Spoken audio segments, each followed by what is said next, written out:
us. Thank you guys and lady very much for coming out. My name is Mark Greaney, Director of the PLG program. Excited to have you guys with us.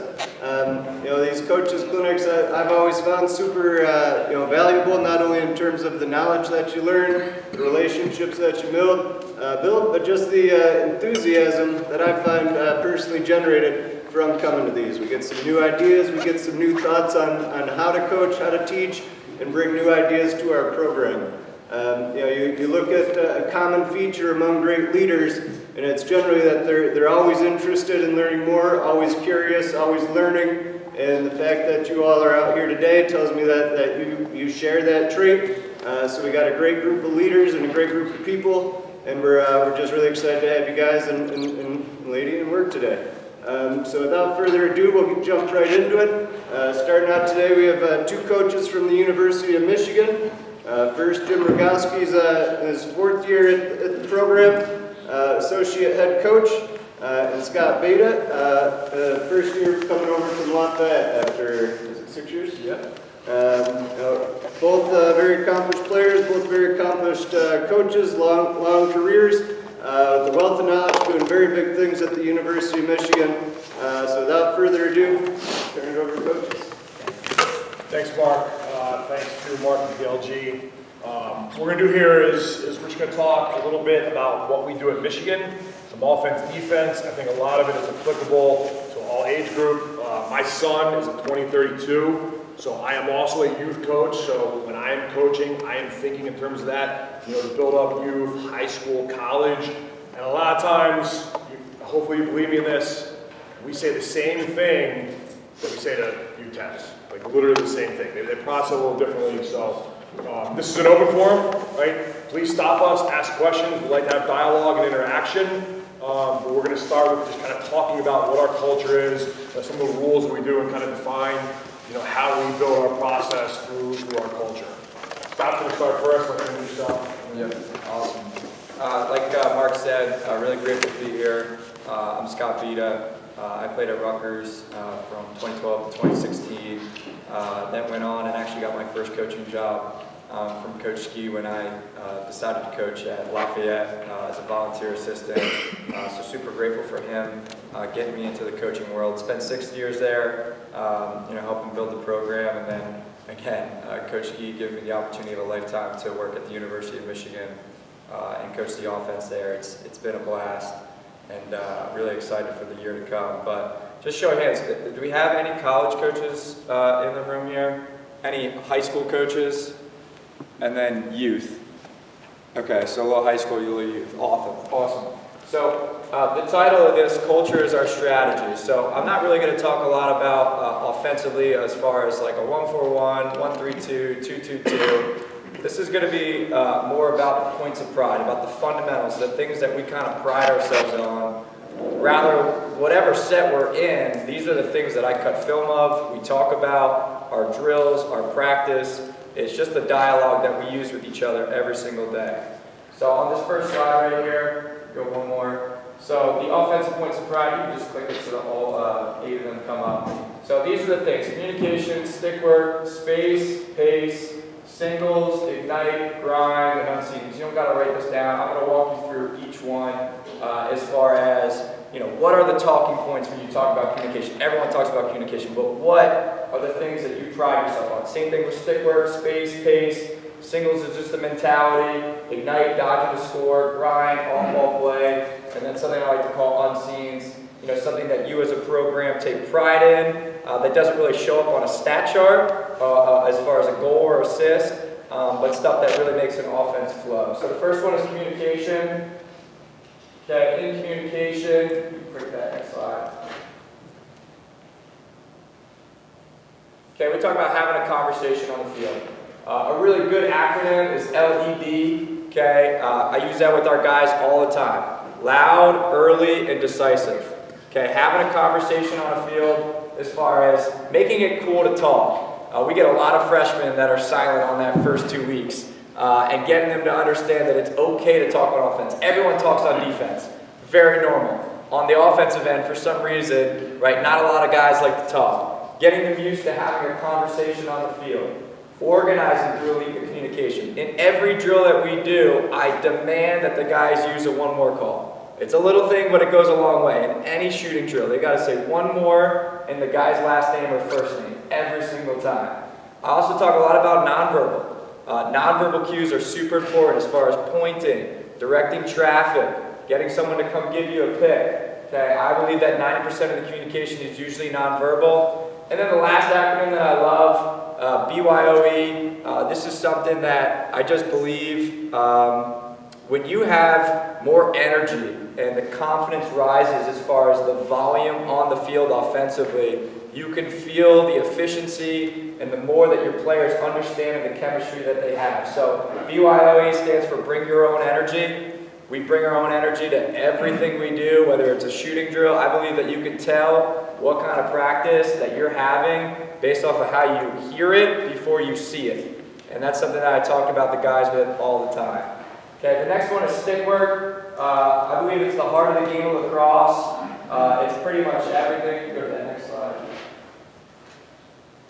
It's the heart of the game of lacrosse. Okay, with stick work. Okay, I believe, right, to talk about a loaded stick. One thing that I see a lot from the youth to the high school age is everybody has a really loud stick. The college level, the first thing I did when I got to Michigan is I checked everyone's stick.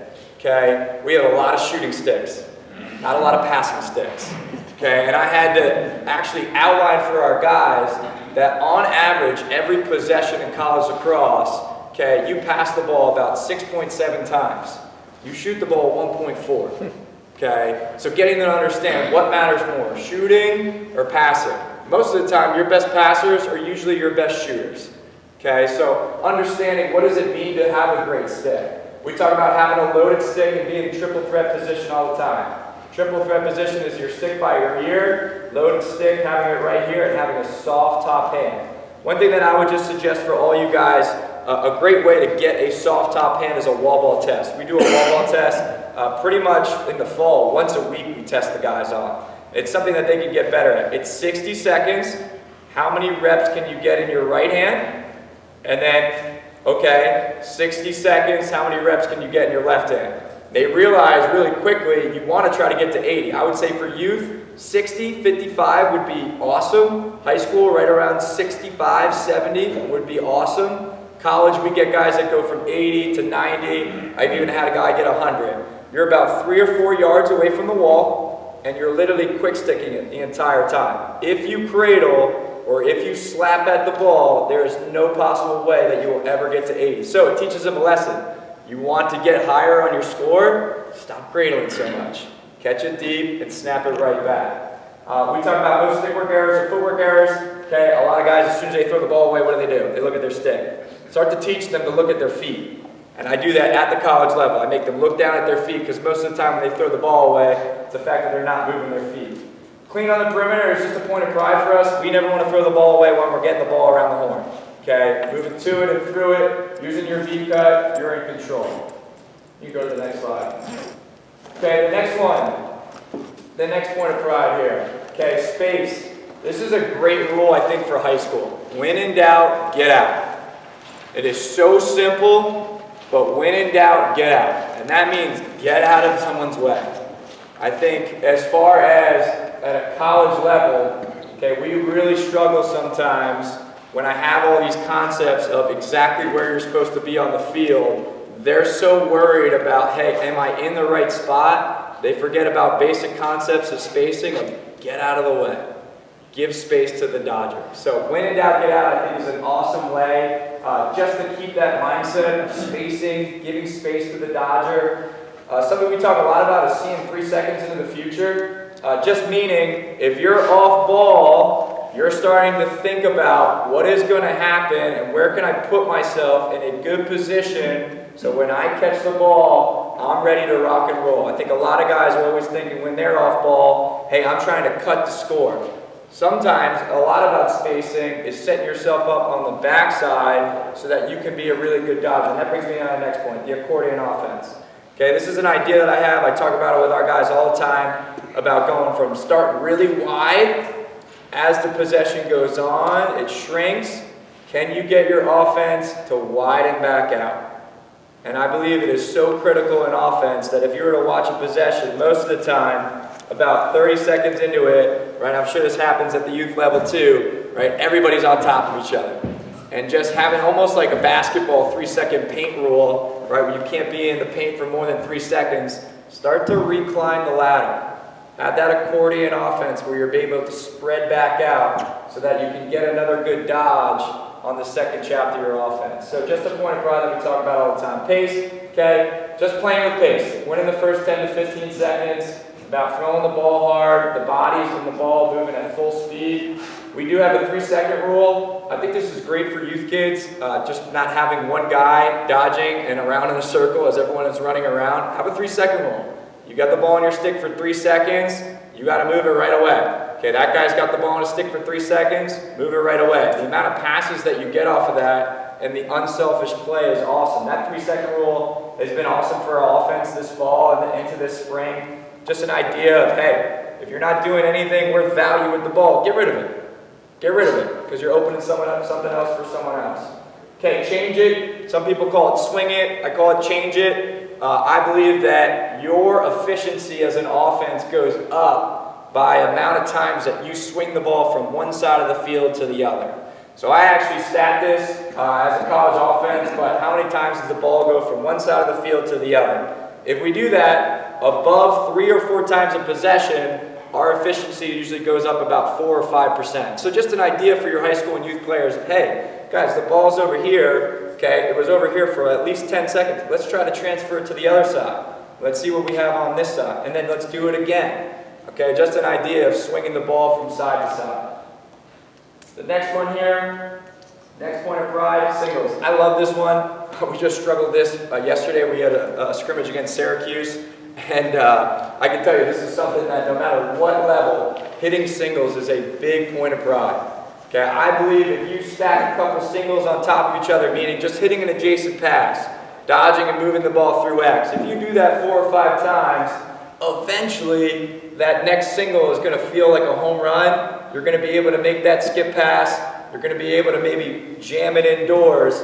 But because you built confidence through the possession of hitting singles, you feel like that home run pass is another single. So it's just an idea of, hey, we don't need a home run after the first possession. Let's stack a couple singles on top of each other, and then let's see what we have at the end of possession. I love this one. One more is the law. It's kind of a staple in anything that we do. The guys love it. They'll get after each other. If they don't get the one more, hey man, it's the law. One more. It's just an idea. If you have an opportunity to make the one more, we take it. Obviously, throwing the ball through X, it's just a simple idea of turning the defense's heads, just keeping your offense in rhythm of moving the ball through X and getting it to the backside is kind of just a staple. And then this last one, I think this is a great one for high school, hunting ones. Talking about shots. Right now, we're still kind of working through this right now, but understanding what's a good shot and a bad shot. I actually think that there's really good shooters out there, right? But they just don't understand shot selection. When you look at, hey, what's my shooting percentage? Or, hey, I feel like we're a bad shooting team. I would challenge you, is it your shooting? Or is it the type of shots that you're taking? Look at where you're taking your shots from. And we talk about it, right? I grade our shots out from a 1 being the best possible shot, 2, average, 3 being a bad shot. I call it an effort shot. The guys like it. They joke around with it, right? But having that idea of what is a great shot, and that's based off of your angle, your distance, and the placement of your shot. Again, the angle of what you take, the distance of what you are, and the placement, ADP. And those 3 things average out to a 1, 2, or 3.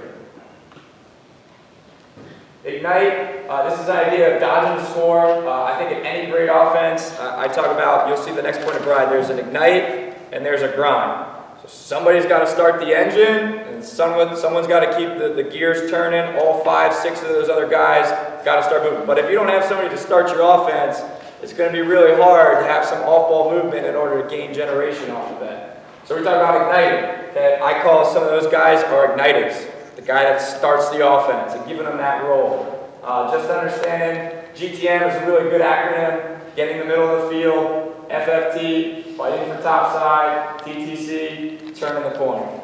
These are all just great acronyms. GTM is a great one. I think the guys love it. Just being able to talk about, hey, we're trying to get the middle field. Good things happen on offense when you get the middle of the field. The last thing, creating empty fires and bash. Creating empty fires as an offensive term, I think this is more for high schoolers than really youth. But as a high schooler, can you draw a slide and get rid of the ball before the slide gets to you? That is an empty fire. Defensively, you don't want any empty fires, right? Defensively, you want to slide the hands, you want to create friction, you want to make him step away so that you can recover and you're back to square one. Offensively, if you could draw a slide before that guy gets to your hands and you can move the ball, now you've created something on the backside, a 5-on-4, a 4-on-3 that we can take advantage of. And then this is our dodging compass. I think this is great for youth kids right here. BASH. It's just a great acronym. It's a change in your body, meaning being physical, using your body, getting into people. Your angle, what you take in your dodge, changing your speed. And my last one, which is my favorite, is changing your height, meaning that being able to bounce, hesitate, and then redodge. Man, if you can do that at the youth level and teach those different concepts of dodging, and just always wondering, hey, change your compass. Don't always be physical. Hey, don't always move at the same speed. Change your height. Those things will really be good for you. Okay, grind. It's all about finding green. Guys get a kick out of this, but 5-6 of the time you don't have the ball on your stick. That's 83.4% of the time. So what are you doing to bring value to the offense rather than when the ball is not in your stick? Okay, it's not about you scoring off balls. Sometimes it's about creating offense for someone else. Next one is create disruption. We do a lot of screening and cutting off ball. And the last one is just having all 6 guys engaged. Everybody being in the play, everyone being involved. And the last one is unseens. Having a lead pick play. You can't be still for more than 2 seconds. Meaning if I'm going to set a pick, I can't stand there like a cone for 1, 2, 3, 4, 5. As soon as I stand still for 1, 2, I got to move again because that defenseman has probably moved in some form or fashion. Sprinting on and off the field. Okay, it's just a point of pride. Doesn't go in the stat chart, but makes a big difference. Diving for end lines. Okay, Rido is just a mentality of riding the ball back. Celebrating your teammates every time we score. This is great for high school and honestly great for you. Anytime we score, all 6 guys in the field get together. 6 hats get together. They put their arms around it. And I demand that during that, they talk about the unseens that help make that go. So not about the guy that scored, not about the guy that passed it. Who drew the double? Who set a really good pick? Who moved the ball through X?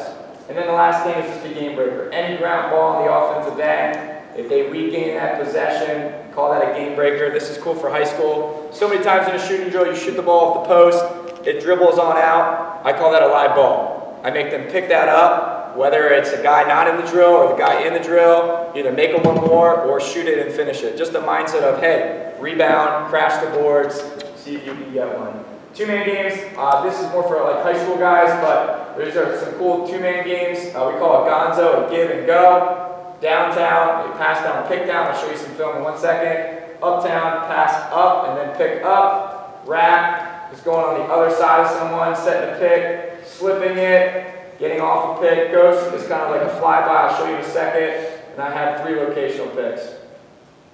Just show you the film. This is a give and go right here. Okay, we call it a Gonzo. You can see he gives it. He's cutting right down the lane. Gives it up. Acts like he's going to set a pick. Give and go. Okay, this next one is a downtown pick. Pass down, pick down. Notice he's going to get in to get out to set this pick. Creates leverage for top side. Downtown again. You can notice he moved his feet there, but it's just a down pick. Really simple, downtown. I think it's great for high schoolers to add that into your offense. Pass down, pick down.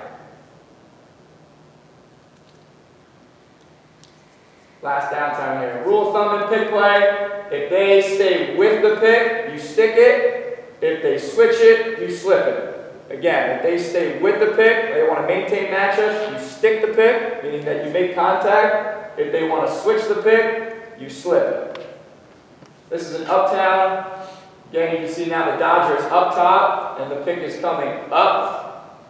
Rat is setting the pick on the opposite side, so he's going to go underneath. and then wrap on the other side of the guy's body to set that pick. This is a really, really good one. Clip right here, goes underneath, and then sets the pick on the other side. Great way to kind of create leverage for your attackman or for your biddies out on that wing right there. Slip, again, one more time, okay? If they're switching it, it's a great time to slip those picks. You're taking the direction of the pick, and then the last second, you ditch out of it. Ghost, basically the same thing as a slip, except you never stop your feet. You never stop your feet. You take the direction of a pick, and you're popping right behind the ball. Jet is a locational pick, so these picks are set right at goal line.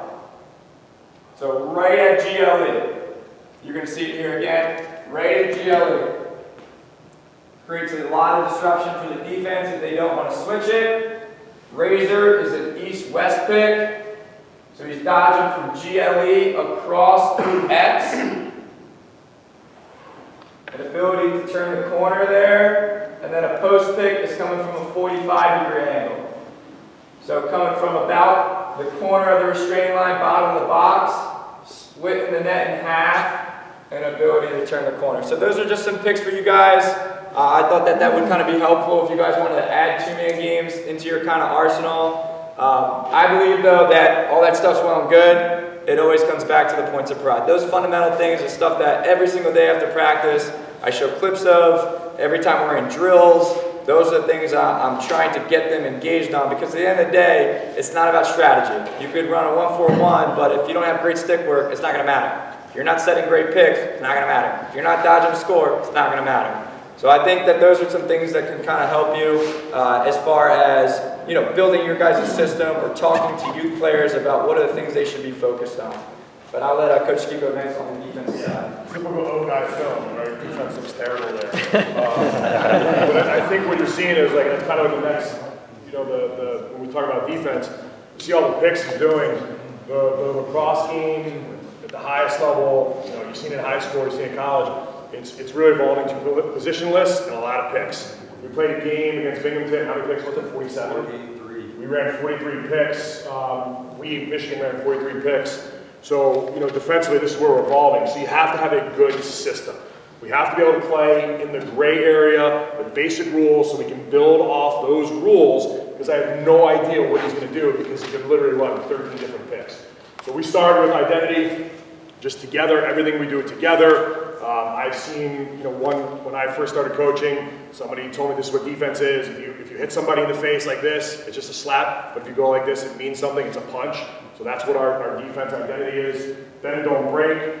If we can hold a team to under 10, that means puts us an opportunity to win the game. So you got to teach your guys, right? You can't just get stuck on every goal, right? They're going to probably take 40 shots in a game. So it's a mentality. It's a different style mentality in offense.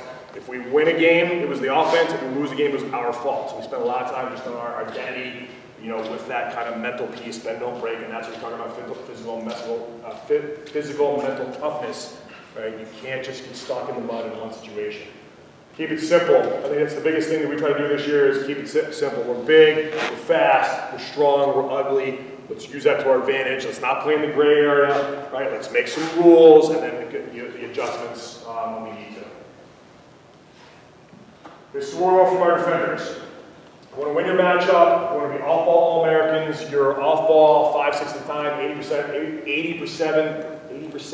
of the time, you're off-ball. You have to really take pride in that. It's a lot, not too many D guys, at the younger levels are doing that. Slide decisions, recovery, and communication.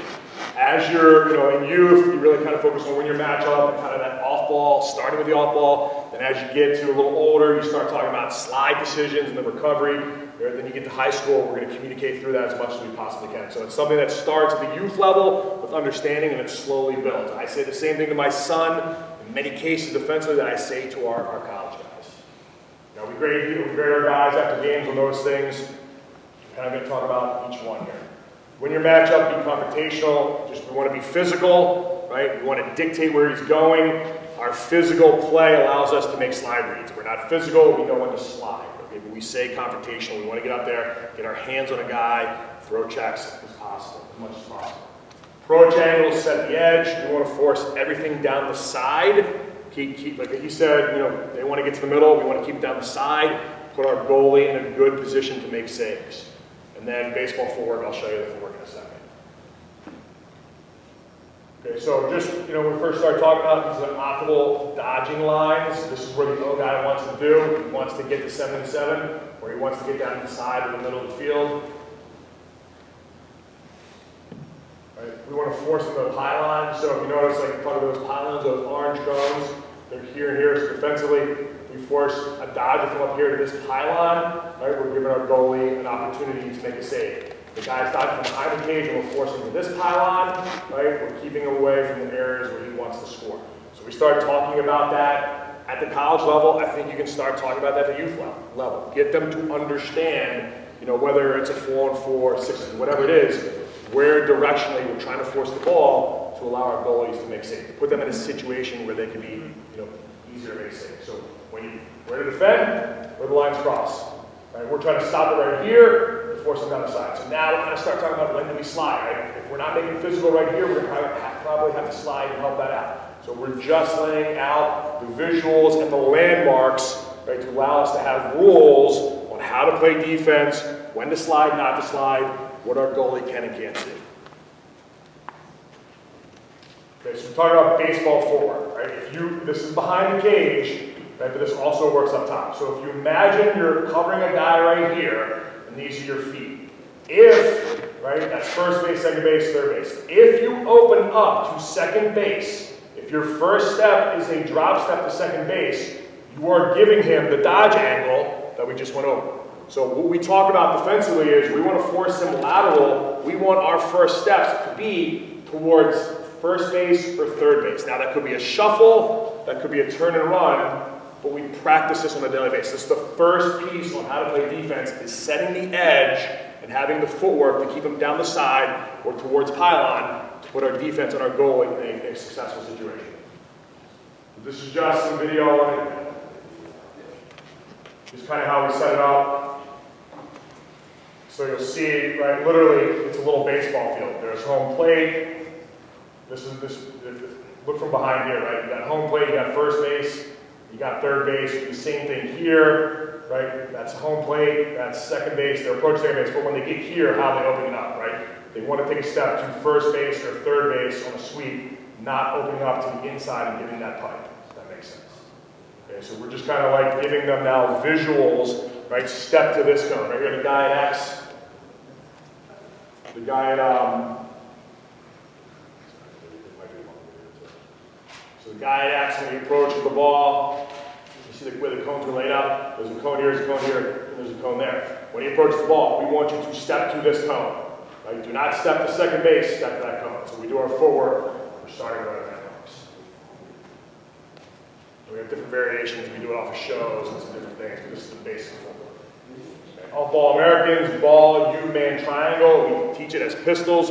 So if this is my man and Scott has the ball, right, I am going to pretend I'm a cowboy, and I should be able to shoot both guys, be able to see them through my periphery, be able to shoot both guys while I'll be able to get to my man. So if we are too far away, right, I can't get to him, and if I'm too far up in this situation, right, I can't see the guys. So there'll be times, and I think this is all age groups, where you just blow the whistle and say, let me see your pistols. Right? And it's just kind of going like this. And then we do drills. The problem is, guys don't stand in one place. You have to practice the pistols while they're moving. So this is something that we do a lot, just to make sure we're organized off ball, because that also helps you set the edge. So if I'm off ball, right, I can be able to approach and then set the edge and run my baseball forward. Strong side versus weak side, we cut a line right down the middle of the field. The strong side is where the ball is. The weak side is where the ball is not. We are putting pressure strong side, and the weak side, we are filling the crease because we slide from the crease. So we're teaching them on the field, right, cutting it in half, who's going to be the help defense and who's going to be the on-ball defense. And then we talk about our landmarks, wide-o line, I'll show you that, and hexagon line. So you see here, these are lines that we have in the field. Right, right down the middle. So anything on the balls over here, anything strong side, we're pushing out. We'll be ready to slide to support. Anything on the weak side, that's when we fill. We slide from the crease. So we tell our guys, we want to be we want our feet in the circle so that we can fill if we slide from the crease. So this is something you can do at the high school level, the youth level. You put the circle in, right? Everybody's feet off balls in the circle. Okay? When you slide, right, everybody's feet's in the circle because somebody has to cover that guy because we just let the slide. Now the hexagon, we use this more for when to slide. So our philosophy is once they get into the hexagon, we want to slide. So it gives us landmarks of how to be physical, and it starts to give us landmarks. If we're not physical and they're entering right in the hexagon, we have to slide. Right? As a defense, the hardest thing to teach is when to slide, and all 6 guys on the same page. Because it may not necessarily be about the slide, it's about what you're doing behind the slide. So we start with these landmarks, to start setting a baseline, to start talking about, right, how do we approach the ball, what does our footwork look like. Now we're talking about, you know, how do we slide, now we're talking about once we slide, how do we fill, okay? And the bottom line is, I think the 2 most important lines are, right, the ride-out and the circle. You put those 2 on your field, okay, you put a drop crease in, you're training, right, those landmarks to do all the stuff that he talked about, but to cover if you have to slide to support the on-ball defender. I, in the past, have done what's called a house, right? If you have football hash marks, you just take goal line extended, go up to about here, and then kind of make a triangle, so we say protect the house. So that's one of the easy things I think you can do. We actually paint this stuff. We have the luxury of painting this stuff on the field. Most people can't do that. But again, it's just about a point of reference that now you're talking about so they can visualize what defense look like, what the contact is, right, where they're setting the edge, right, and just kind of helping them out. So we do this drill called the flow drill. All right, this is where we're working on approaches. You see the off ball. We have our piston here. We're approaching the ball. We're setting the edge. Sometimes we'll get a baseball forward. And now you can see, right, off ball guys are getting to the circle. Off ball guys in the circle in case we have to slide. There is no slide guy. The next evolution, we put a slide guy in and actually slide. But you can see how we're kind of building the principles of strong side, weak side, pistols, approach the ball, set the edge, and then we can start building on our baseball forward.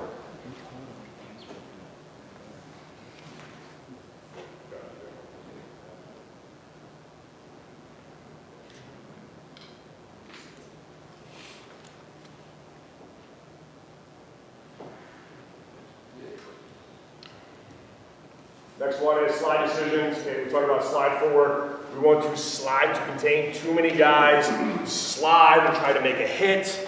Too many guys will slide and put their hands on a guy. Our goal is to slide to contain because we're changing one-on-one matchups. So, you know, that's a simple concept verbally, but it's a hard concept in theory and practice. You have to practice that.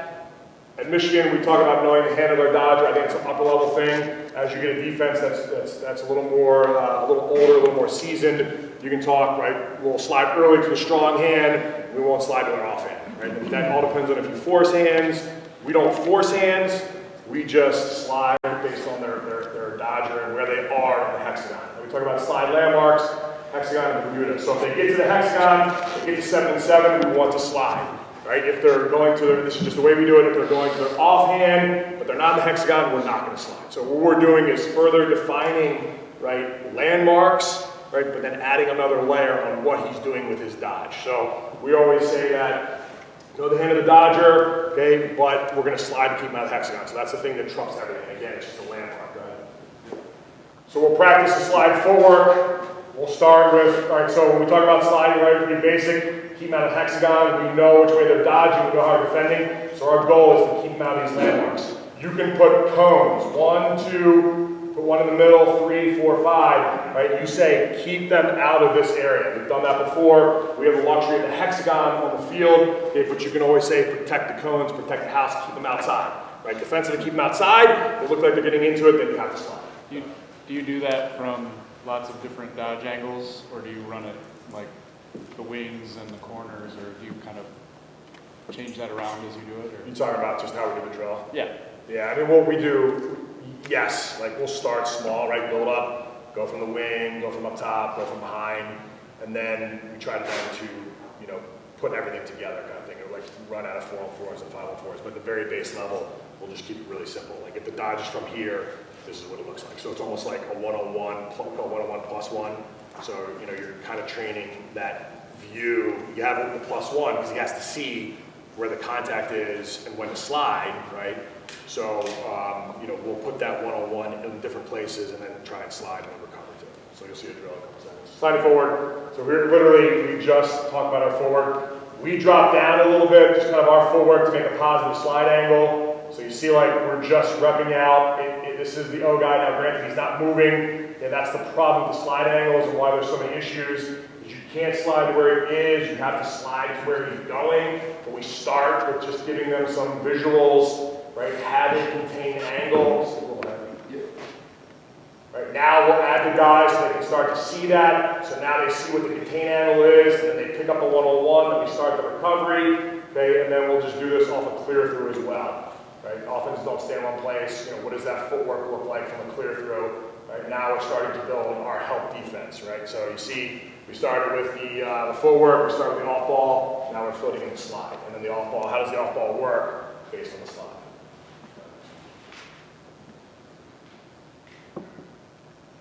Recovery, we slide from the crease. So anything that's thrown back, we bump off the crease. Anything that's thrown forward, we cover the crease, and we call it Utah, we U-turn. I'll show you in the video here. And then the key is once we get, you know, we slide your man down, once you recover your 6-on-6, so we have to start thinking immediately, right, what's your off-ball responsibility, where are you at in the circle, you know, where are you at strong side, weak side, because you got to do it again. So the way this drill works, we call this, I've seen this two ways. I've seen with one guy here and two up top. We do it with an umbrella here. Okay, so this is an O guy, O guy, O guy. There's an O guy in the crease, and there's a guy behind. What we do here is we're training our slide recovery package. We slide every time. So every time, every time this guy dodges, we are sliding. So we're not working on our slide reads. We're just working on full speed slide recovery.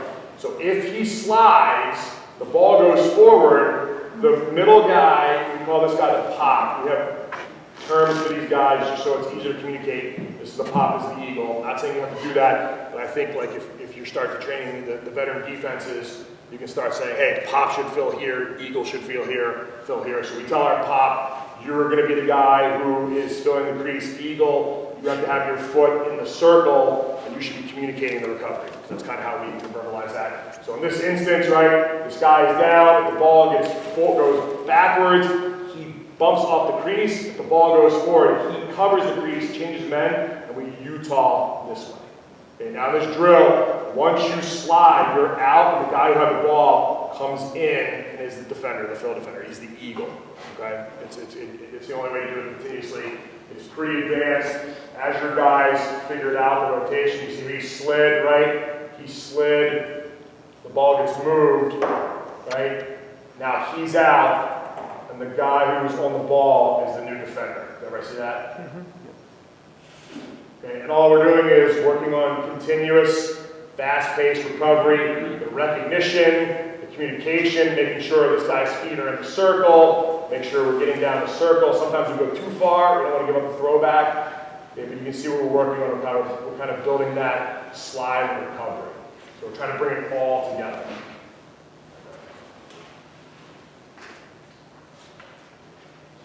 Okay, then the thing that ties it all together is communication, right? Like as coaches, we're like, hey, we've got to communicate. What exactly does that mean? So this is how we define communication. 1, you got to say what your job is.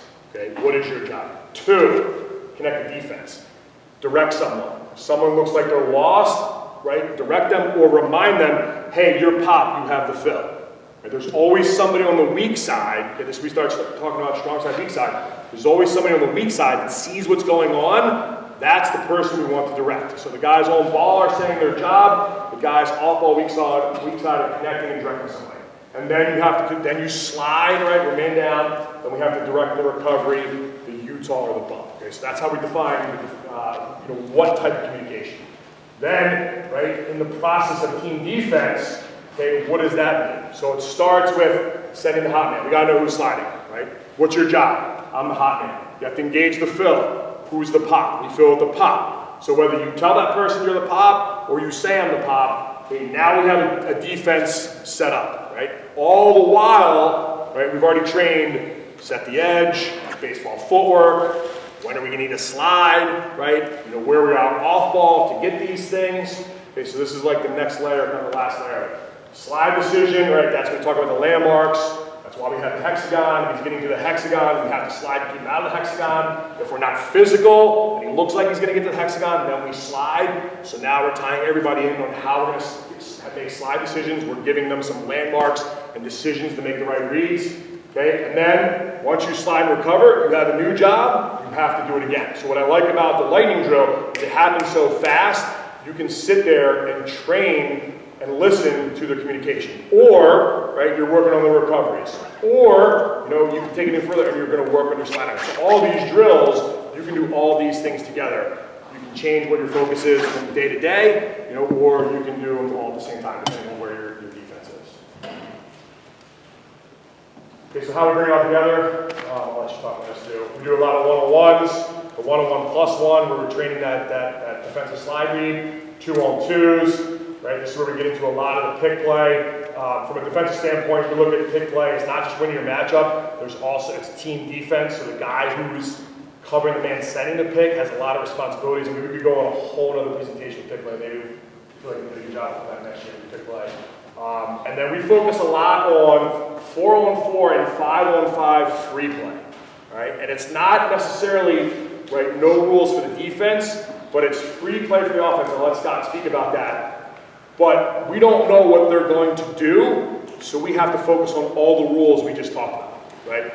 Righto, right? Who's strong side, who's weak side? Are your feet, you know, in the circle? Are we making our slide reads? Because as soon as guys are moving all over the place and there's more space, right? We forget about those things. So we're training those 5, you know, culture defensive things while we're doing 4-on-4, 5-on-5s, because it's harder, and then hopefully we get to 6-on-6. Right, we're just a little bit 1% better. So We have some video on it. Yep. So I noticed the only thing that's not up there is 3v3. Do you ever do that? So when we do 3v3, it's like a lot of offenses will do triangle rotation. Yeah. So if you're an offense, do triangle rotation. Totally agree with that. We do a lot of that. You know, the 1-on-1 plus 1. A lot of times we'll do 2v2 plus 1, so it's actually a 3v3. Yeah. I would say offensively, I don't know, you speak to this. Yeah. We're probably not really doing as much triangle. It's more positionless. So we're seeing a lot more 4-on-4, 5-on-5s, picks, and kind of that kind of stuff. But 100% like, you know, if you're running an offense where the tackmen are in a triangle and the minis in a triangle, 3-on-3 works really well. I think the only thing I'll say with that, and this is just a defensive thing, I like the 4-on-4 and the 5-on-4 or the 5-on-5 better because there's an extra dude to fill or rotate. If the 3-on-3s, right, if you go to an umbrella, you hit the backside, there's no other guy.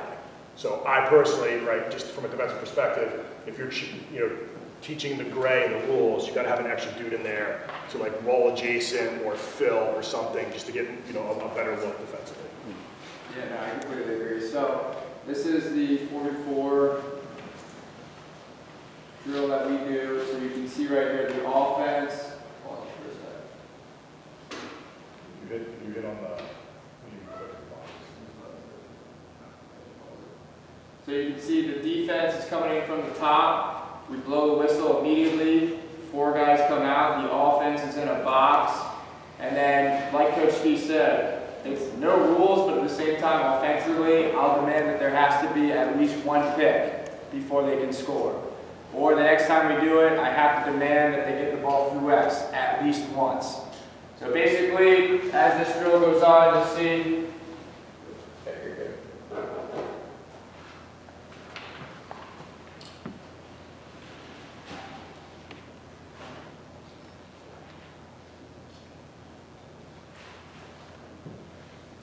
So defense comes in, you just let it away.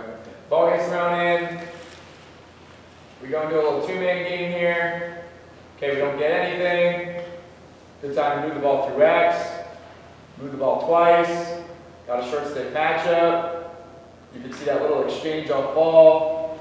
Get a shot. I'll let Coach Ski talk about this one. I mean, it's hard defensively, right? Because they're always moving around. So we're talking about what is team defense. Got to set the hot, right? Got to set the pop. So we're really working on 4v4 on just basic defensive principles with that communication because it is hard, right? 4-on-4, they should score a lot of times because there's more space.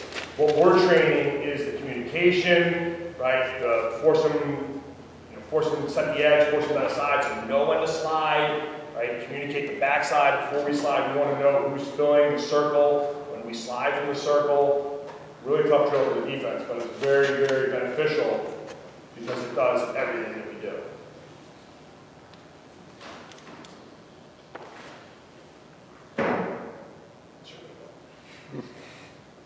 So you can see, like, I think a big thing of that one is the when in doubt, get out. Like, that's just a great principle of that 4-on-4 for offense. When in doubt, get out. I would say have a rule. The ball has to go through X before you score. And then if you want to start introducing pick play, you have to tell them that they have to set a pick before they can score.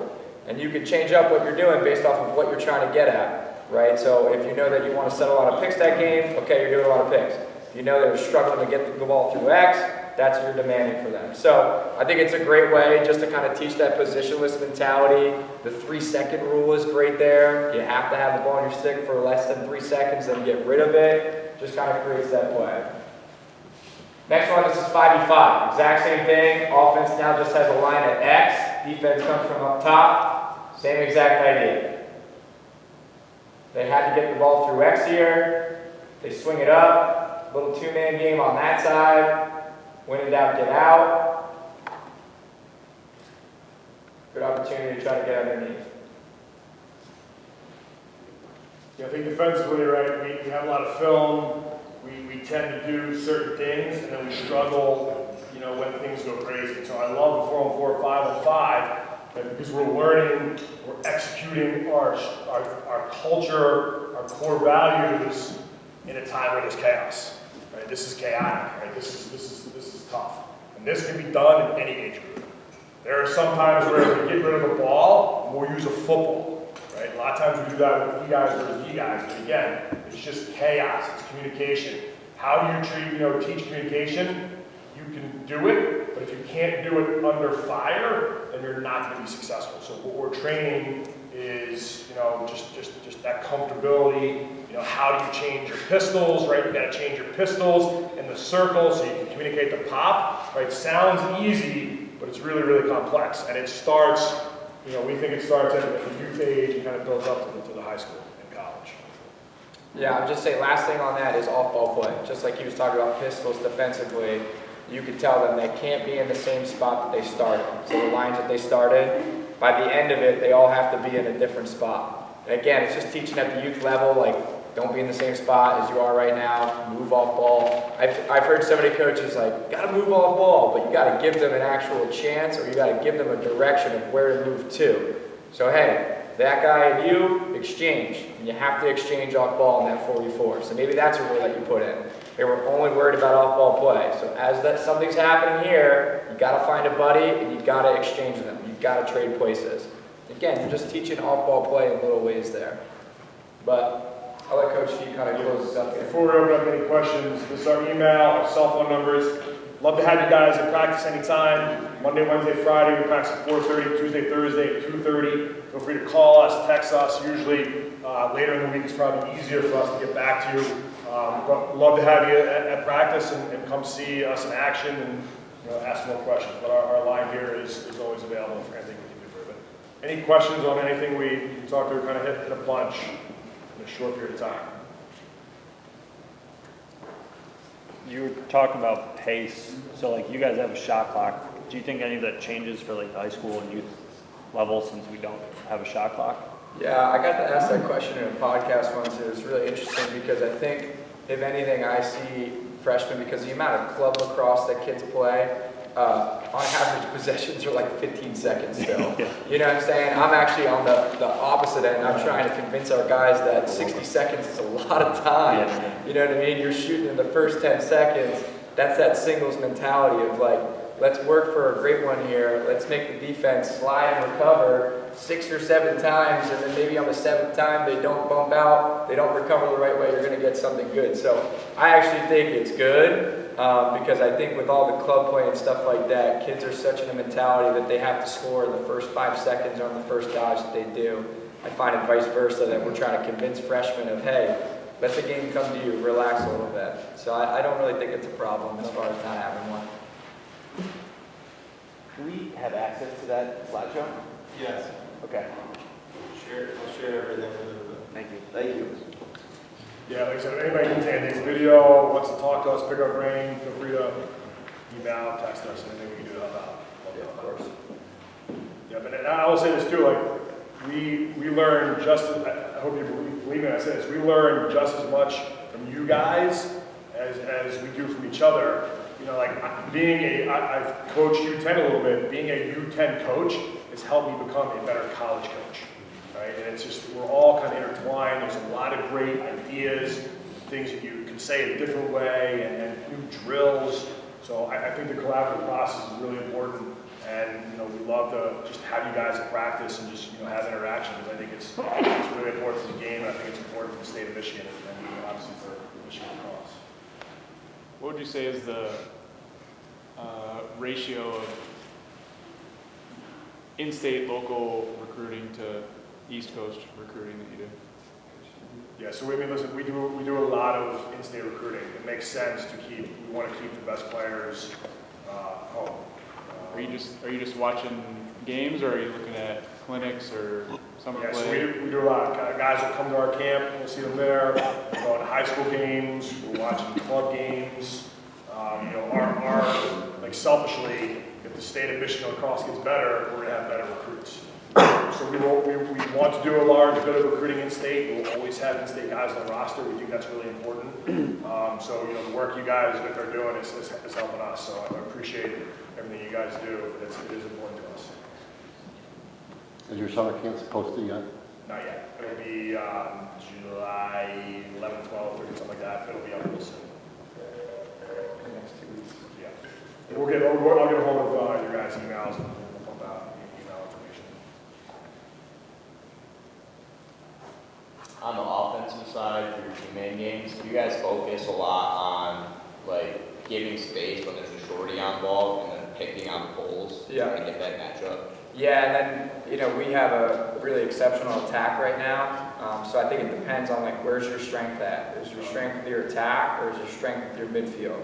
If it's with your midfield, then just be popping behind the ball, give space to that dodger so that if they draw two, now the ball's in your attacking stick to make decisions.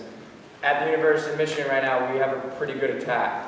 So I'm trying to find ways to get them the ball with either a short stick matchup or gaining leverage. So we do a lot of picking for our attackmen, but at the same time, if I pick with the attackman, with the pole on a midi, you're forcing the defensive hand. Are they going to exchange the matchup? Or if they want to keep the matchup, well now if you set a good pick, that midi's got to step on his defenseman. So we set a lot both ways. I think any way that you can challenge the defense in their kind of communication or what their rules are, the better. So a little bit of both. But for us, I got to find a way to get our attack right, either a short stick matchup or leverage. So we do a lot with them. It's more geared towards them than probably the middies.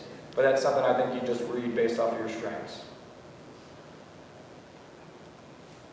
It's fair to say you had the most efficient offense in the nation last year. What was the secret to that? That was your X-Man. Was he being picked for? Was he dodging the shot, catching the shot?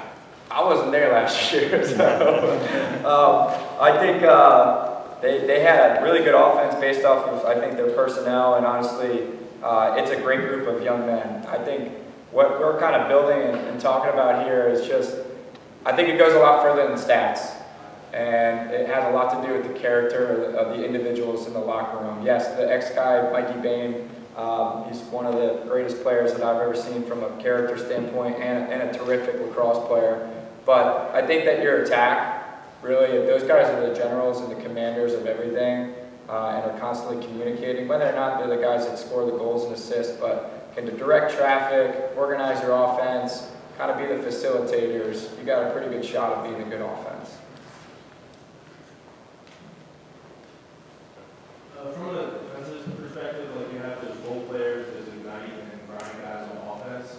From that defensive perspective, you guys have role players, guys that are takeaway guys. If you get a matchup you like, you go black, hot off, or certain zone situations, you have hybrids for that. Yeah, so what I would say to you is, you know, we have rules based on where they are and landmarks. For instance, right, if a guy dodges from X and he posts up in the Bermuda like 7-7, right? We'll try to stay in the V hold or the backhand hold. If he stands still, we're going to slide to that or doubles from behind the cage. So not really necessarily like, this is our guy, we're going to shut off and let him go.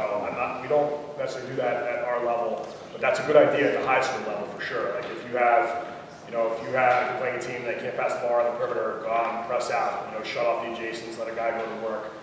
We're more help oriented, so it's more based on who we're playing. We do have some rules, like if it's an O-midi, right, probably gonna slide early because it's not gonna make good contact. So we're more defining by situations and where they're on the field as opposed to, like individual skill set. We do have some guys that, are probably just man down guys, right, and we do value athleticism and we want guys to play, as much the end line as possible. The more we can keep them out of the hexagon, the more friction we get on the hands, right, the more disruption that we have. But it's not like I'm not really teaching takeaway checks. You're lucky if you get a guy that can do that. There's some things we do with our D-middies, where we ask them to be physical at certain moments, things of that nature. But it's more about reading, what the defender's doing versus what the offense is doing and then react accordingly. So I hope that's kind of a general question. But I mean, it goes a lot deeper than that. So it sounds like, hey, slide from the crease, recover the crease, pretty simple. But we're talking about the hands, right? Like our defender, if there's a guy who's a bull dodger, right? We're putting our heavier D guy on him. If he's a fast guy, we're putting our faster D guy on him. So there's a lot that goes into that. Kind of building a game plan, but not so much, imposing our will. But I think that's something you can do at the high school level. You really can with scouting and different kinds of what they're good at.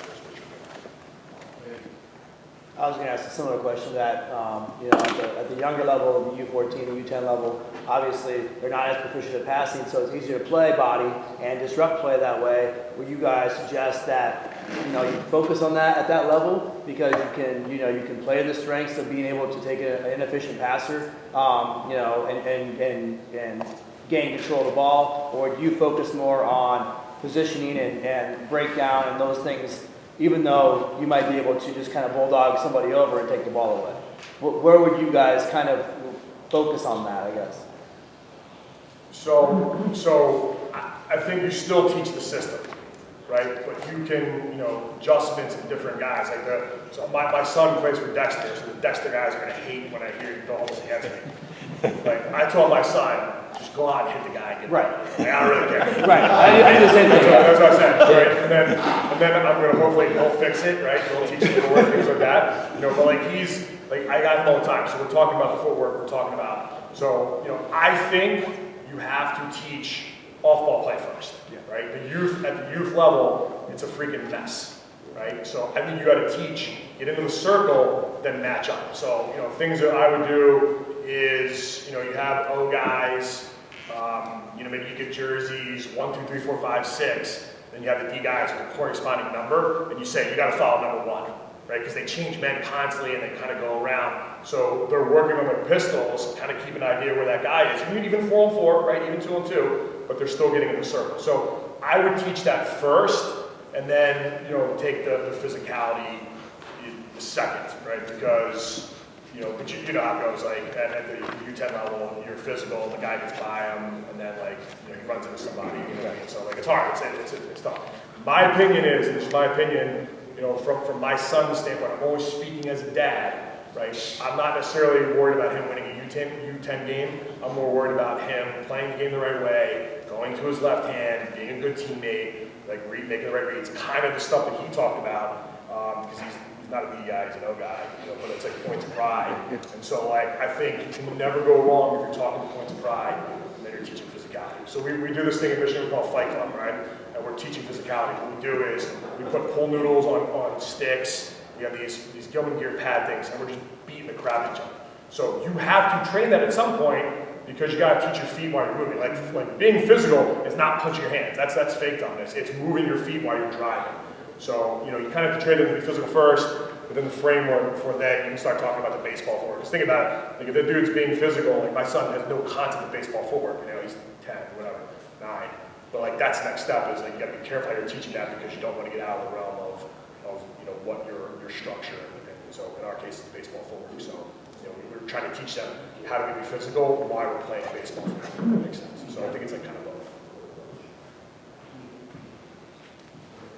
There's going to be days, right, where there's some days you see a problem with the defense that needs to get fixed, you see a problem with the offense. When it comes to practice planning, what does that collaboration process look like with the two of you, so you're not over-focused on one thing, or maybe offense is fulfilling their run that day, or same vice versa in defense? How does that process look for you guys when putting together a plan? We argue all the Did you time. see the video you put up? It was like every bad pick. Like, We argue all the time. No, it's extremely collaborative. I think that in every single drill that you're doing, you're just communicating, okay, you can't get good at everything. And we struggle with this at the college level as well. It's like picking 3 or 4 drills and like, hey, this is what we're trying to get out of it. As far as like, we really want to get better at our pick-play defense and offense. Or we really want to get better at our off-ball play. Or we really want to get better at winning our matchup. And then based off of what is going on in that week, or based off of who you're playing that week, or based off of how you did the weekend before, we're kind of communicating on both. Most of the time, there's some kind of overlap that you can kind of be on both. And then what's really nice is we'll try to split up and kind of use offensive guys to go down with him, and I'll take some defensive guys with me, and we'll work on what we need to work on with those guys. And then we'll try to flip-flop. So we kind of both get what we need, but it's separate, and I'm working on something different offensively, while he's working on something different defensively, but both groups get the same. I think it's a really good way to kind of get both sides, but at the same time, you're not wasting practice time and whatnot, and you're maximizing the time that you have in practice. But I would say most of the time, it winds up being that we both got to work on the same thing. Coming off this weekend at Syracuse, like we need to get better at pick play, we need to get better at moving the ball through X. So those are things that we're going into practice this week. We're probably both thinking. Same thing on the defensive end. So I think it goes kind of back and forth. yeah, I just say from a defensive perspective, I look at like building a house, right? You gotta have a good foundation, put the roof and the ceiling on. So there's no sense in talking about slide and cover when you can't even play a guy off ball. So I believe in film. I think film is huge at the youth level, at the high school level. One, right, you can just kind of look at practice and see what you need to work on. So if we know we're struggling with our off-ball play and we're doing the 4-on-4, 5-on-5 outback, I might just focus on the off-ball play in that particular segment. I think it helps with, keeping all your coaches on the same page, right? Really defining and kind of building that house, right? On Monday, if I get the off-ball play down, then Tuesday, right, I can get our weak side fill in, and then Wednesday, now I'm working on the slide recovery. So kind of take that approach. So we're constantly evaluating what we're doing and how we're doing it, and then going up and down our culture values, saying we've got to go back down and start over here, and then maybe having some drills that are set the edge, baseball forward. I mean, we'll constantly go back to baseball forward, throughout the year. Just kind of having a good idea and framework, and then evaluating and deciding where we're going next. And then keeping all the coaches on the same page, so he knows what I'm doing, I know what he's doing, and then ultimately we'll all get better. Awesome. Thank you. What was the score of the Cuse game? 12, Scrimmage. 11 scrimmage. It's all good. It's a building, we're learning, we're growing. Yeah. Awesome. I've coached youth across FOS 8 years now. 14 now, but we 12 you guys like an open set, and when we got to 14 we tried to get some of our play increase really as a challenge. They all kind of got married to that open set. But there was like one set at 12U, 14U, you kind of put guys in. What would you suggest? I would suggest the 1-3-2.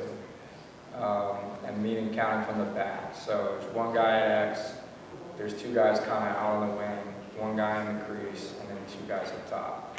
And you could do that triangle offense with a triangle with a midi and a triangle with the attack. I would start there. And really simple concepts of when in doubt, get the ball through X, move it twice, see what you have. And then from there, out of that 1-3-2, I would start to work on some 2-man game within vertically. So passing down to the wing to your attackman, going into a 2-man game, and the other 3 guys on the other side, some kind of off-ball action. I would stick with the triangle. The 3 guys on the off-ball side are just in a triangle, rotating. Then when the ball swings, they go into another 2-man game, the other 3 guys on the other side of the triangle, and the guy at X stays put. That's where I would start, because that way that you get the basic concepts of 3 guys working together, attack and midi, getting the ball through X, very motion-based. And then the other one is very kind of like an open set, kind of pairs-driven, 2-man game-driven, positionless across, the 4-on-4 and 5-on-5 outback, and it teaches a bunch of different concepts there. That's where I would start. That's where I'll start. Yeah. And the only thing that I would add to that, just from having recent experience on that, is putting cones out and starting saying, okay, you're moving here, you're moving there, this is what it looks like. I think at the U10 standpoint, towards the end, right when they're about to go up to U12, got to work on that triangle relation, because the U10, right, it's like 6-on-6 or whatever it is, it's a box or a diamond. So like they don't understand that concept of clear through and replace. So, you know, things you can do in the U10 is you can play a triangle above the cage and 1 guy at X. Or you play a triangle behind the cage and then 1 guy at the top. Right? I'm not saying do that. What I'm saying is that does prepare you for the U12s, right, if you're working on a motion style offense. So just something to pick your brain about, something to think about.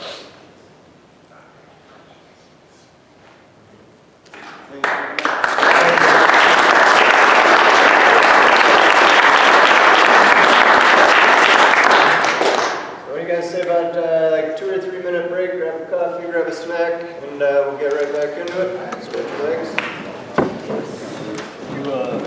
From Dex? Yeah. Nice to meet you. Connor, North. So I started our youth team, the high school team. I started our youth for 7 years. He held 88. Can't take your phone out of it. Phone in the pocket. We're in the Metro West. Yeah. I get an email. Just closed registration. So, like I have my, I haven't missed one. Yeah. Oh, wow. Both high school and youth level, right? So, yeah, Northfield. I just started. Is that new? Yeah, last year was our first year. We only played like U8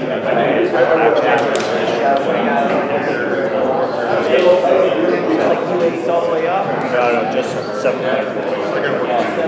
worked my way into the Midwest.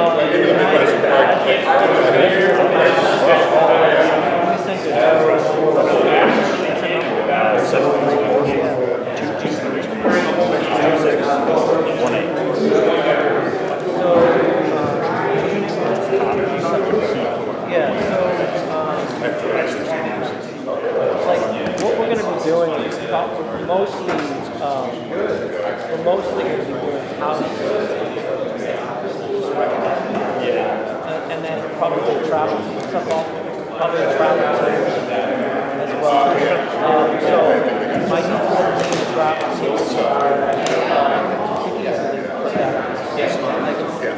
teams like reach like 40 minutes. We play Wednesdays,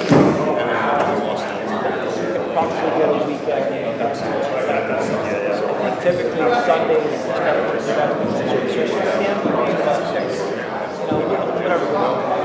I know Kevin, the guy that's coming. We had a meeting talking about seeing if we get some guys for a weekend or whatever. Yeah, that's actually works well too. It's a little long lodge. Yeah, I actually like that idea.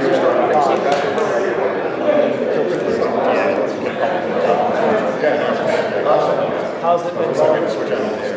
I mean, it's the first second. So just try to get all the right people out there.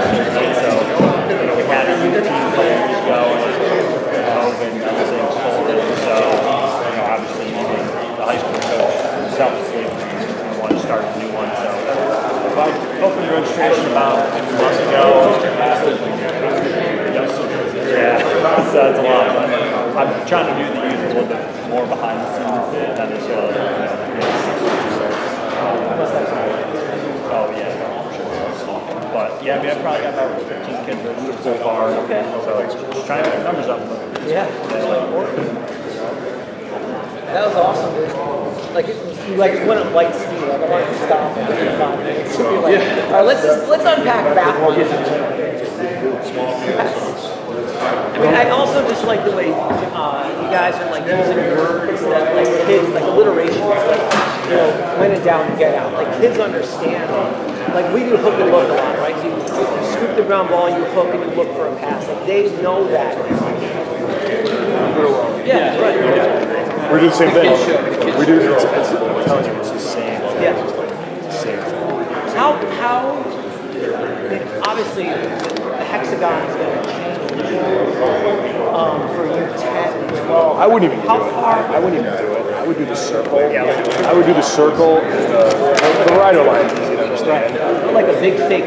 We put like a big. I think the hexagon crease makes it really It's like when you really take a look at it.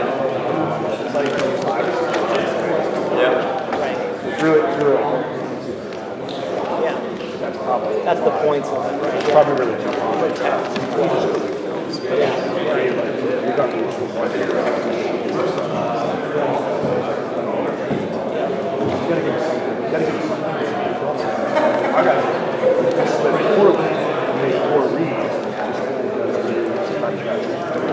Well, it's just the idea of running the slide like with 3 guys, right? And just keep doing that over and over so they just get that in their mindset. We do it a lot of times in the drill, we do a fake ball because we drop it.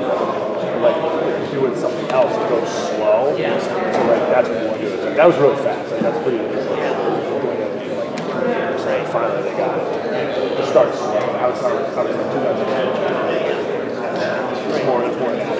It gets about reps. Well, and that, again, that detail about the foot, opening up the second base is like the difference between you getting beat. It's pretty great. And you can listen, because it's always happening. It's just Yes. He's good at it. Close up, no one slides. Doesn't make it work. He is like, my slide is shit in there. It's hard. So, was it the game? Was it It was awesome though. We were losing after 3, 1-4. It was a good action. After the they were smoked the last week. They're better. They're much improved, but their offense, they can't draw a slide. It's like 10 times in the game. Like crazy, not a lot. They're all off ball. So like Carson really got hit. A couple freshmen got hit off ball, which is good. Like they got to understand, like it's college cross. Yeah. We're talking like Carson's here. Anyone that can like contain some of the guns about Hill? He's great. 40 yards. Pressure going off his back foot.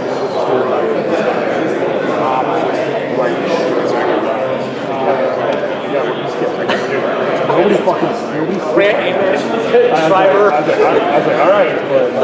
It was the game.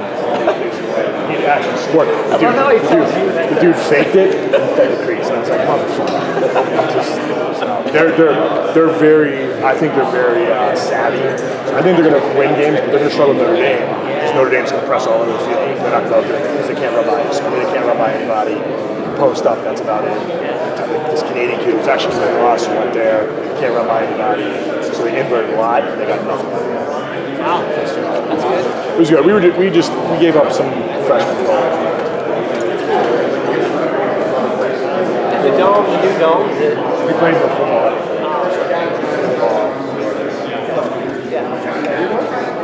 So the Mariner Dome, I guess there's no basketball set up, so it was like practice football.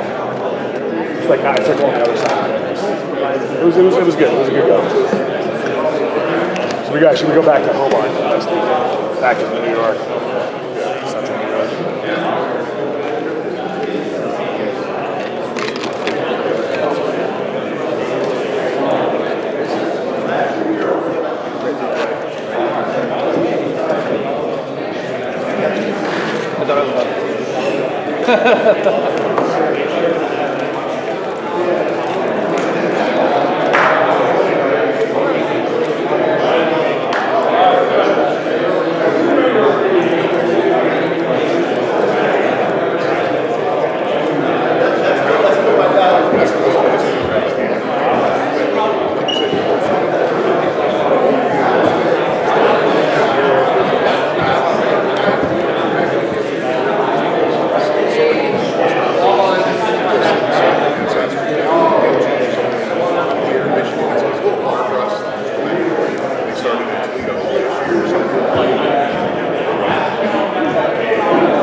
played softball at Redwoods. And hey, we have this awesome fence for him to get on the ball. So,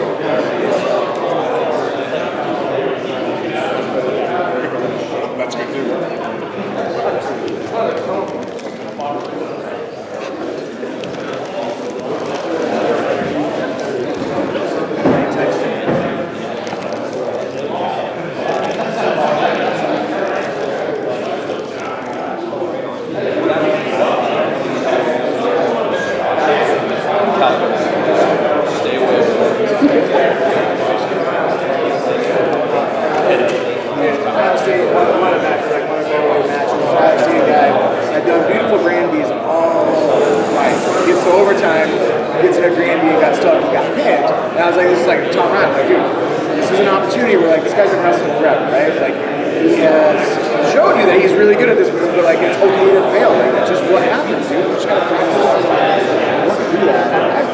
I feel like that's, for my own son, that's a real big thing for him. Just having that confidence, know that like it's okay to fail, and it's not going to work out every time, but the more like tools you get, the better off you're going to be. Yeah, dude, I would say that's the biggest thing, is just being comfortable.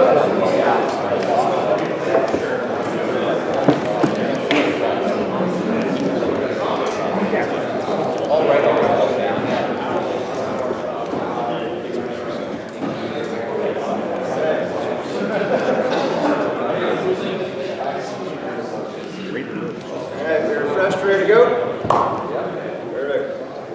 So again, my name is Greaney. I'm the director of the Premier Lacrosse Group, PLG. It's a club program, training program, been around since 2012. Don't just shoot, score. A little bit about myself. I grew up in Troy, Michigan. I was on the first Parks and Rec program there. We went 0-10. Played every position. It was the best time of my life, and lacrosse has been my life ever since. As I grew up, went to U of D Jesuit High School, go Cubs. Followed up to Wheeling Jesuit, small town in West Virginia. When I was in Wheeling, I led the country in goals, as well as goals per game, and had a pretty good 4-year career there. Coming back after Wheeling, went overseas to England, played and coached in their Premiership League. Before coming back to the States, coached in Arizona, and then the opportunity to coach at the University of Michigan brought me back to Ann Arbor. As I go through some of these things, we talk about shooting and different things.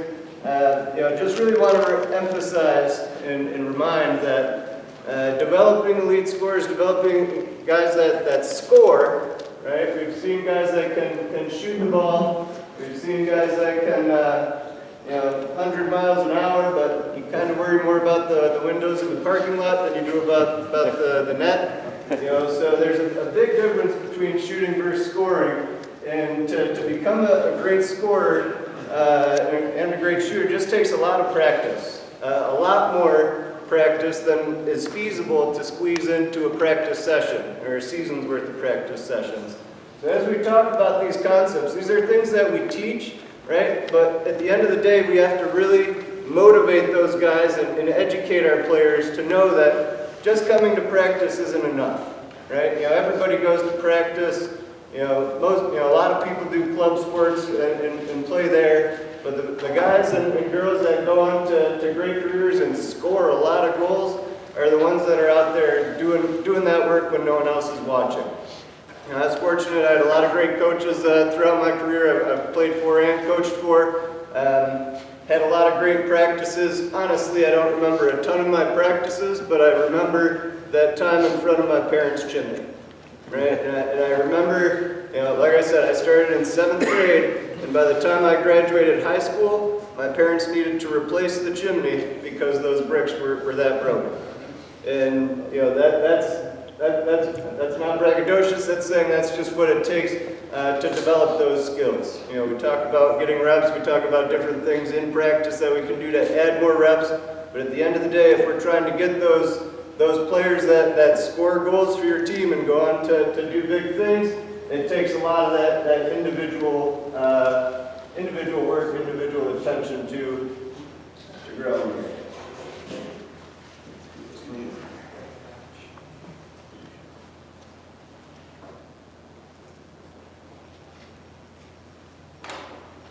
coming back to practice, what gets emphasized at practice. We talk about those kids that can shoot it, they can really hammer it. If there are nuanced things, if there are things that guys aren't getting, or you keep seeing the same mistake, as coaches, that accountability comes back on us to fix it. I believe that if they didn't know it, we didn't teach it.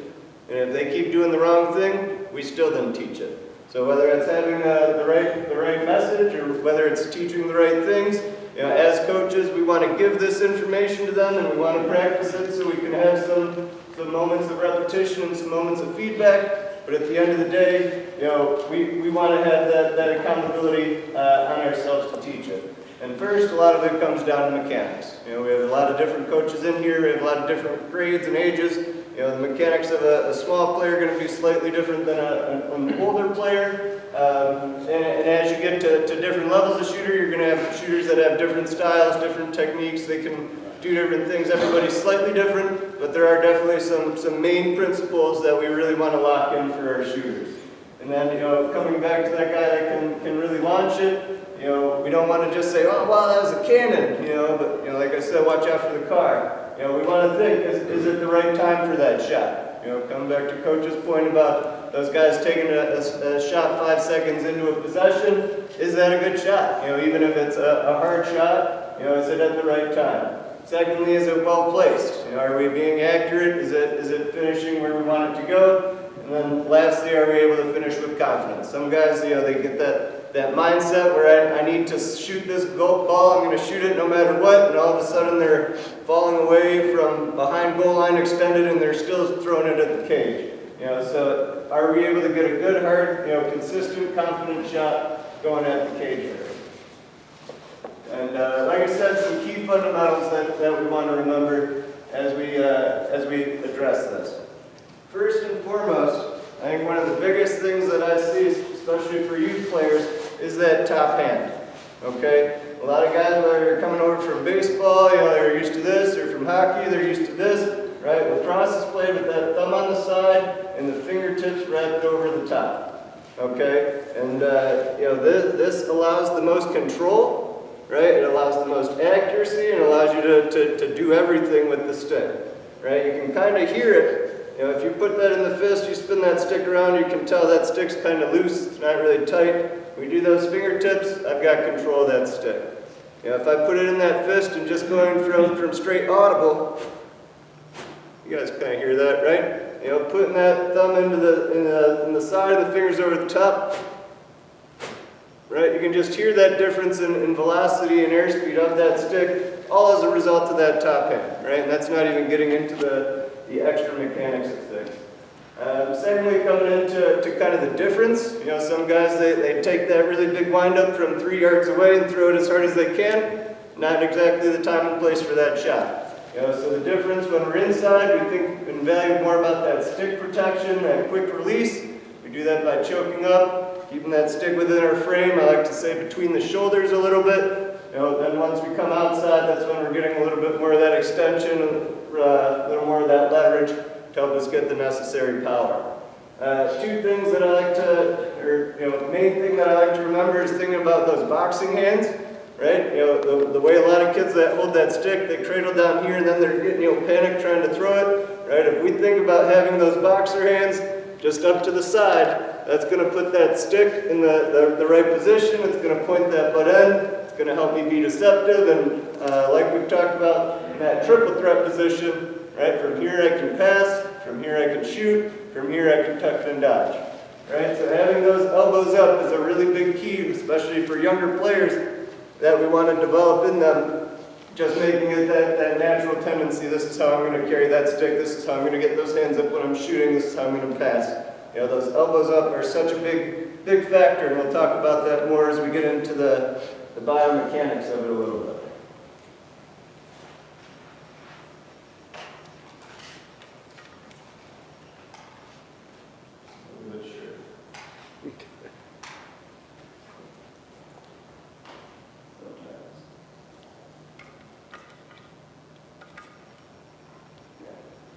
Coming into that body position. position again, that triple threat stance. Right from there, I'm in a nice position. Right, I have that ability to change up, go different directions. That footwork, right? We're talking about if I'm shooting towards this goal here, is that footwork going to the goal, or am I kind of falling away, going in different directions? That's going to take power and accuracy away. When we talk about that energy transfer, okay, this is something that we like to work with our guys a little bit. I kind of equate it to knocking over dominoes. If you're going to generate all the power that your body can generate, you need to use it all. All right, and what happens is, depending on the shooters, sometimes they really just stand up straight and they throw they throw it and they don't really generate that legs. We look at the body of a 12-year-old child, right? Their legs are much stronger than the spaghetti hanging off their shoulders. You know what I mean? So having that ability to get every ounce of energy into the shot and controlling that energy is key. And we're familiar with the term crow hop into shot. Most of us know that one. Okay, but coming out of that position of our body up, that triple threat stance, right? I want each sequence, and it starts with my feet and will only end in my stick. I want each sequence to be one leading to the next. Okay, so starting from that athletic stance, right? We're getting that motion coming to the goal, that little bit of a crow hop, that back step, right? From here, this front foot is going to transfer the energy from the back up into my hips. If I don't step and I just kind of go like that, I'm getting no strength from that. But if I'm athletic and I sink in, I get that big driving step out of that, you can kind of feel it coiling up, and then I get that nice stomp of that front foot. You see how that just opens up that hip right away, right? If I step a little too far, I can't really transfer it, and I lose that momentum, right? If we ever skip one of the dominoes, all the previous dominoes don't matter anymore. They're gone. So coming into that next stage, as we come in, that stomp opens up the hips, and as long as these arms are in that good structured position up here, that's going to transfer up into our core, and as that core snaps around, these arms have to come around because they're attached to our body in a good strong place, and that's how we're going to get that follow through. Assuming that this back leg does a nice drive, okay, that's going to follow through, that's going to swing that leg around right there. We'll talk about kind of identifying some of the mistakes or different things when the shot's not going right. But essentially it's having each one of those pieces all in line. As if I come in, it doesn't matter if I get a really big power here, if I bring these elbows forward a little bit, I can have this snap, and I'm still going to end up pushing the ball. Right? We've seen that before. You guys get those kids that come up here, and then it's just that shoulder push that never going to get the power or accuracy that you're really going for there.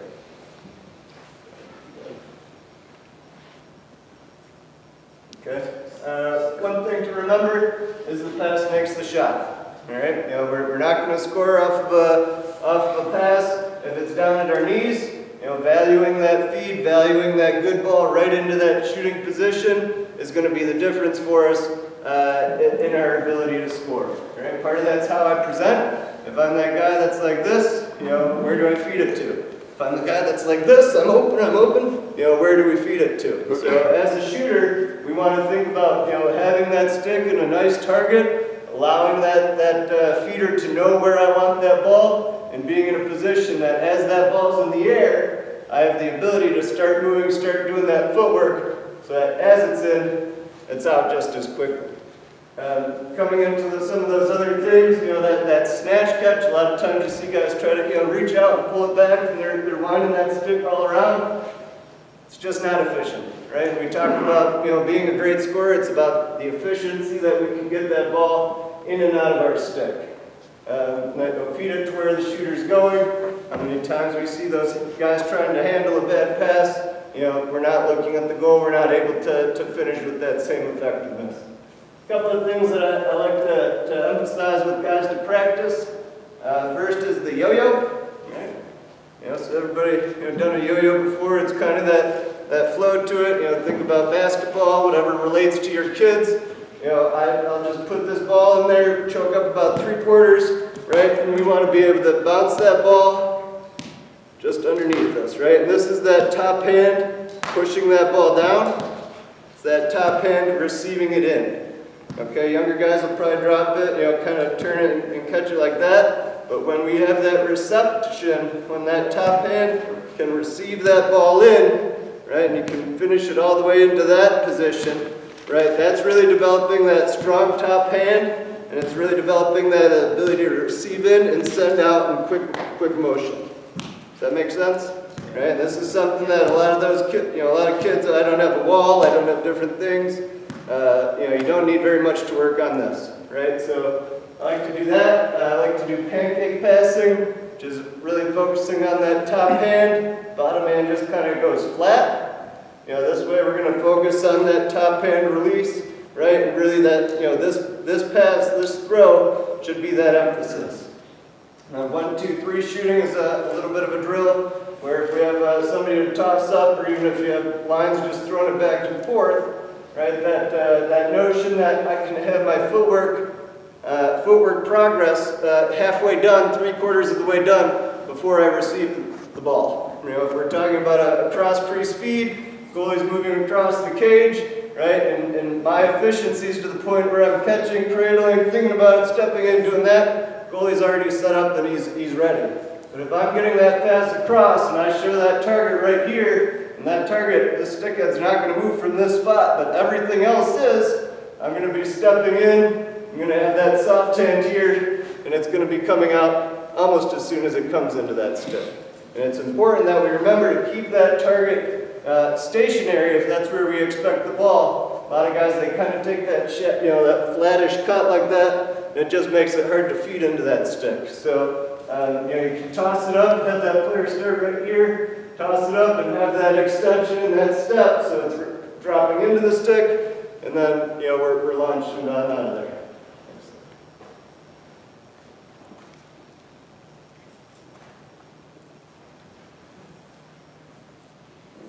Coming into inside finishing. Right, so inside finishing, we really want to think about the most important thing. Like we've heard the term pre-striker, that guy that just shoots it as hard as he can, no matter where he's on the field. Right? Our focus is on protecting the stick as opposed to getting that extension leverage. And again, that's choked up, it's protected, it's ready, right? And it's always ready for the ball. A little bit of background, I talked about my time in high school. I became a crease guy, believe it or not due to my athleticism. Midfielders used to beat me into fast breaks. So my coach said, you go stand in front of the crease. and that's how I became a crease guy. But obviously working on different things over time that changed a little bit, but that concept was the same of having that stick up, and I was always thinking about when I could get that ball, as the ball moves, how am I moving with it, how am I moving against it, what's my defenseman doing, what's his head doing, what's going to open up for me. A lot of times guys go to the crease, and we were talking about 12U team with the crease guys, right? So in front of the goal is the best place to score, right? So if you want guys you have kids that want to score and they want to put in work, right? That's a great place to be and a great place to make a living. And then lastly, one thing that really important in field, but imperative in box. Box getting more and more popular in the States, and rightfully so. It's tremendous for development. But that idea of increasing our angles and coming in front of the goal. A lot of times, this is the goal line right here, this black line. Player catches this ball here and he kind of fades below and he takes that shot as he's fading towards GLE because he doesn't want to get hit. We've seen that before, right? That notion that not only what my eyes see, but what my stick's eyes see.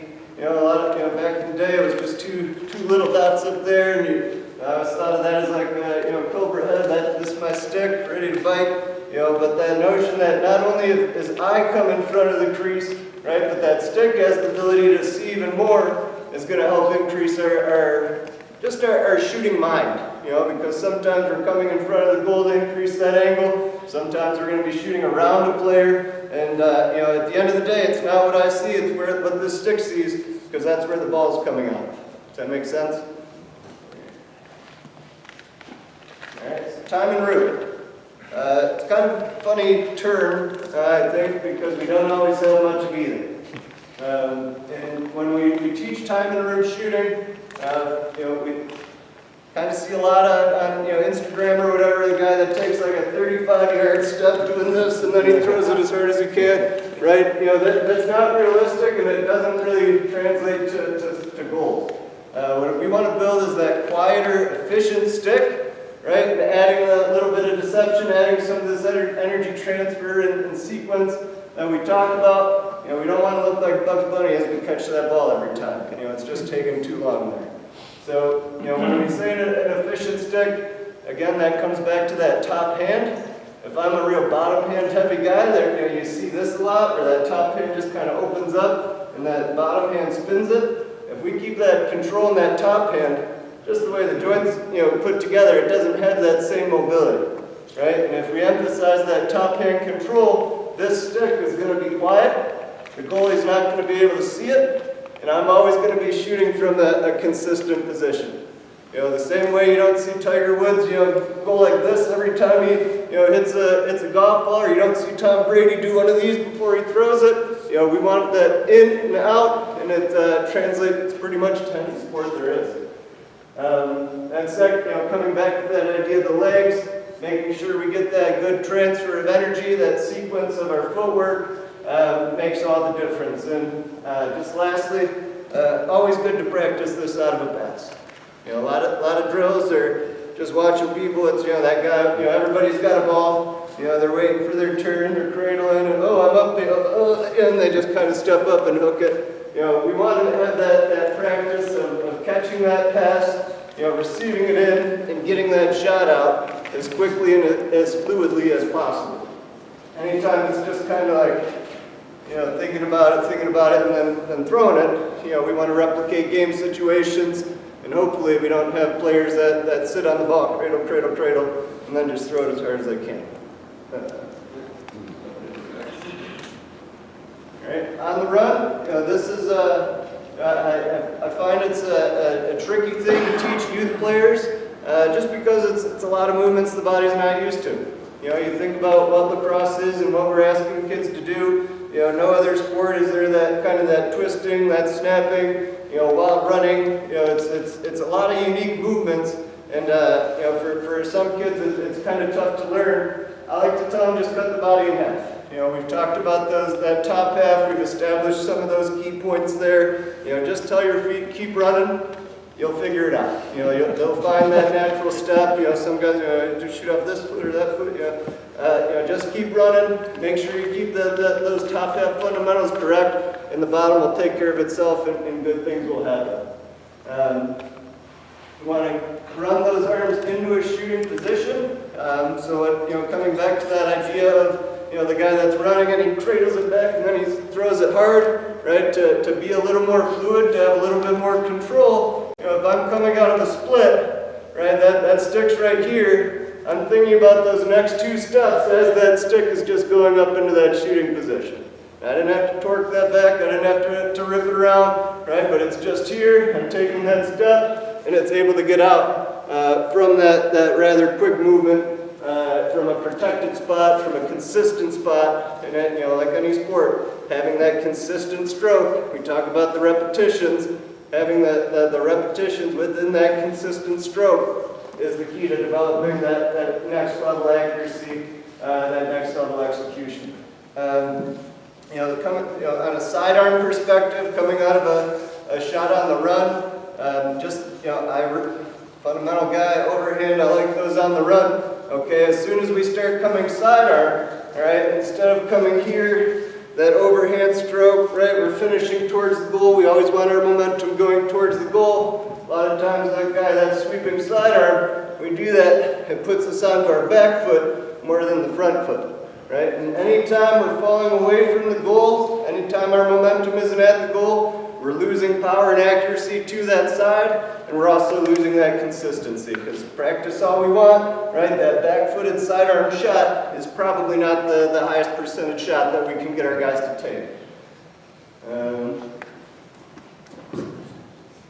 Okay, so troubleshooting. Troubleshooting as we look at as our players, and we can sometimes see those guys that are struggling to figure it out. First things, I look at elbows. If I keep this hand down here and I'm shooting, right? I can do all the torquing, I can do all sorts of things, but I'm not going to have that transfer of energy that comes with it being up high elbows, right? And also by having this hand here, it takes that control off of this, and that ball's going to go anywhere. Because from here, a lot of times they pull it, right? Or they just don't have that final snap that you would do from that overhand position. So I look to see if those elbows are up when we're shooting. I look to see if those hand positions are correct on the stick. All right, going back to that fist grip, if a guy shoots with the fist, that momentum stops like that. That's as far as that wrist can go. If that stick is in the fingertips, right, that follow through can break, and we get that full velocity of the stick out. Then our energy, right, does that transfer of energy sequence, those dominoes all fall into place? Or is it a situation where I take a really big step, but then I bring those hands forward, and I still end up just pushing it? Making sure that it's that smooth step by step into each position, and then that final release, and then lastly just our efficiency. Is that shot efficient, or was there kind of a big windup where we're falling all over the place before we let that ball out of our stick? As we come into advanced concepts, so I like to teach these things to kids that aren't necessarily ready for them. We do some shooting clinics, and I talk about these things, but I make it very clear that you have to be able to walk before you can run. If I can't shoot an overhand pass or shot, I probably should be throwing it behind the back. Or if I can't, control a stick to end up where it lands, I probably don't want to be trying to shoot around screens because chances are I'm just going to be hitting somebody in the belly, right? So, adding these advanced concepts are things that kids work on at home, going into that idea that this is stuff that you do on the wall, this is stuff that you continue to build before we can run with it. Adding those fakes or adding deception, a lot of that, kids faking all over here and they're doing all this stuff, right? But is my stick in a good position to score here? Is it in a good position to get checked? Yeah, so we're putting it into that dangerous position. As I bring it back, the goalie is getting reset, and pretty much a net zero result as far as gaining that fake.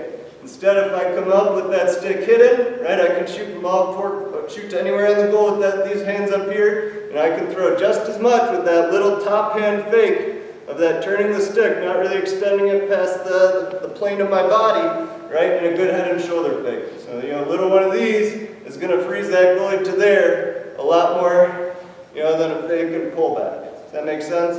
Right? And again, that comes down to that top hand. The bottom hand always wants to do too much, in my opinion. But those little top hand fakes are the quick ones.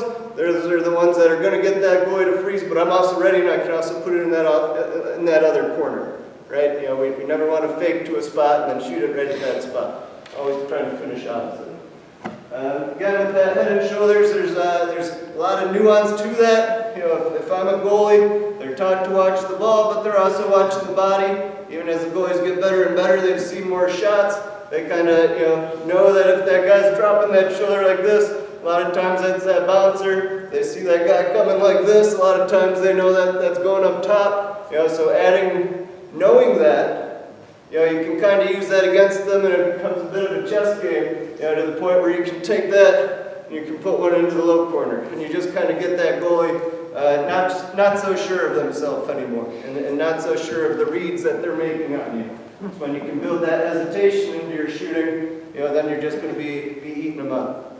Behind the back, there's a time and a place for everything. I think it was Josh Byrne. He scored a lot of pretty sensational goals over the past couple of years. He was presenting at U.S. Lacrosse, and he talks about, anytime it's a creative finish, it's because he didn't have that easy finish anymore, right? It's because he ran out of that option to have the easy finish, and he had to, improvise and do something sensational. But he never comes out saying, I'm going to run down, the alley and go between my legs or something like that, the kids see that, and, Thompson brothers, bless their hearts, like, if I had, $1 every time I've seen a backhanded shovel from X, rich man. But, these are things that kids try to, mimic and imitate. But we also want to make sure that as they develop, you know, if they're capable, we can add to that repertoire, add to that ability. Shooting around screens, great way to score. Great way to score, but again, it's that top hand has to be able to control that ball to release around, right? If I'm a bottom hand shooter and I try to shoot around a screen, right, that ball's never going to have the control of the hook, right, and it's always going to, you know, kind of sail on me. So I've got to be able to step and reach around to be able to put that ball on net. I believe it was Confucius who said, like, the goalie cannot see, the goalie cannot save. So, you know, adding that little bit of deception to our stick, hiding that stick with our body where we can, and then using what's in front of us or using the angles on the field to hide things a little bit more. Talking about some of those you know, that next level stuff, that idea of, you know, what's that scouting report say? You know, a lot of guys have a great, you know, high to low shot, you know, but maybe that's their only shot. You know, on that scouting report it says he's going overhand, high to low to that corner. And he'll take 6 out of the 7 shots he has, or 10 out of the 12 shots in a game, he'll put them in that same spot, that same way, and the goalie's fast breaking them the other way. You know, the best goalies, they know that. They see a shooter shoot, all right, he did that. They see a shooter shoot again, oh, he did that again. They see him try it a third time, all right, well, this is getting a little bit easy. You know, but as shooters, when we can teach that creativity to know that, you know, this time I'm coming up here, you know, whether he saved it or not, next time I might be going to that different spot, and we have that ability to finish anywhere on the goal, depending on what that situation dictates. Yeah, that's the quote, Josh Byrne, creativity only happens when there's nothing else to be done. So, you know, if you have guys that go into a drill saying, oh, I'm going to throw this one behind the back, you know, it's not the way that we want to think as scorers. And, you know, since I mentioned behind the back, I forgot teach. One thing I had for behind the back guys, a lot of times kids think it's this, and they kind of stop that momentum because they hear it's behind the back. I like to say it's the exact same motion as that overhand, and we just lean forward in it, right? And I think it's more of a behind the neck than a behind the back. And again, it's that push-pull of these hands, right? Still going to have that top hand finishing and pointing. Still going to have that ball releasing out of that spot. When guys go like this, you know, that kind of stops. They don't have that full rotation. Ball's going to go all wonky on them. Couple of reminders. You know, anytime we practice, we want to be doing game shots at game speed. You know, if your drill is just called you know, happy shooting fun time, and it's guys kind of cradling, walking around and letting one go, again, that's not realistic to the game of lacrosse. We want to have those reps be, you know, game shots that we want to take, right? What kind of shots do we want to develop in our offense? And we want them at game speed, right? There is no kind of casually jogging through, you know, one of those. You know, if you're in practice and you're coming to get reps here, and that's the way that, you know, there's only one speed, and it's kicking butt. You know what I mean? So, you know, really making sure that we can emphasize that, really make sure that we develop that. Going to that next point about picking your spot, hitting your spot. I used to play with a guy who had a heck of a fast shot. Wasn't always accurate, and he'd kind of make the joke, well, if I don't know where it's going, neither does the goalie. And, you know, he had some goals. He had some goals to his credit, but not a lot of goals. And we're talking about building scorers, guys that'll score a lot of goals for your team. You know, and then simple things that we can do to maximize our reps in practice. Are your ball hunts longer than the drills? You got a pile of balls in the goal, kids walk up and they just start working on their, you know, sand wedge, and they make one pile into 50. You know, I'd say have your guys fill up their sticks, carry them, put them in the bucket. Right? Fill up your sticks, carry them, put them in the bucket. And you know, you'd be amazed at how much time you can add to a practice, actually practicing, especially for youth programs, when I know it's like a bucket of balls would be like a bucket of gold. You know, so, you know, without a lot of balls, which, you know, very important. We want, you know, if you can make an investment, make it balls for your program, because those reps really add up quick. But if we're losing time and energy doing these ball hunts, you know, it can kind of take the energy out of practice, and we kind of lose the efficiency of the drills. And then lastly, the drills match the number of players. Sometimes we go into a session, whether we think we're going to work with 6 kids and there are 12, or we think there are 12 kids and it turns out to be 6. do the drills match the types of reps that we're trying to get? Are you doing a 2-line shooting drill where each line has 15 kids in it? You can lose or make up a lot of time just in how we structure those drills. You can even add it to if you have a particular type of offense where you're trying to develop those shots. All right, we want this shot coming off of that pick, on a sweep, make that a shooting drill. Throw it across, pick, sweep, shoot. And you can teach those positions, you can add that nuance that you want to get through things within your shooting drills and within your skill time, as opposed to saying this is only 6-on-6 where we're going to talk about this particular strategy. Reps. So I like a couple of things here. There's a few different ways that we shoot. That island warm-up shooting kind of builds into that 6 spot. But island shooting, I'll be about 7-and-7. And this is just before anybody's out there, after everyone's gone. It's just me about 7-and-7 away from the goal. I'm just focusing on hitting that spot. And I'm getting those balls in my stick, and I'm just focusing on hitting that spot. And if I hit it directly in the corner, I know I'm dialing it in. If I'm hitting low, if I'm hitting a little bit high, if I'm hitting a little wide, I know I've got some things to change. And that's great for when we come over to that left hand. A lot of guys, they don't feel comfortable, frankly, because we don't practice it enough. But this drill, this island warm-up shooting, gives me that composure and that personal time to say, okay, are my elbows up? Is my body turned? Am I coming over, finishing overhand? All right, that one felt pretty good. All right, that one was a little bit high. I need to bring this top hand, bring it down a little bit more. And it gives that personal reflection time about how we're finishing and what our body feels like. Because in a live drill, one-on-one, or if I'm only shooting out of a dodge, we don't necessarily always have that mental picture of what we're looking like or what we're feeling like.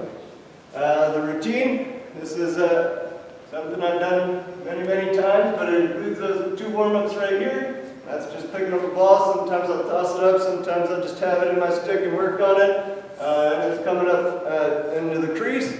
I'm going to be throwing that ball up, coming around and finishing. Switching hands, throwing it up, coming around and finishing. And that's buckets and buckets of balls we're talking about with one person. We come up to that time and room spot, about 12, 15 yards up from the cage, throwing that ball up to myself, taking a shot, throwing it up, taking that shot, switch sides, and then I come up here, top center, and I finish working out of that split and a shot on the run, both sides. And if you do this with a bucket of balls, or a couple of bucket of balls in a row, you'll be exhausted, and you'll probably get more reps than you do an entire week in practice. So, trying to educate your guys about what it means to take that personal initiative to become a shooter. Right? Guys want to be scorers, they want to do a lot of things, but there's a bit of a disconnect between kids, or, even younger adults, right, and where they're at. We send out some player profiles for our guys, and some guys are stronger than others, but occasionally have a weak player who's a junior in college with a 2.5 who says he wants to go play at Michigan and then maybe the PLL, right? And it's not realistic. So, having that awareness of what it takes to get to those points and being able to communicate that with your players is an important part of this development, right? Good players don't just happen at practice. If you want a library drills, the Salisbury shooting lacrosse, Jim Bergman and the team over at Salisbury has been very successful, very high-scoring team for a number of years. If you YouTube that, there are about, I think, 18 different shooting drill combinations. But highly recommend those. And then lastly, getting creative, and adding whether it's parts of your offense to a shooting drill or just doing different things. I think we're all probably guilty of it at some point. We have our drills, we know which ones we like, and this drill again. And when you add that, too much, it gets a little bit monotonous. Kids stop learning the takeaways from it, and they start going through the motions. So by always challenging in a different way or making them think about the shot and how it relates into what we're trying to teach, we're going to get a little bit more benefit from that.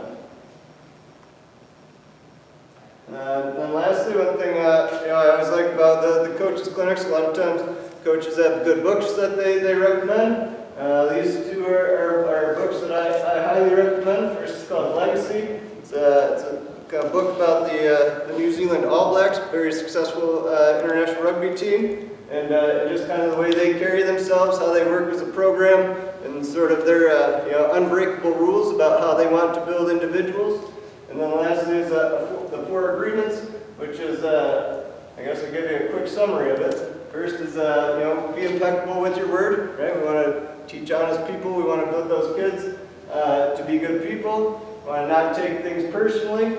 Sometimes you get, maybe as a coach, you get a player who comes in and he's just got a real poor attitude, and it kind of rubs you the wrong way, and then you translate that poor attitude into something else, or you let that frustration. Well, little did you know that the kid just found out some terrible news, and it's impacting him in a way that it wouldn't normally, and that can transfer. So anytime somebody wrongs us, that's more of a reflection of them and their current state than ours.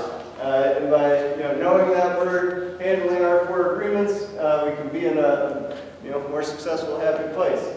Third is not making assumptions, and fourth is always doing your best. That was the Cliff Notes, but very strongly recommend both those books. I found them to be very helpful for me in my personal growth and coaching growth. But that is about it.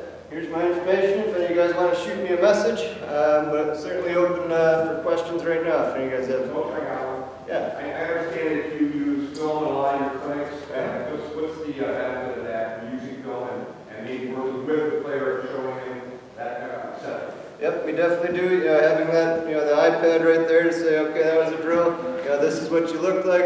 Everybody is a different learner. Some people are audible. Some people you can say, your elbows weren't down, or sorry, your elbows weren't up. And okay, I got it. You can tell that to a person that's more of a visual learner, and the proof is in the pudding, right? Oh yeah, the elbows are really not up. So, helping us see what we look like on film, I think translates into that mental ability as well, so that when I'm not on film, I know what I looked like when I shot that way, and Coach said, your elbows weren't up. And having that visual recognition from a technical biomechanical standpoint, I think makes a big difference for kids to just really see and realize what they are and are not doing in their shot. Yeah. So obviously you spend a lot of time both right and left, and I think that's really important. Like at what age, like with the young ones, you're talking about like, kindergarten, first, second, third graders, these kids are just getting into lacrosse. Do you force them, like when they're doing wall ball or they're shooting, do you like go 50-50 right and left right out of the gate, or do you just go strong hand all the time and then? At an early age, I think that strong hand proficiency is important. From a practice planning standpoint, I think a lot of times, we say, okay, this drill's off for rights, this drill's off for lefts. It was Matt Strebel who, at one of these presentations, made the comment that my practice time isn't your offhand time. Meaning that, that's something that you need to develop on your own. We can't spend double the amount of time on a drill simply so that you can have reps the other way. I would agree that it's, the sooner you can become proficient is great, and you definitely do drills that will put a player here or will put a player there, and you want them to do it that right way. But if I'm doing a youth drill and it's you pass over and then he shoots, I don't want to have 15 shots in the dirt because nobody can quite throw with their offhand just yet. Or catch. Yeah, exactly. So it does come down to that level, but I think part of lacrosse is the fun part, and part of practice is being able to play. And if every drill gets, we certainly have it, where you break down and you can work on some different things, but. If every drill is kind of getting slowed down, or every practice is kind of getting slowed down by trying to switch to that offhand requirement, it can't be there as much. But definitely, I think we do need to encourage that. For field lacrosse, you need to be able to play right-handed and left-handed. If I'm a plumber, I need to be able to use a wrench right-handed and left-handed. And if we're going to become great lacrosse players with that mastery that we want to become, we need to be able to do it, both-handed. To the Canadians and the box players, you know, that's kind of that new thing where, you know, frankly, if it is good enough, then you can get away with it, right? You can play lacrosse with only one-handed in the field game. I just don't think a lot of guys are at that level of proficiency, and probably won't be. So, you know, having that ability, even if it's not, you know, identical, you got to be able to at least do something through it. And again, that's, you know, through encouragement more so than taking time out of your practices. I have just a question in regards to underhand shooting. Like, we've got a couple kids in our program that we can't get them away from it. They are successful at it. Like, you know, in a game, like, they do score goals that way. At what age, you know, do we start saying, okay, you're comfortable shooting that way, you can finish that way? Like, when do we, as coaches, start to say that's acceptable, or start to say that's part of your repertoire? Like, I know so much stuff is situational, but we've got kids, like, we could, you know, talk from now till tomorrow at the benefits of an overhand shot, but they just keep going back to this. And is there a point where we stop trying to change that habit, or we start saying, Were they hockey players? They're all hockey players. And you know, if it works, kids are going to want to do it, right? And you know, is one of those, you know, no, yes situations, right? But you know, I think the message that needs to get across, because if they're scoring goals that way, nothing you tell them is going to stop them from trying to score a goal. But what happens is if we pigeonhole ourselves with only that ability, because there is a time and a place, you know, for an underhand shot, sure, right? But if that's our only move, right, a lot of times that, coming back to what that goalie knows and sees, you know, the underhand shot's a lot more easy to pick up, because I can see that stick all the way there, I can see whether you're coming up, I can see whether you're coming low, you know, so they're going to find out, I think, the hard way, which is once the goalies start saving it more and more, because it becomes a little more predictable and predictable. You know, so if we're talking about the benefits of shooting overhand, you're trying to teach that, you know, it needs to be that explanation that it's not always going to be that way. And if you want to become an elite player, you got to be able to score every which way, right? And you know, guys that are, you know, coming from other sports, they all bring different tendencies from that sport. And you know, just as coaches, we need to be able to identify and kind of correct, but you know, we're not going to hammer, you know, no underhand shooting from a kid that scores it most of the time he shoots it. You know, maybe that's the goalie, maybe it's just got a heck of an underhand shot, in which case, if you're going to keep scoring, you know, shoot it that way, right? If you know, shoot it with one hand if you score it every time, by all means, right? But you know, just as we develop those better shooters, we have to be able to shoot overhand. We want to be able to shoot sidearm. It'd be nice to shoot underhand. Right, but you know, just explaining that there's more diversity to that shot and there's more deception coming from up top will make them think, all right, well, maybe I should practice that a little bit. So in your practices, do you ever run drills that are dedicated to underhand shots or sidearm, or do you just always sort of promote good overhand shooting? In our shooting clinics, we'll definitely talk about that, about the different angles. In our normal practice, I'm not going to tell a shooting drill, all you guys are shooting underhand. To a certain extent, I leave that creativity up to them. But you know, in our shooting clinics, I'll definitely talk about, you know, the different angles and release points. I'll talk about how a bounce shot from an overhand position, I've got to aim differently relative to the net, you know, as opposed to a sidearm one that's going to be closer to me, or you know, underhand is going to be even closer to me. You know, so teaching the angles and sort of the geometry of those shots and releases is something that I'll explain. But I'm not going to do, especially in a team practice, and you know, that kind of, you get such a limited time on stick work and skill work. I'm not going to take the time there to say, all right, sidearm, you know, or underhand, because you know, as you know, we're doing too much already. Yeah. But does that answer your question? Yeah, that's great. Thank you. Yeah. Greaney, what do you teach in full work shooting a run after the shot? So I'll start out for a younger group. I'll just put up 3 cones, and I like to have those sticks up in that athletic position right away. And it's just a 3-step shooting. So right from this spot, it's that 1, 2, and getting that body to turn back to the goal before we finish with that follow through. You know, a little expression, show the goalie who scored on him, right? You know, that idea that we want to get that motion and that energy behind the ball going to the target as opposed, so many times you do a shooting on the run drill, guys just catch it, they run to that alley, and it turns into this or it turns into that, and we're fading into the corners. So, emphasizing that footwork finishes towards the goal and gets some strength behind the ball, because we're already losing some strength, we're losing some of that biomechanical muscle compared to our time and room. So as we're coming into that three-step shooting, it's just up and away so that those hands are comfortable. 1, 2, 3, and come hard overhand there.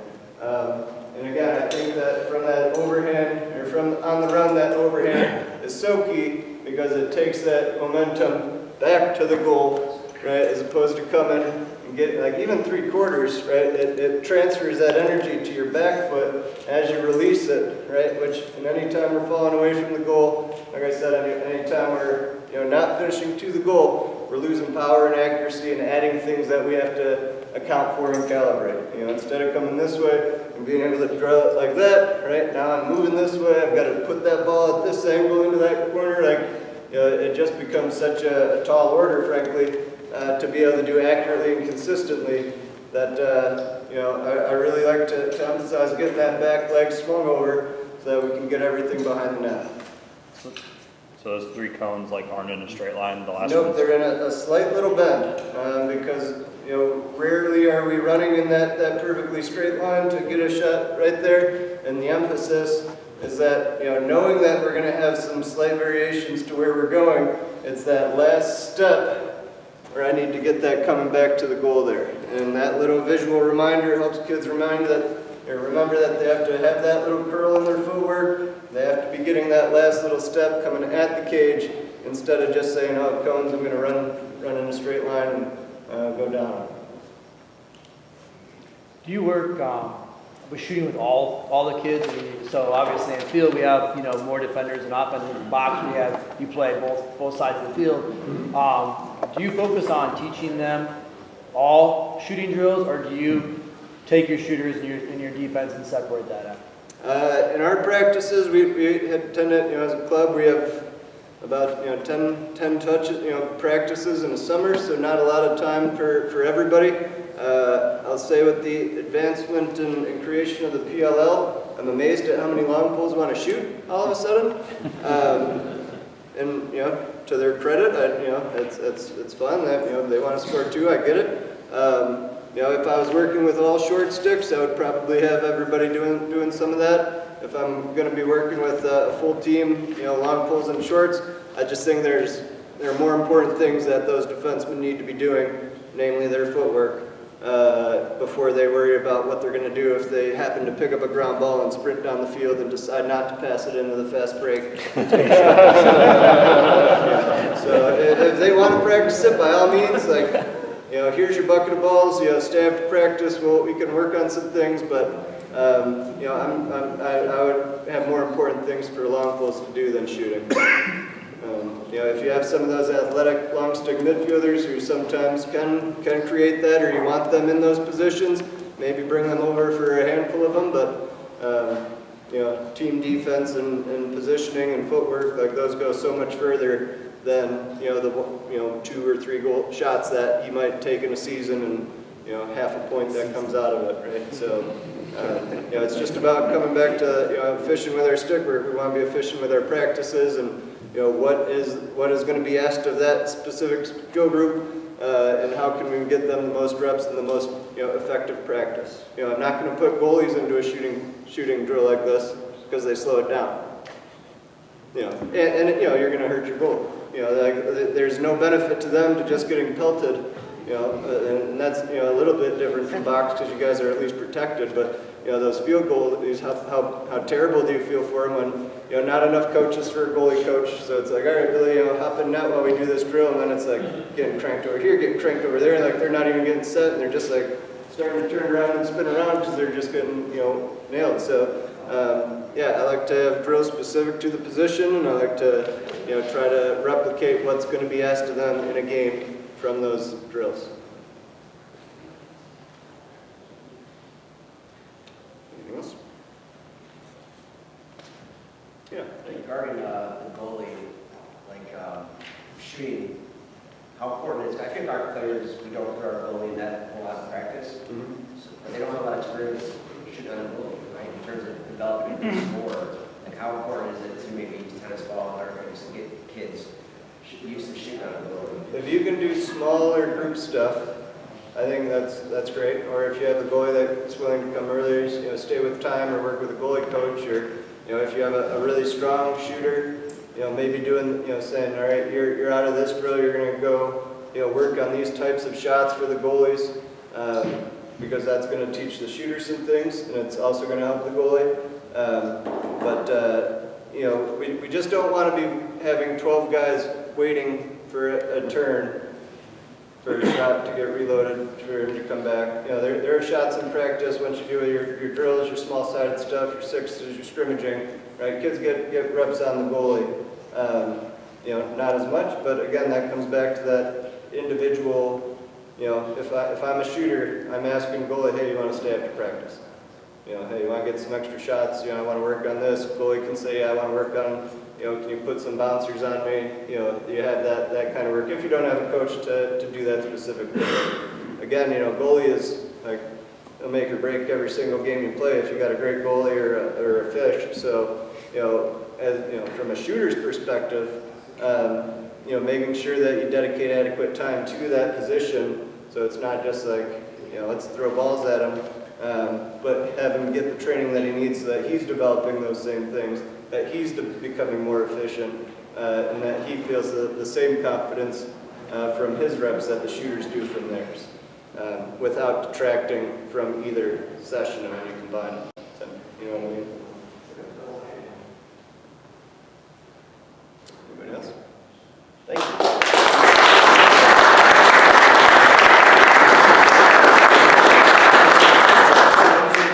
You guys are another quick 2 or 3 minute break, and we'll be right back at it.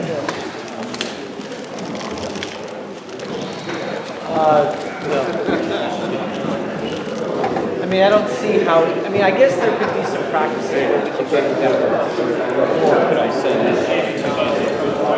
Yes. for a practice? Yeah. Like I'll run with that. Yeah, have them walk up.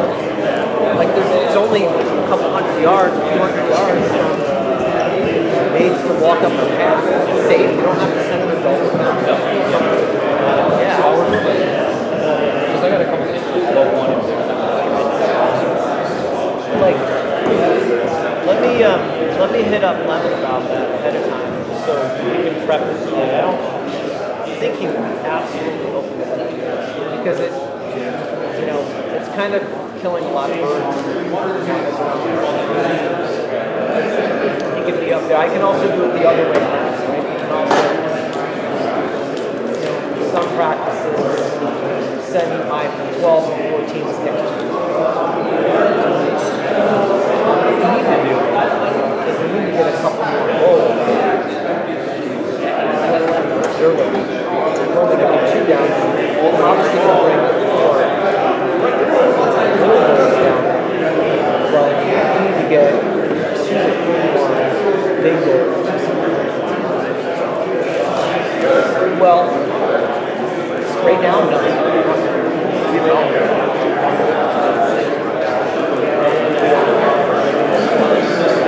We own all the nets. We even own the high school. We own the nets on our way. We own everything. I just took over the I own the high school. And I'm not going to take it.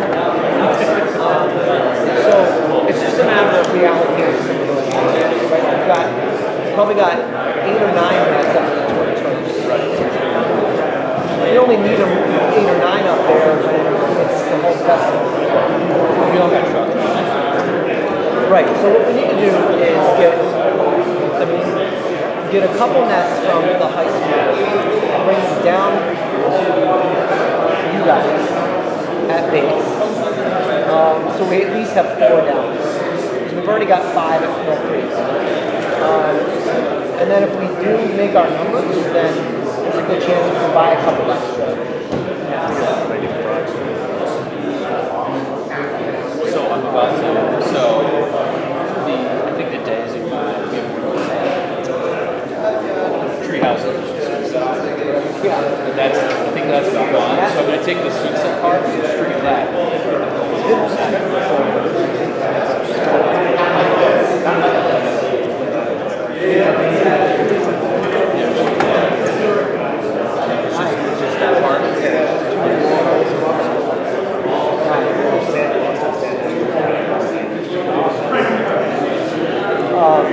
Greaney is doing really well with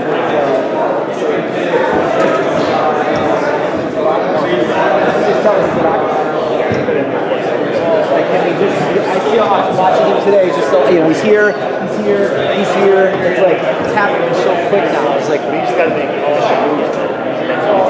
and he needs to get that bottom hand on it just a little bit sooner, so like once he makes that split, right? He makes that split, get it on it sooner instead of waiting. So you make the split, get it on there so you can go. But man, it's fun to watch today. Really, really good work.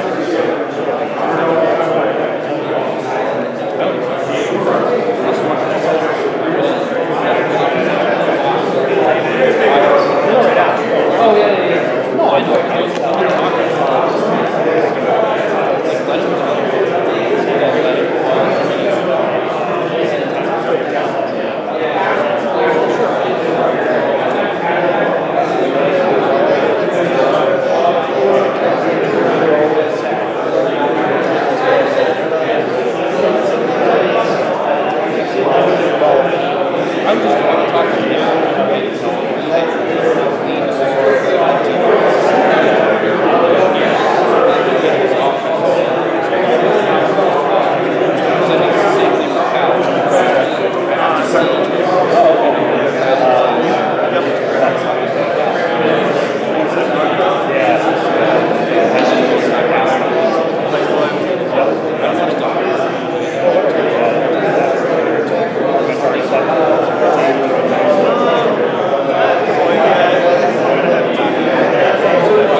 But again, we have some pretty how to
Every time we do that,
to switch from free to it's so inefficient, and you're going to where I go at it. Yeah. Skill level teams, like just mix them up. Yeah. Switch them up. Whatever. All right, so our next speaker is Coach Chris Kolon. He's coach at Detroit Mercy. Been with that program almost 15 years now. Been in Michigan even longer than that, Michigan native. First player out of Seaholm High School to get a Division I scholarship and to play at Rutgers. And just been a great Michigan lacrosse advocate in person, and always helping grow the game in Michigan. So great person, great friend, Chris Kolon. Just to kind of finish on Mark's stuff, to your question, just a real right and left, right? Thing I learned from the girls' game, because women are much smarter than us, right, for the most part. So, on the wall, right? Yeah. On the wall, right-handed, just like you're throwing a football, everything that you teach, correct? Yeah. Right? So you're doing it, they're doing it. Tell a kid to switch his feet. Stay in the right. Stay in the right. Then all of a sudden, switch to the left for a few, go back to the right. You're going to be shocked how fast they learn with their offhand. And then, okay, left hand, do it with your right feet. Footwork on the right. So this footwork, keep this footwork. It's shocking how fast people can learn their offhand. It's a simple, right? Especially with the young ones, 8 to 10-year-olds, 12-year-olds, that little footwork thing, switch your footwork, maybe switch your hands, you're going to just be shocked.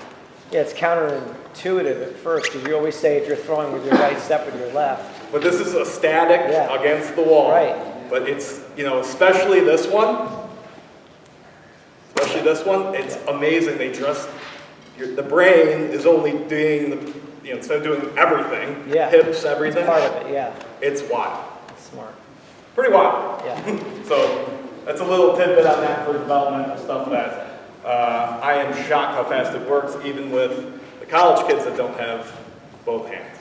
So, but especially with the young ones that are learning, it works pretty good. So first gratitude, thank you for having us.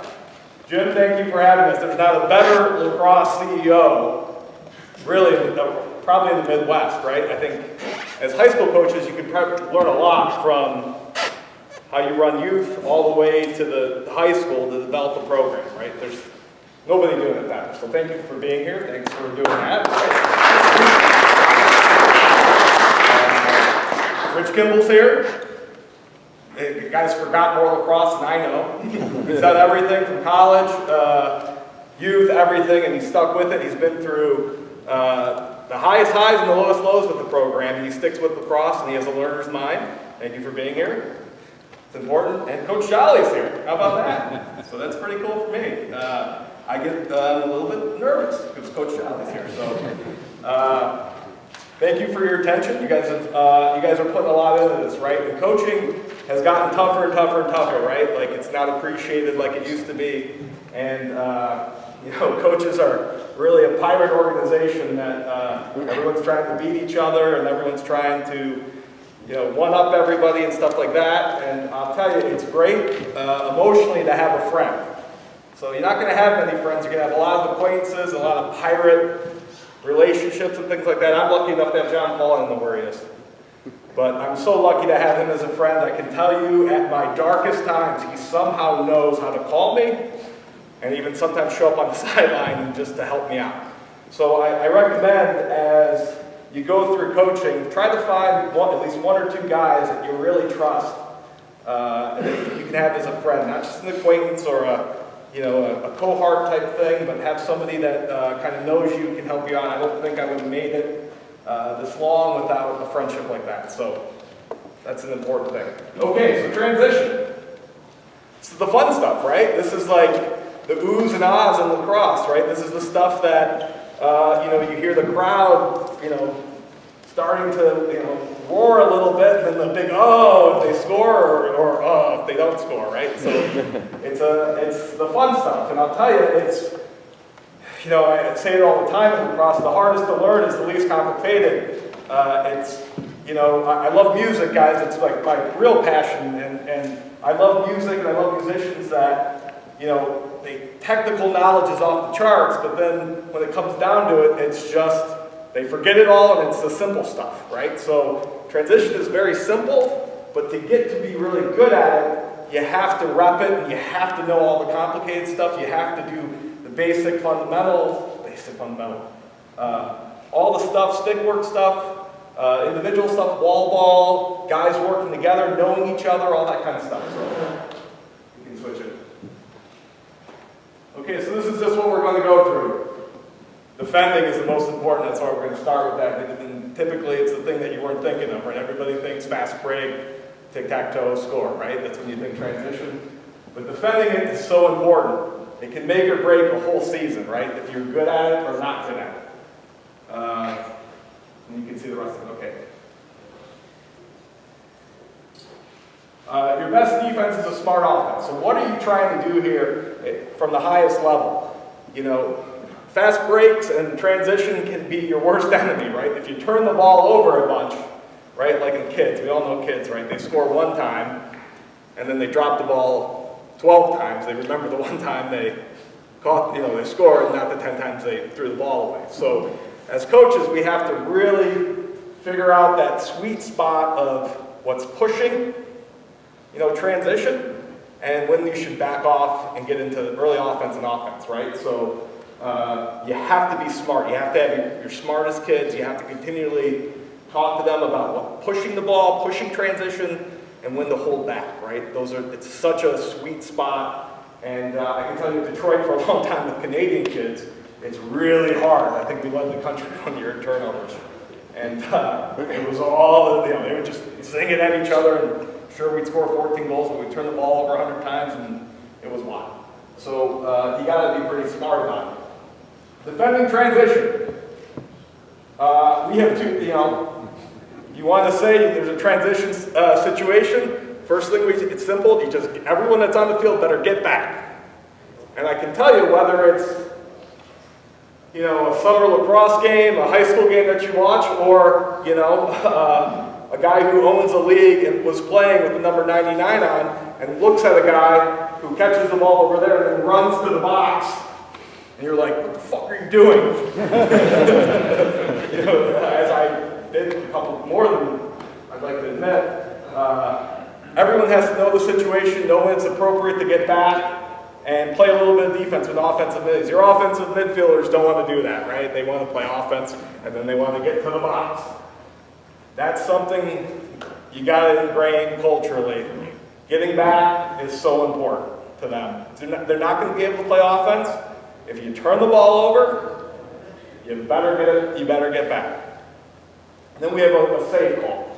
A safe is kind of a shape. You're going to have a 5-on-4 situation, uneven situation. Safe means to the guys that are in the back, maybe you shouldn't be covering your guy, guarding your guy. You come up and you're going to have an uneven situation. You guys understand what I'm saying, right? So it's like a 3-on-4 or a 2-on-3, whatever the situation is. So that's the one call for the guys in the back safe, that everybody has to drop in and play kind of an uneven situation.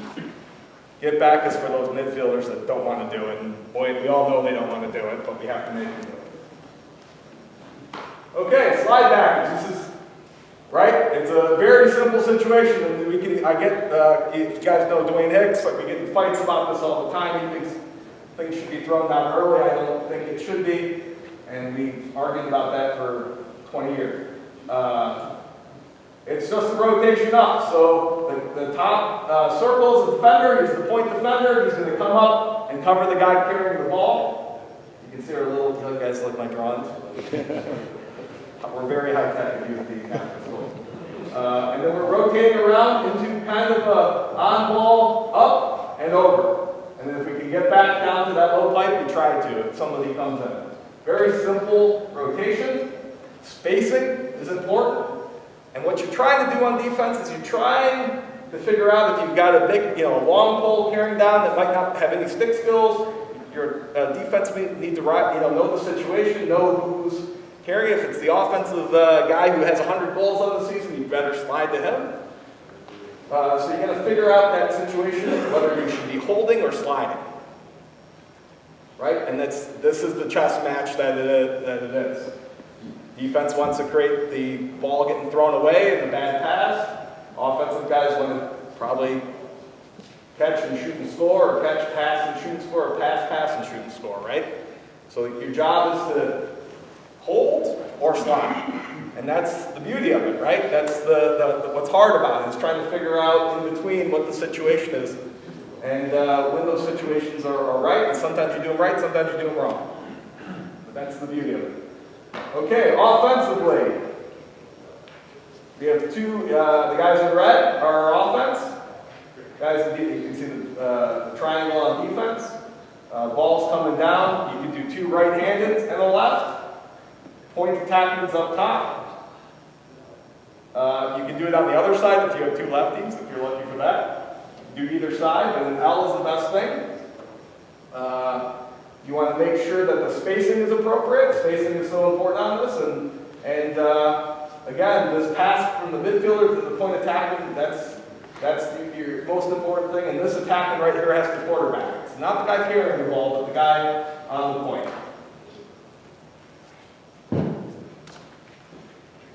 Yep, we're good. Okay, flat breaks. This is I like the flat break. My offensive coordinator does not. So we go a little bit different. This is just kind of you can go straight across the field and basically have a midfielder coming down, defensive midfielder coming down, and wherever the slide comes from, you make the pass. Everyone else has to maybe, it's typically one where you get somebody to go behind the cage, and you can create kind of a slower break situation, where it's either a pass to a goal, or a pass, and then maybe, or a pass to somebody behind the cage, and it turns into some early offense. So this is where attackmen have to be smart. They have to know which way they're going. They have to know the situation. Are we up by 3? Do we need a goal right now? Do we not need a goal right now? Is a possession better than a goal? Whatever the situation is. So flat break is a little bit easier for, I think, for high school kids to figure out in the situation. Okay, we're up by 4, guys get a flat break. Because you're either going to have a catch and shoot scenario where it's wide open, one catch to a shot, or you're going to have a defenseman slide off to a guy who's not in a great shooting position. He's going to catch it, carry it, probably carry it behind, move the ball a little bit, see which way it is, maybe throw it back to the midfielder, and you can have a bunch of different situations there. I think this is a situation when you're up by a little bit, and you're up by 4, you need to burn a little bit more time off the clock. This is a better situation for that. Yep. Is there a situation personnel-wise when you would use a L break instead of a flat break or vice versa? Yeah, okay, so let's say I have a left-hander right now. I have one left-hander that's pretty good, and he gets hurt. Groin gets hurt. That actually happened last night to us. So I had 3 right-handed guys. I had a really good crease guy, Canadian kid, and then 2 guys who were really good at carrying. Right, so if they're going to leave the crease, he actually caught, turned, and flipped it behind his back and scored. Or 2 guys that are going to pull up, catch and shoot, or pull up, turn around, go behind the cage, and start a little bit of early offense. So if you got 3 right-handed guys, I mean, that happened to us yesterday. On the flat break, is there someone that should slide? Which defender should slide? Is that well, I don't think the guy out of the crease should slide, right? Typically, you're going to be sliding near man. Typically, you're going to be trying to slide maybe you're not going to slide. That's the beauty of it, right? Like, I would guess most of the time it's a near man slide or the guy who's from the least dangerous position. So if some guy just goes behind the cage, maybe you come all the way across the field. Probably, in most scenarios, it's going to be the nearest man. Okay, so attackmen are going to fast break or slow break, right? Fast breaks,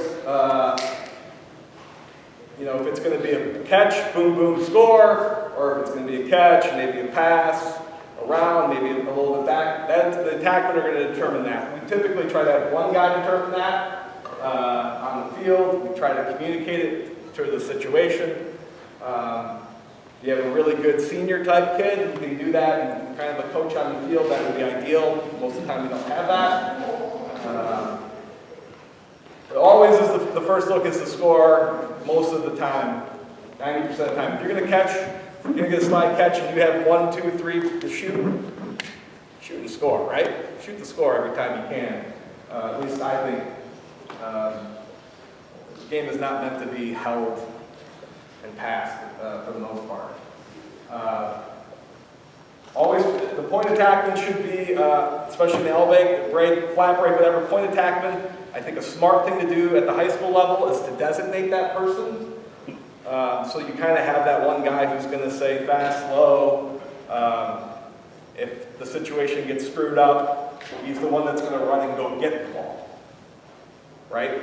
And sometimes attackmen don't want to do that. But sometimes you got a D-midi or a long pole who's trucking down and a little bit out of control. You're going to need to designate somebody to say, oh boy, I better get that ball from that guy, right? So that's, typically you can just use your point guy, whether they're in a flat break, L break, whatever the situation is, to kind of be that guy to take control of the situation. Remember, fast breaks and uneven situations need to end.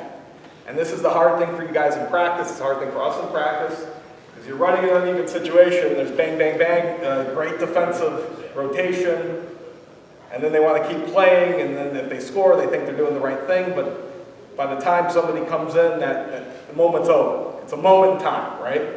So you got to figure out when to blow a whistle and stop the play, which you hate doing, right? But stop the play and say, okay, it's fast break's over, next, right? Next in the drills, next. So as a coach, make sure that you're kind of understanding that you're not teaching early offense, you're not teaching uneven offense, you're teaching that moment of wow, right? That moment of boom, boom, score that everybody loves.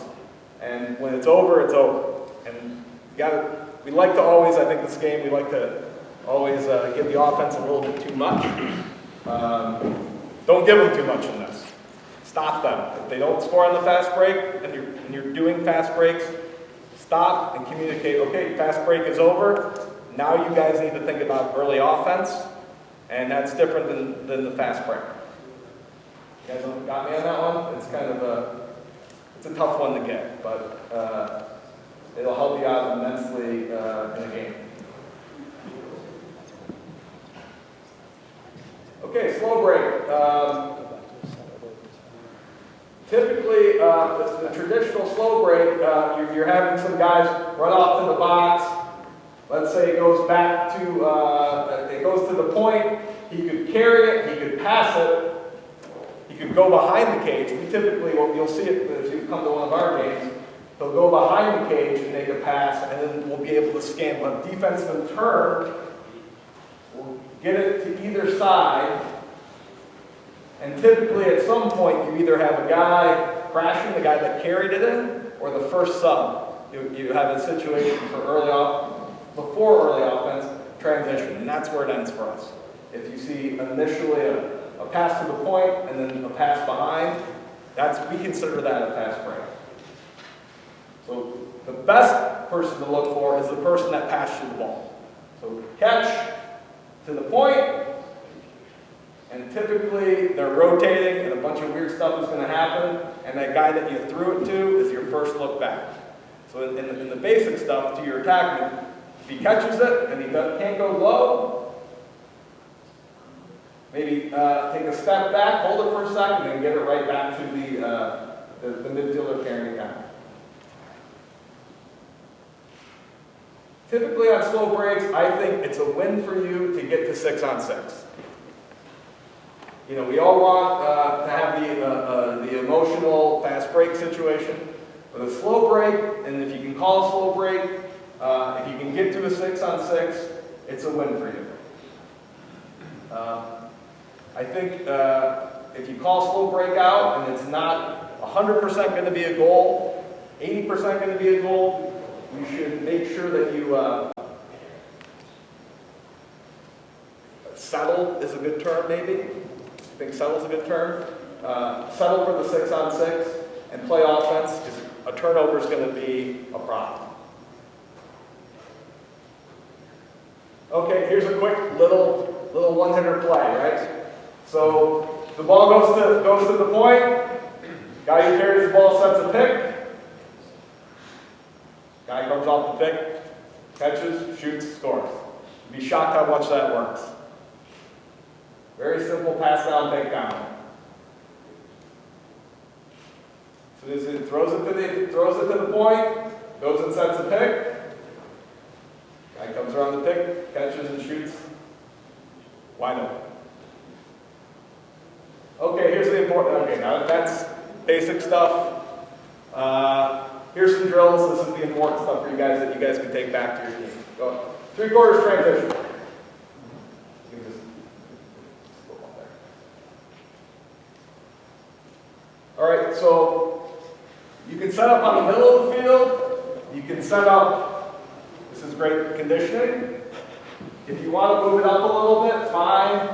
About 3/4 of the field. I'm giving you guys these because I'm guessing for the, scrimmaging is great. I love scrimmaging. Scrimmaging is probably the best thing for transition, but it can go up and down. It can get weird. And, I'm guessing that for the most part, you don't have enough guys to make it worth your while, right? You probably have this many guys, right, that can catch and throw, right?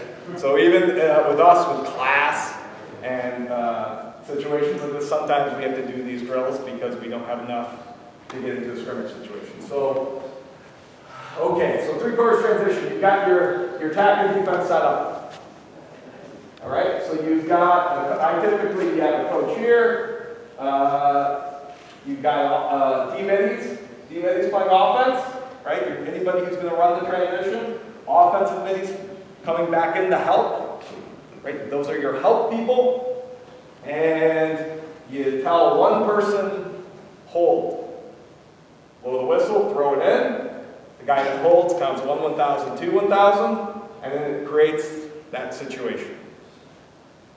It's not great, but it's it's as good as you're going to get if you can't get into the full field situation.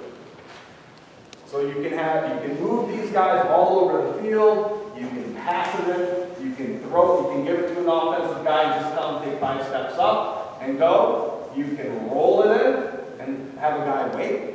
But always just keep one offensive midi that's playing defense back. Any questions on this? Pretty simple drill. Don't need that many people, and you can actually work transition. This is a great drill. Okay, another drill that, again, when you don't have enough, when you have less people than that, and you just need to go the general concept. Kit Kat, we call it Kit Kat. So you've got an offensive line, which is your defensive guys, right? I would just do this with everybody, mix it up, 2 different colors. Everybody, you throw a ball in, you roll a ball in, coach is over on the side. I would start by throwing it in, and you designate one of your guys, one guy in one line. You can know their name, so call out the kid's name. One defensive guy touches the restrainer while the offense is going, everybody's going in. Rich, this is an old one, right? Am I right, Rich? No? Yeah? Kimball? Yeah? You guys probably did this, right? This is an old drill. So this creates the 3-on-4 situation that you're wanting. And it's a great drill for you that can create the uneven situation. Remember, in both those drills, it comes down, bang, and then it's over. Don't spend too much time. Because it's going to be over before it's over. If you want to play the 4-out and 4-out on this one, it's okay. If that's something that you need to do to work on it, great. So sometimes blow it dead, sometimes let the 4v4 happen, whatever you want to do. But this is a great one. I would do this one, and again, my assistant made this presentation. I would do Kit Kat before I would do 3/4 transition. right? This is your basic. This would be one of the first drills to do at the beginning of the year to kind of get the 3-on-4 concept. So this is a good one, and then you can move to 3/4 transition after that. Okay, box scramble. I think this is another one. So these are cones. You guys like the cones? I'm not a big cone person. Coach Nicole loves cones, I don't. So you have your defensive attack up and they're out, right, doing their thing. You have 2 defenders. So 2 defenders, your offensive midfielders, people like that. Offensive midfielders are here. They're playing defense in the box. These guys are in 3, they're passing the ball around. Let that go for, if the guy snags the ball, we yap at each other. If the 2 guys playing defense actually can snag a pass, they're throwing skip passes, moving around. They don't have to be static in this element, but you want to keep them moving around here, passing the ball. These guys are playing defense here, trying to get the skip passes, keeping their sticks up, making sure that they're going to be turned around, doing a bunch of stuff. Everyone's going to be concentrated. Blow a whistle. These guys go play offense. These guys go play defense. The 3 guys play offense. The 2 guys play defense. You can do it if you got a lot of guys. You can then go this side, this side, this side, this side. If you don't have a lot of guys, you do one side and you do the other side. It's not perfect for transition, but it's as good as you're going to get if you can't go full field all the time. So that makes sense, guys. Yeah. Do you typically try to blow the whistle there when like the offensive player is closest to the restraining box, or do you blow it like on this side? All different situations, right? And typically, sometimes these guys are moving to here, right? So the offensive guys are keeping they're catching and they're moving a little bit, throwing. Right. So they're moving a little bit within this box. They're staying around the cones, and then these guys are rotating around with their sticks up, trying to figure out. So you're just trying to create chaos, right? So it's just 5, 10 seconds, and then we blow the whistle, go. How much space are you giving them? Depends. I mean, is it real tight, so it's like 5, 7 yards. Yeah, again, do what you can do, right? We do 7 yards probably in the box. You ever try to ground ball variation on that? Oh yeah. In the box there? Yeah. Yeah. It gets a little, with our guys, it turns into a bunch of them beating the shit out of each other. Like, kids have got hurt, so we try to keep it more in the air. But if you got guys that aren't willing to destroy each other, then that gets heated if we put it in the ground, so we don't. But yeah, the passing is and again, this is great conditioning. It's also great stick work for your D-middies and your long poles and stuff like that. And it gets to a 6-on-5 look, which there's a ton of 6-on-5 little crosses in there. So it's a good thing, and it's great decision making. And this is something you should pretty much do. This is a great one. I think in a normal 5-day week, we do this 3 times. I got this one from Coach McMinn, right, who, Robert Morris, he's now at Utah, right? Robert Morris, he was probably, it's like he was driving a Ford Taurus, and now he's at Utah with the Corvette, right? So it's just a different thing, and he's getting better, and once he learns to drive that Corvette, it's going to be pretty wild. But he does, in an hour-and-a-half practice, transition stuff like this, all these different kinds of drills. He'll do an hour and 10 minutes out of an hour and 30-minute practice. They do 5 minutes of 6-on-6. 5 minutes. This is where the basic 6-on-6 concepts, if they win these transitional moments, they'll win a game. And, guys like me that are trying to coach against them, we're trying to not give up any transition at all. If you give up against Robert Morris, for years, if you gave up less than 8 transition goals, you might have won the game. So this is a good one. You can move it around in different spots, and again, it's transition, so you can move it up a little bit from the midline. You can do whatever you need to do to make it work for your program. Okay, Denver drill. This is another simple one for you. high school kids, it can get boring, college kids, it can get boring, but I'm just trying to give you guys some tools depending on your level. So this is just a simple, from the midline or wherever you want to do it, guy, you can throw it to him or he picks it up or he just has it, runs down, 4 on 3, right? Your traditional fast break. Is it bang, bang, bang, goal, or is it not? And then you add some people, right? You can make it, you can add one other guy, you can add an offensive guy and a defensive guy, whatever you want to do. But you give them a second ball. The key is the second ball, right? So you have the 3 on 4, and then you make a 5 on 4 with a second ball. Okay, 3 on 4, bing, bing, bing, bing. Whistle. Another guy comes in, you throw in the ball. 5 on 4. Bring it, then you can have another defenseman come in if you want to make it a 5 on 5, whatever you want to do. So figure out what you need on that, but this is just, it's a Denver drill. It's as basic as it gets. One guy comes in, add another defensive guy behind, add another offensive guy behind, add another defensive guy. You can go up to 6 on 6 if you want. You guys get what I'm saying? So you just add one, add the other one, throw another ball in, but make them quick if that's what you're practicing, right? So you're not practicing 6 on 6 or early offense. I would think even at every level, you could probably let this one go a little bit longer, but it's just an easy add, throw in. Okay, this one they freaking hate. Conditioning, right? So you've got your attacking and defensemen love this because they just hang out and talk the whole time, right? So you've got your full field transition. So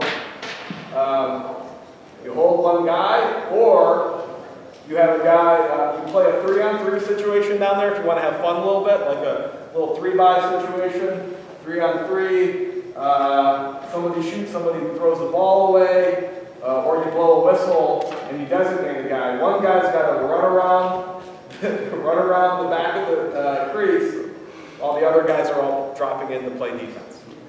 Everybody's getting back. It's a lot of running the minis hate. It's awesome. Freaking awesome. It's conditioning, right? It's hiding conditioning. So these guys come back in. Paul used to love this one. He's the only player in the world that loves ball music. Like, crazy. And he loves going around the crease and trying to catch people. And he sometimes did, most of the time he did. So yeah, it's just a full field conditioning type drill. Have him run around the crease and get back into a 6 on 6 scenario. This one, I'm guessing for the most part, you're not going to do too many of these reps. It's going to be a rough one. All right, substitution game. So we just had the fast break. What can you do right after, before you get into early offense? We do 2 things, and you'll see it all the time if you come and watch our games.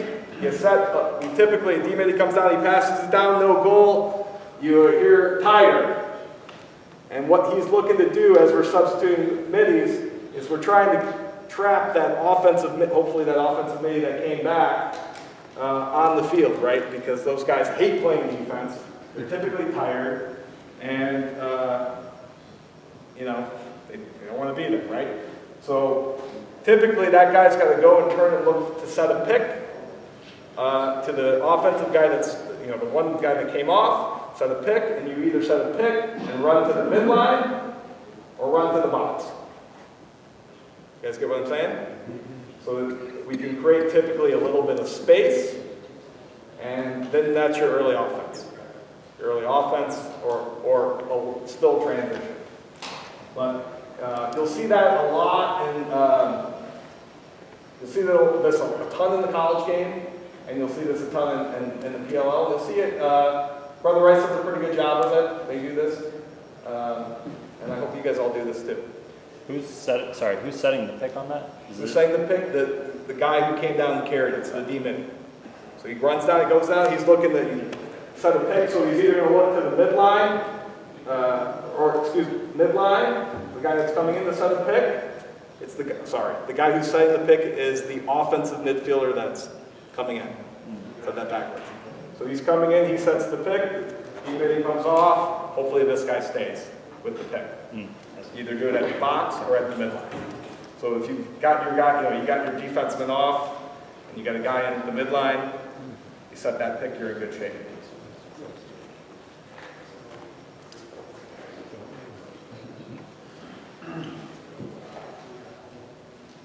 Any questions? Tried to go through it quick. So one of the great ways to kill a break on offense is when that point man or any of your attackmen stands still to catch. What is the, how do you find a good way to teach that curl, to teach that footwork, and be moving in the break? Luckily, I think well, it's tough for me, right? Because I think at my level, some guys hammering on the hand so hard that they ultimately move, right? Again, if you're catching your feet, if you're catching flat-footed on offense, you should get off the field, right? The guy should be moving towards the ball, catching, turning, right? That's footwork, right? We're teaching footwork all the time.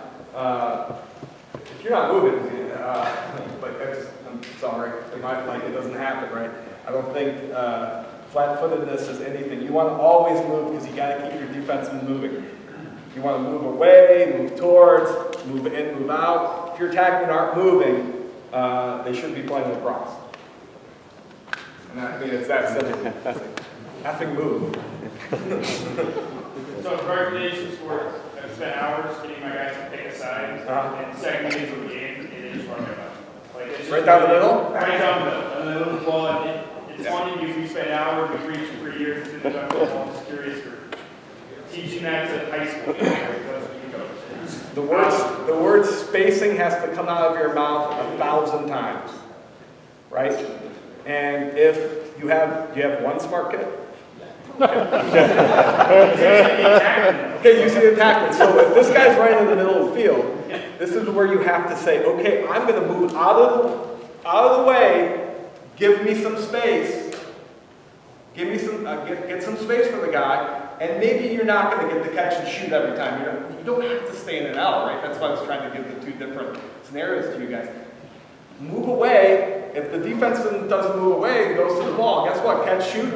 You're moving to the ball. Go finish towards the cage and you're scoring. So as long as you have an attackman that's smart enough, that's why you designate kind of one guy to be the quarterback. That guy is going to control. I mean, he can be standing in the L over here, and if the guy's coming down this side, get out of the way. Right? It's simple. You got to think about the simple stuff. You always want to, again, if you're moving away, the defenseman's going to sit there maybe going, catch it, shoot it, turn it, and score, right? So as long as that guy's moving, right, that's what I would preach. Your D-middies are going to be kind of rocks, right? They're going to be kind of stupid. So again, if you practice it more, you'll do it more. But that attackman has to be really smart, right? And that point attackman has to be smart. They think, okay, I have to be in an L. You don't have to be in an L to do anything. You have to get open. So move your feet, get open, get into a spot where you can shoot, shoot and score. To that point, you can also shift your break. I think what you're referring to is that time where a guy picks up the ball over here, and it's a straight shot into the goal, but attackmen say, no, I'm a right-handed point attackman, so I'm going to stay up in this spot. And now you're running into it, and you're asking the midfielder to run all the way across to the other side of the field to try and come in like that's not a break. Those attackmen have to recognize that break can shift, and it almost comes into a low break or that flat break, and to the point where your lefty might come up on the other side. You try to teach that read and recognition for what coaches say in space. Don't just say I'm so rigid that I'm going to stand in my little spot here. It takes a read. And that's where that kick-cat drill will come in handy for you. I think that drill for you guys should be done every day. That kick-cat drill will be great because you're just learning 3-on-4 scenarios, and it's good. You can have this guy, the sides, the middle. They're going to realize that, okay, I just got to get the open space. Find the space in the shooting lane. Don't be robotic and it has to be an L break. Like, that's not what you want, right? You want to get open, and you're always going to have some guy that's a little bit overzealous, carrying the ball down. That's emotional, and that's where okay, where I was saying, like, maybe that guy on the little pipe, maybe should already go back behind the cage, back it up, right? Yeah, right? And again, you can do so much with that. If he even sees it, cool, he catches it behind the cage. You know, if that guy goes behind the cage, you can zip it around and do a bunch of fun stuff and have a little bit of more early offense. Tell me, I mean, how crazy would that be? Catch it behind the cage, zip it, and then look at everything you can see. They're just chasing the shot, the deep ball's already a shot. Yeah, deep out. So, you know what I'm saying? Like, there's just so many, get open, right? And this game is it's a flow sport, right? We try to be like soccer, even where we're trying to move the chess pieces so much. It's not, we can't do that, right? This game moves too fast. It's like hockey where you just find the open, you know, where stick work is a premium just like in the NHL, and footwork and, you know, skating and footwork is a premium. I don't care where you go on a fast break. I don't care if the point's in the middle of the field or on the side, up, behind the cage, wherever it is. Just be smart about it, right? That you're open and you're not turning the ball over. That's what smart means. If you do shoot, either score or don't make it a save and go back the other way, right? That's the crap that we don't want. You talked about like hiding your conditioning in your drills. Do you ever do like pure conditioning during the season, or is it all in your drills? I like conditioning. Because it's adversity, right? So to put it in the middle of a drill, I'm lucky that I can break it into a strength and conditioning unit, right? So other than my practice, again, that I'm limited with practice time because kids have class and these crazy with engineers and people, they have to all get to their other parts of their lives. So we have very limited time in practice, sometimes an hour and 20 minutes, hour and 15 minutes, and we have to get a lot in, right? So if you've got a little bit more time, especially early on, I think my advice would be, when you're doing conditioning, you can't kill them right away, right? You gotta move into it. And just do it early. Do it early in the practice, get them tired, and then make them perform. Yeah. But again, I think, depends on your group, right? You got a bunch of kids that, coach made me run today, Bob. Then hide it. Little off topic of the transition, but do you have any advice, growth economics philosophy on encouraging free play and building lacrosse IQ, especially with the younger kids? Love it. I love it. I think if, 3x, Jamie Monroe's gift to lacrosse is the best thing in the world. I think play-based learning is so much better than anything else. You know, just getting a garbage can or a little 3x3 net, tennis balls, you know, one guy in the goal, 3-on-2, half court is the greatest learning tool in the history of learning tools in lacrosse. So play-based stuff is great. I think play-based stuff, sometimes we want to be overzealous and think we're important, but letting kids just play it out and make mistakes and get better is especially the youth, is, you know, it's great. I think it's the best way to learn, and it's fun. It's, you know, what I did with my friends growing up. That kids today need to pay somebody to show up and go to a fancy indoor facility, right? And you know, pay money and have us stand there. But we're doing them a service by letting them play. You know, I think play-based stuff is so much smarter than you know, go here, joystick, chess piece stuff. That's when kids are going to get really good. It's a game. Yes, it is. It's not anything else. So we kind of had this issue with our team in the past where LSM's E-middies would sub off really early, even before anything happened. Wow. You encourage those guys to go through crease, play it out for a second, and then get off? Depends. Yeah. Right? If you've got guys that love stick work, like I had Paul for the last 5 years, and that kid shot, you know, we were going to put him on man up. A better shot than most of our attackmen, right? With a long pole. So if you've got him, let him play it out, right? If And as a long stick midfielder himself, let them play, right? Let them play. I think it promotes a little bit more fun. It promotes, just promotes a little bit more fun. So yeah, why would they want to come out? They don't want to leave. Lazy, they want to run. How do you teach good shot selection and avoiding turnovers while also saying push the cage? Reps.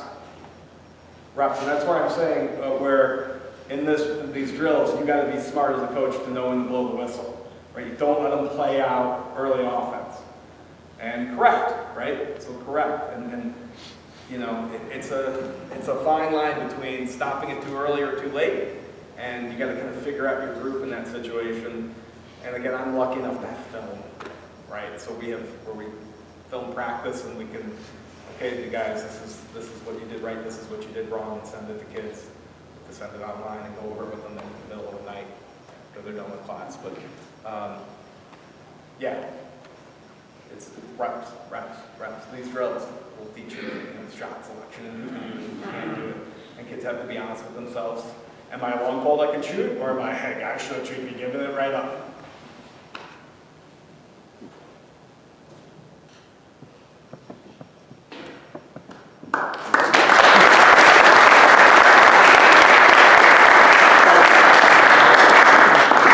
We're getting a little bit behind schedule, so let's just do a quick refresh, and then we'll be right back at it for the next one.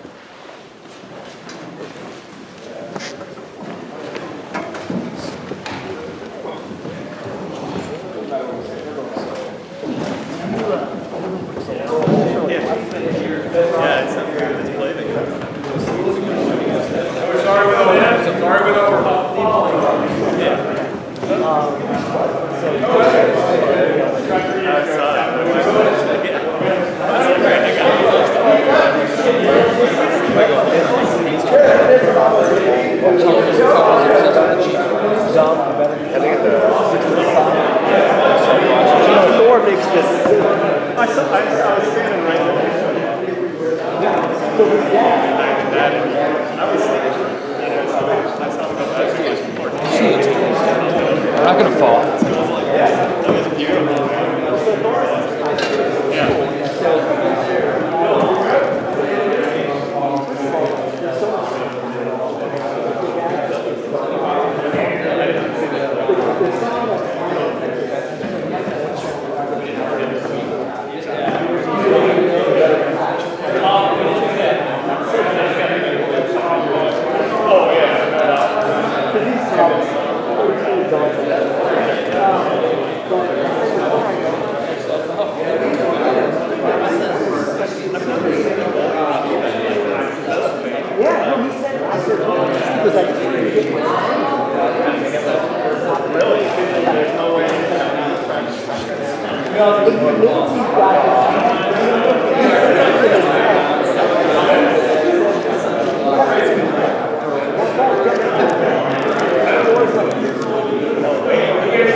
which we could make also play. So how does someone get into it? Somebody's denying you, and then they pay for it. That's what, you know, I know.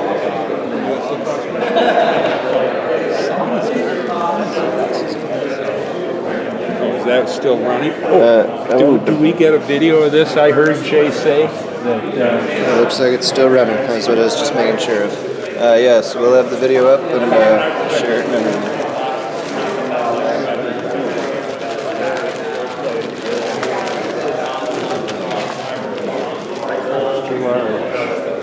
Rick de Blasio, I don't think he's here. I'll be right back, Mike. Okay.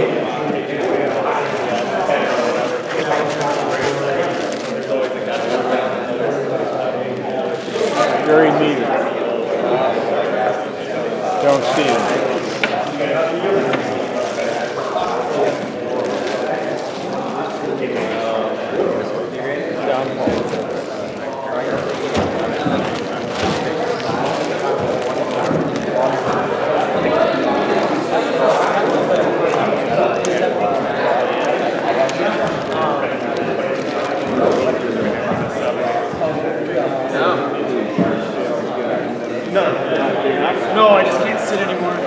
Too much sitting there.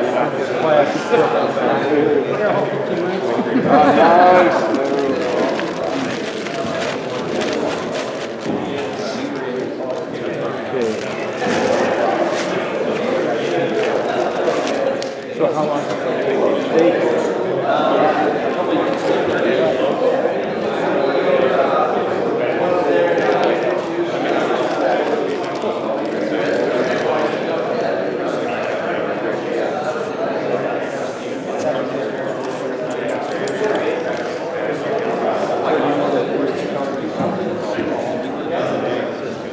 I think Chris agrees now. That's they kind of grow pretty fast. They do have, I mean, it's not that big ago. He did mention he has reached out to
Yeah, great kid. Go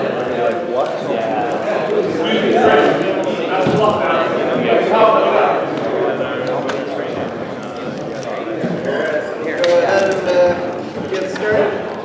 Before I forget, make sure you guys stop by LBLC uniform booth there. Got a raffle at the end of this. A lot of good nice gear, so get your information there. But our next presenter is Michael Carvana.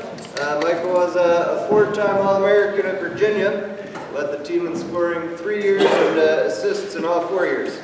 There he coached from Brown, Virginia. In the next 30 years at Denison, he compiled 312 wins, which puts him in an echelon with fewer than 24 other coaches, lacrosse coaches, who have won that much.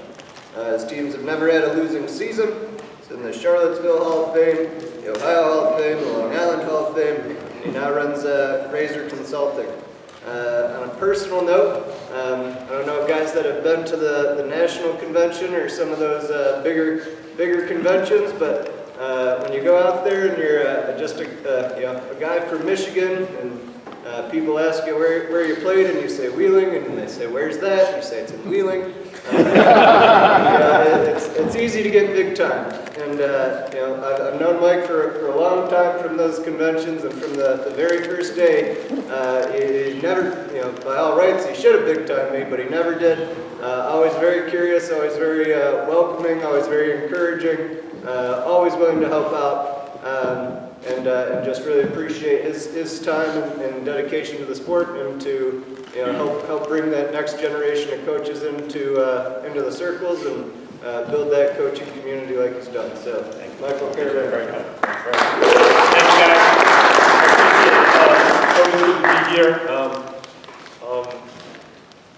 I just want to make sure everybody understands that to me, part of this has to be entertaining. If I'm correct, it's like 2:30, so you've been here for a while. So 2:30s in my house on Sunday when I grew up in Long Island, I had 5 bachelor uncles. And my mother was the best cook in the family. So every Sunday we have 13, 14 people over my house. And if you can imagine a typical Italian family, everybody's eating and talking at the same time. So don't feel bad if you got to get up and get something to eat. I will clue you right in, and I will be able to not only watch you get up, but I will notice what you will take and eat as I talk. Okay? So all kidding around, I'm glad to be able to be here. Hopefully, so I can share with you some different information and some different thoughts about things.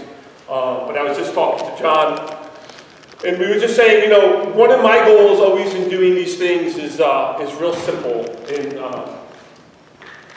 I'll start with the idea of I played for 2 National Hall of Fame coaches in high school. I played for 4 at the University of Virginia. Okay. So all these accolades and all these things that you just heard about really is just me being a smart enough kid to keep my mouth shut, okay, and to be a good listener and to follow through. And what I mean by that is that oftentimes I'm always catching myself almost every day realizing how important it was that I had these coaches. And my goal really when I do these things is to get you excited to be a coach. To understand that what you're doing might only have an effect on one kid. Hopefully many more, but that one kid you're going to make a big difference with. And so I hope that you enjoy it, and I want you to have a good season. I wish you the best as you go forward. Don't get too down on the lows, and don't get too highs on the highs, okay? But work with those guys. Now again, I'll start with the idea that when I was at Virginia, I was a 4-time American player. I was very fortunate. So we played games, and people would always be saying nice things to me because we won all. Virginia lacrosse hasn't changed drastically. Okay? But I remember walking on the bus with one of my good friends, who was a senior at the time, we were both seniors, and he didn't play very much. And he was a really, really good player. Really good player. But basically, for whatever reason, he never got on the field very much. And I remember walking off the bus, maybe a second to last game, and go, if I ever coach, I'm not going to coach to Mike Carvana. I'm going to coach to Bob Page. I'm going to be the coach, who's going to make sure that Bob Page, who doesn't play an ounce, that he has a good experience the best that he can. Okay. So some of the things I might interject today are going to be hopefully some things that not only are going to be technical, but also how easy you can connect with guys a little bit to make a difference for those players. What I've been exposed to in high school, and we get into it a little bit, is that to me, there's 3 different kind of players. Even in Virginia, we would say the same. There's these guys that were really good. They don't need me too much as a coach. But the guys in the middle, okay, who with good coaching, with good connections, with good relationships can kind of move up, okay? All right, and then there's the people who don't care very much. And the idea in some ways is to neutralize the people who don't care very much to not negatively affect the B group we're going to work with. So then I started thinking about this, and I got into some educational psychology, and it's kind of common. If you're a teacher, you have those students. You have kids who come in and they're happy to get a C, and other kids get a B, but they could be an A if they want to be, or a B+, and you get your A students who you don't need very much, okay? So I'm hopefully going to help you a little bit with that, because to me, that's been my secret sauce, okay? And being an Italian guy, you got to have good sauce, okay? Especially on a Sunday, okay? So that's been my secret thing. So people are like, I have a lot of good players, okay? I've coached over 100 All-American players. Okay, almost 200 when I consider my Division I, okay, which is great. But I'm telling them, look, remember my dad saying something to me, Michael, who never played sports. My brother went to the University of Maryland on a lacrosse scholarship. I went to Virginia, okay. He's like, you got some good guys. He said, let me give you a secret. Don't screw them up. Okay, don't screw them up, okay? So we keep that in mind as we go, and hopefully we'll have a good 35 minutes here or so. So man down defense, why not be the aggressor? So let's go back to the point of one thing. I'm an attacker. I was an attacker. So when I started first coaching college, I coached offense. But I got bored. I'm like, no, I want to coach defense now. And I want to coach defense, so I switched. When I had an assistant coaching change, I said, all right, I'm going to bring in an offensive guy, and I'll coach the defense. So I've always approached coaching defense in the last 15 years at Denison I did, with the idea of approaching it from an offensive viewpoint, if that makes sense. Okay? So I know Chris was here a little bit, and I'll just start with this idea. I'm going to draw on this for the first time. Now, family joke is, notice my fingers never leave my hands. You guys can laugh at that if you want to. Okay? But actually, let's just say, this is just a shooting thing. This is a very simple thing that I've used through the years. Okay? This area in here generally is a good shot. Someone asked, I heard last night, like, well, how do you teach a good shot? Okay, this is a good shot. What I mean by a good shot, if this is the goal, generally the goalie has to defend both sides of his person. That makes sense. Okay? This is where we want shots on defense. That makes sense. Out that area. Okay? Because that should make it an easier save. So, again, I'm a public school kid. We talk about the paint, basketball terms. Keep the shots out of the paint, give them the 3-pointers. Okay? If we watch basketball today, it doesn't matter if it's college or high school or even pros. If they shoot over 50% at the 3-point line, most teams are going to lose. It doesn't matter who you play. Okay? So, but the idea is it's hard to shoot these shots with a higher percentage than it is those. So you just, as a coach, all we can do is create an environment for us to be most successful. Okay? We know probably more players can shoot in there than there. Okay? So as we start with that, just keep that in mind as I go through here what we're doing. Okay? So man down defense, why not to be aggressive? You want the thing, Mark?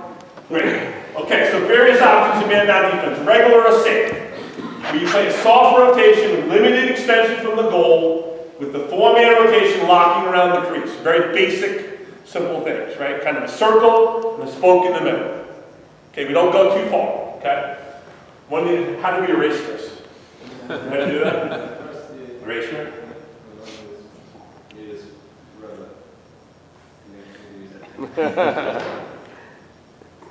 I got it. Nice, like that. I think it's my board. Okay, so, now I gotta go back to pen. See? God bless America. Okay, so let's just start here again. And why I'm doing this is I'm giving you, I think, visual cues. Because to me, this is what you have to do as a coach.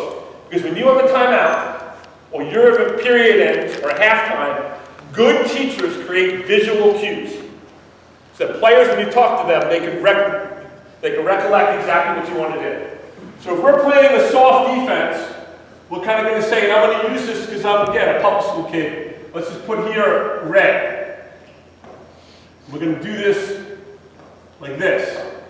Okay, we're going to put yellow out here. Okay, this is my traffic cop kind of description. Okay? Right, doing the opposite way. Okay, we're going to put green out here. Okay, and I will tell you that I want you to understand these colors and these cones. So these are all different color cones. Okay? We go safe defense, we're going to have the red cones. Now, I was an assistant coach for the world team. Okay? You think it's kind of fun. It's a little pressure. Okay? Because those guys know what the hell they're doing. You have to go out there and you've got half an hour, 40 minutes the day before scrimmage that they play. Okay? So we'd go out there and I'd say, okay, how am I going to do this? So this is where this came up. We're going to play not only man down defense, but our regular defense by the cones. Okay? So we go red, we know, cautiously, we're going to stay closer to the goal. Okay? Yellow, we're going to go out a little more normal. Green, we need the ball. The traffic signals, right? So everybody can think of that. And I want you to be able to remember that quickly. Okay, you know what I mean? So we're going to create these circles. We play a regular or a safe defense, if you follow me, okay? Or even a hard rotation. we're really going to dictate it around our, you know what I mean, how far we want to play. What circles do we want to play in? Does that make sense? Okay. So I'll come out there, here's the cage, you know what I mean? We'll go, okay, then we're going to play a softer defense, and I'll walk around. I'll put the players right in the middle. Here's a red cone. Here's a red cone. Here's a red cone. You guys got it? This is how far we really want your feet to be, and your stick extended out. Then we'll go to the, you know what I mean, yellow cone and the green cone. And we did this with the world team guys, not only on man-down defense, but even our man-to-man defense. So that way we had some simple form of communication that everybody understood that we could consistently conjure up when we needed to and coach too.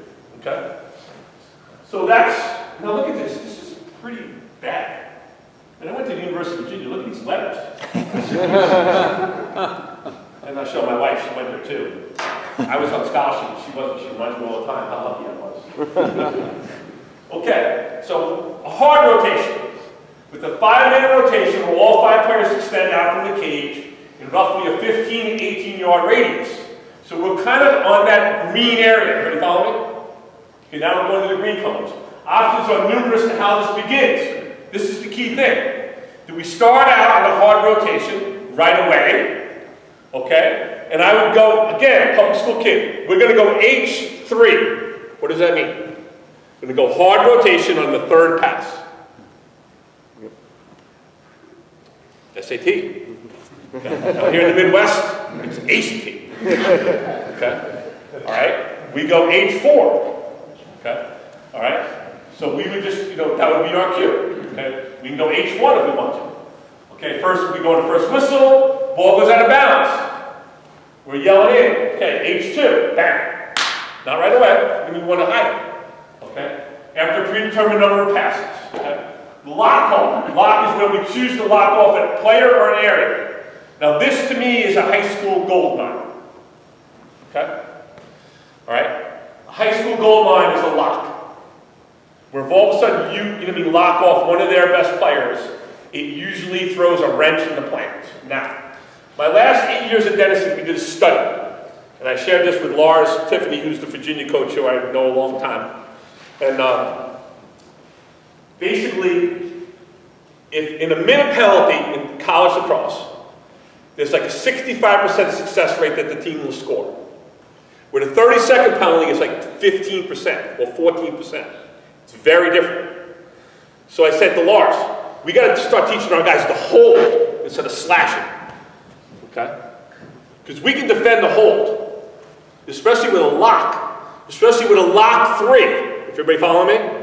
Think about it. We start, 30-second penalty, pass 1, pass 2, pass 3, pass 4. Now somebody's locked. Those players know it's 30 seconds. They get anxious. Okay? So just keep that in mind a little bit. You really want to, you know, again, the little secret tidbit, get holds, get 30-second penalties. Because then you have a chance to be much more aggressive in your defensive approach to the man-down situation. A minute are harder to play. It makes sense, right? Okay? Okay. So again, a lock team. Again, you can lock off a player. Options include locking off your opponent's best player, locking off a certain spot on the field. Say they're a righty shooting team, which a lot of teams are. This angle, we're going to lock off. Okay? I mean, we're okay with him shooting it, because he's outside the shooting me, but we're not actually you shooting it. Okay? So we're going to lock off that area. Okay? Now again, 30-second penalties. We go lock 3, by the time they figure out these guys can't shoot, and if we did a little scouting and we know they like to shoot right-handed, all of a sudden now what's going to happen? Probably a bad shot. Okay? Okay? Locking off a certain number of passes by the offense or a certain number of passes is mentioned similar to the hard rotation. So just, again, it's just giving you some options that are simple.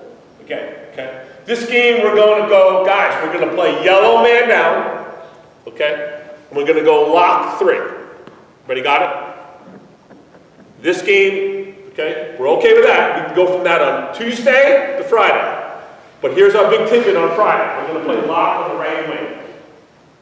Okay, that's it. Now all of a sudden you become a coaching genius. Okay, because you now, going back to algebra, have numerous things inside the parentheses. Not just x plus 1. There's like two things there. Okay? So the players think you are really smart. Okay? But all you've done is use your basic colors. All you've done is use your basic driving codes. All you've done is create H or L, your numbers, which you know, okay? Now you're just picking sides of the field. So you become very aggressive. Think about it, right? I've created a monster, a man-down monster in Michigan. Okay, so I would like some emails coming back to me sometime, like in May, just going, Coach, your man-down defensive talk was outstanding. And I'll be like, great. Okay, I'm going to meet you. My son's getting married up in Frankfort, Michigan this year. And there's a beautiful golf course on the way up there called Arcadia Bluffs. So I don't want anything, thank you, I want some tea time. So, we're all kidding around. Okay, ready? Okay, so red, low, soft. Again, rules, short stick middies, okay? Lock on the crease area. I like the short stick midi on the crease area because I felt as an offensive player, it's harder to get the ball through the defense with sticks that are longer. Okay, that makes sense, okay? I'm a big person. Again, I'm playing offense. You play man-down defense on me, and Mark was kind enough to remind me that I was pretty good at passing the ball. I am throwing the ball through without any problem if your stick is here. Because I know I can throw it faster than you can knock it down. But if you put your stick here, I'm going, shit. Okay?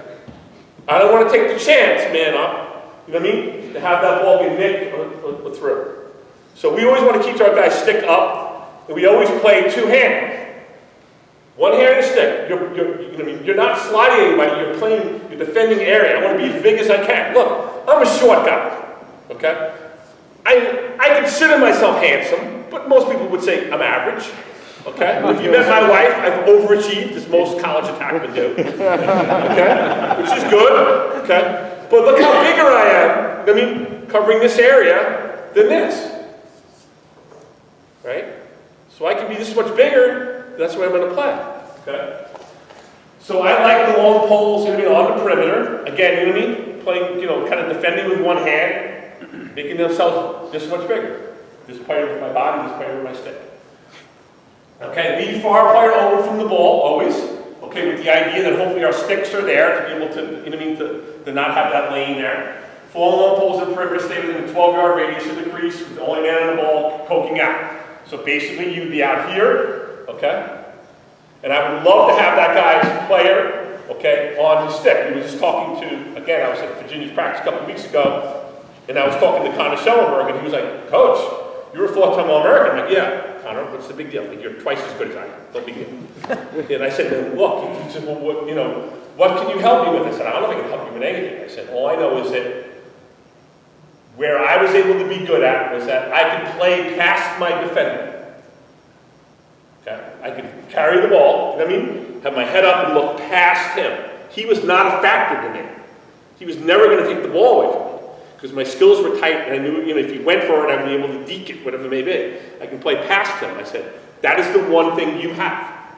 You have the gift of both skills, lefty and righty, where you can play like this the whole time, if you need to, and move. You know what I mean? Notice how I'm moving. When I'm doing this, I'm 61 years old. Okay, still no. I'm moving. Okay, can you find my stick at all? No. Very little. There's a lot of practice. So it kind of is. I said, so, you know what I mean? Now, the hardest thing to do is to play past my man is, and most defensemen now play this way on you.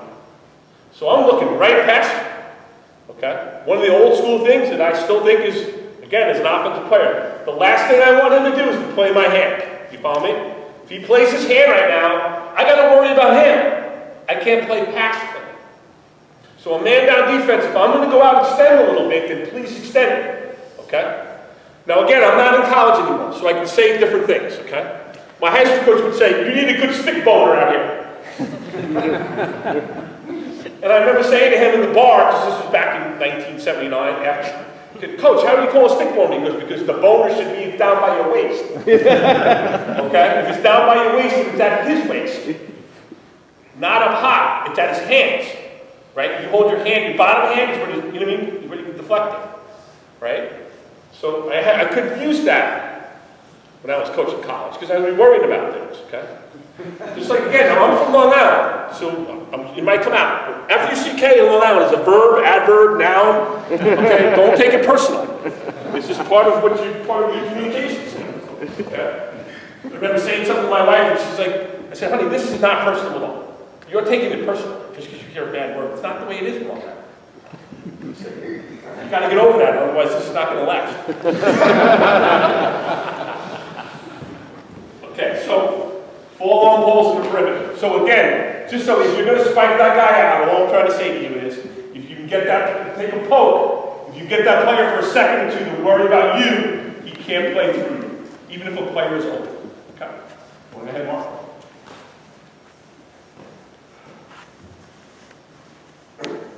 Okay, man down defense, non-aggressive part 2. Okay. My son, my oldest son, played for me. He'd always give me time because when I did some diagrams at the college, he played for me. He'd be like, "This is part 2, fellas." I'm like, "What's the problem?" He goes, "Well, people just don't use that anymore, Dad." I said, "Put it on. Put it on." Okay. People understand. Okay. High-level plays to make sure all defensive players have their sticks up on the inside and stop any through crease passes that will exploit the 2-on-1 on the backside. Make them move the ball around the perimeter and not through the center. This increases the number of good passes necessary and gives the goalie a chance to follow the ball. Okay, which is very important. Okay? The hardest saves for the goalies are goalies when they have to turn and face and react. If they can see the ball, they have a much better chance of making saves. Okay? All right? So the better goalies we used to play in college or when I was coaching at Denison, the more I would say to the guys, we have to get them to move more. Okay? Do not go behind the goal to play an offensive player any further than having one's very feet to the crease area. If you can throw the poke check from the above line, ball to play with the ball, great. If not, you should either match the opponent's stick to prevent passes. So, this is again a little high-level thing from an offensive player. You mind stepping up? He has a stick here. If I can't get to him this way, I can do this. That makes sense? Stick over stick, or a Long Island thing is this. Move. It's not that easy. You got to be pretty confident you can throw balls without seeing it clearly. Okay? So not only do you mean stick over stick or stick over face. Okay, it's not a penalty. Again, I'm from Long Island. You know, subway comes, the door's open. You get on, you get off. I'm telling you. Okay? Again, to put in front of the face of the player to hinder his ability to identify passes. Okay?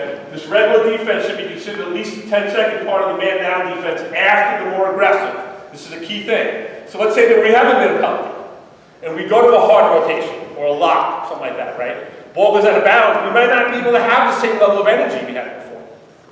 Okay? So we might just want to go to a, you know what I mean? A non-aggressive at the end if you have to. If that makes sense. Okay? So it has its place. Okay? Go ahead. Okay, aggressive defense, hard call. The hard call, you were in a 5-man rotation with all 5 players playing the crease man as we spoke out to play the player with pressure on the ball, carry his hands as much as we can. Again, so out there like that. Okay? Not this. No slaps. Post. Okay. The goal in this defensive approach is to put pressure on the player with the ball so that his focus is on not losing the ball and not an easy transfer to an offensive teammate or ability to skip the ball through to the backside. The players adjacent to the ball should be in position to step out quickly to pressure the ball as the ball is transferred out. So essentially, in a perfect scenario, okay, we would have, let's say, if I'm on the ball here and I'm stepping out, the players to the right and the left of me should be out a little bit further than normal because they're anticipating that pass, but the players at the backside should be in, if that makes sense, right, with their stick in to cover the crease area. Okay? Okay, now, one of the things we also can tell you again, another tidbit that you might want to do, which I don't know if I have on the end or not, I might, I just didn't think about it, but we would use, when we first started this, we would not have sticks and gloves. I'm sorry, not sticks and balls, lacrosse balls.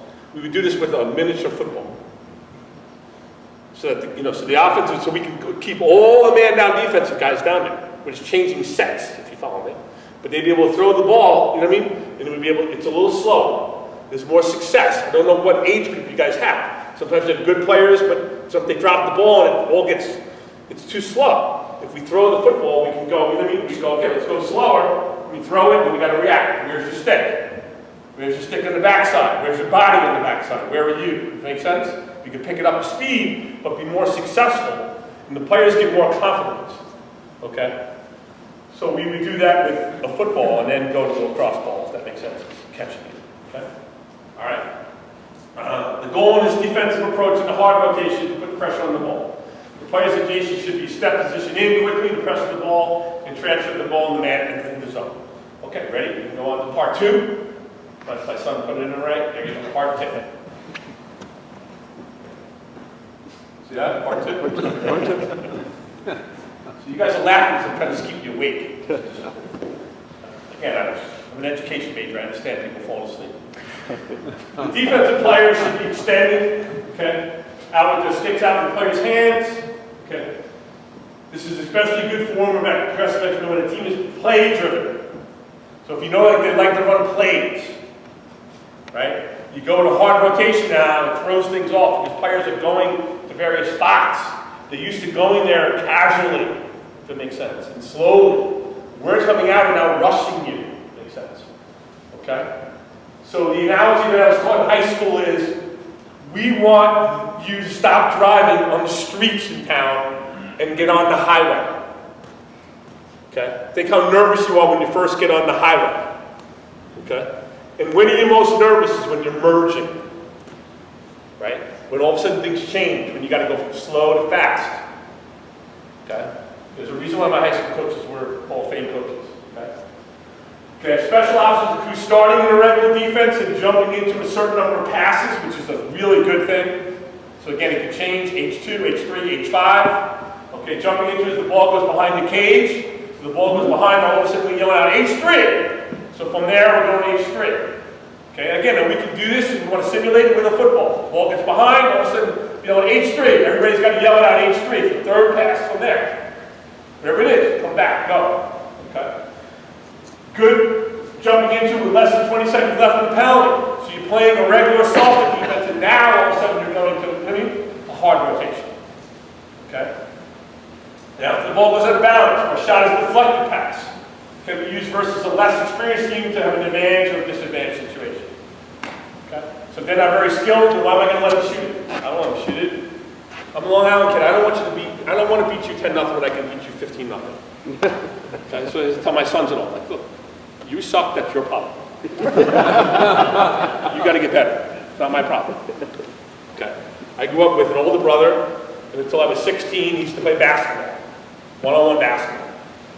When I was like from 9 to 16. And I would get ahead of him 9-0, so we always played winners out. Then he would block one of my shots, and he would score 10 straight points and throw the ball back at me.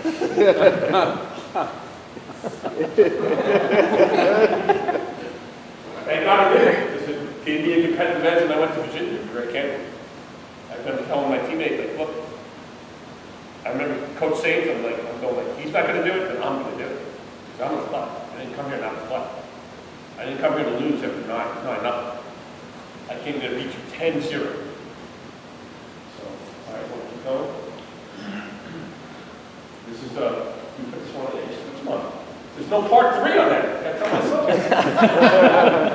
In the lock call, okay, you're choosing either a player or an area lock that's instructing the natural flow of the ball movement. So again, if you know a team is righty, they like to move the ball a certain way. Okay, again, I'm a public school kid, clockwise, counterclockwise. Okay, but again, I want you to understand what I learned in high school from my high school coaches was making things making things complex, but expressing it and sharing it in a very simple way. So that when we were on the field and there was timeouts and halftime and that, it was easy for us to, to hook it back in once we practiced it. So we can make these adjustments that other teams couldn't make. Okay? They were excellent teachers. They were not just lacrosse coaches. They were excellent teachers, and they figured out terminology and diagrams and stuff that made it very simple for us to make adjustments that made sense. Okay? So this is especially effective against a top player on an opponent's team who's a key player for their man-up offense or an excellent shooter. Okay? Again, go to the lock. The options here are similar to the hard call. Okay? With the lock being placed at the beginning of the penalty after a certain number of passes, or well on the other penalty to disrupt the offense. So we're playing Redwood defense, now the ball goes out of bounds, and now all of a sudden we go lock 3. We don't want it to score. Okay? Okay, now I can understand when we go lock, we want to pick a certain player. Let's say you put numbers 11, sorry. Okay, lock 3, okay, lock 11, right away.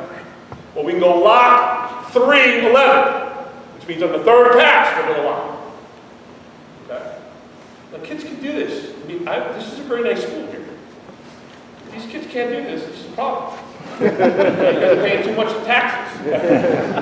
Virginia, you know, at Denison we would do line drills, and once in a while I'd have fun with the guys, and obviously we'd be doing passing and catching drills, and I noticed like certain kids would be dropping it. And I'd say, Johnny, come on up here a little bit. Joey, come on up here. Okay.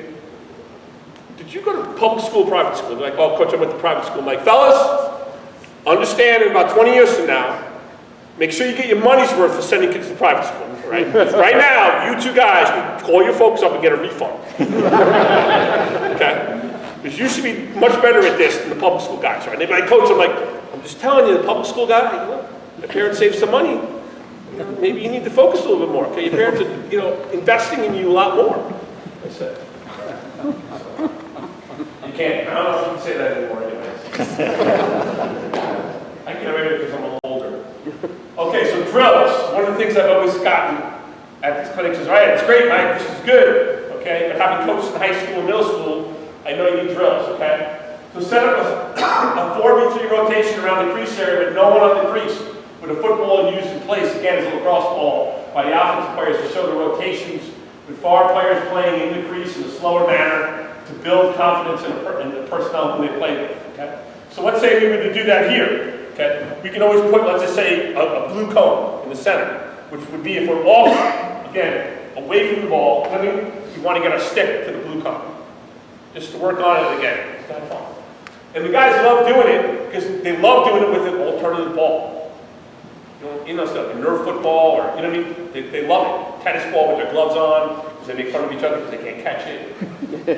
But anyway, so, but what I mean by that is you don't need the offensive guys. The offensive guys can stay down the other side of the field and work on either extra stick work or the man-up plays.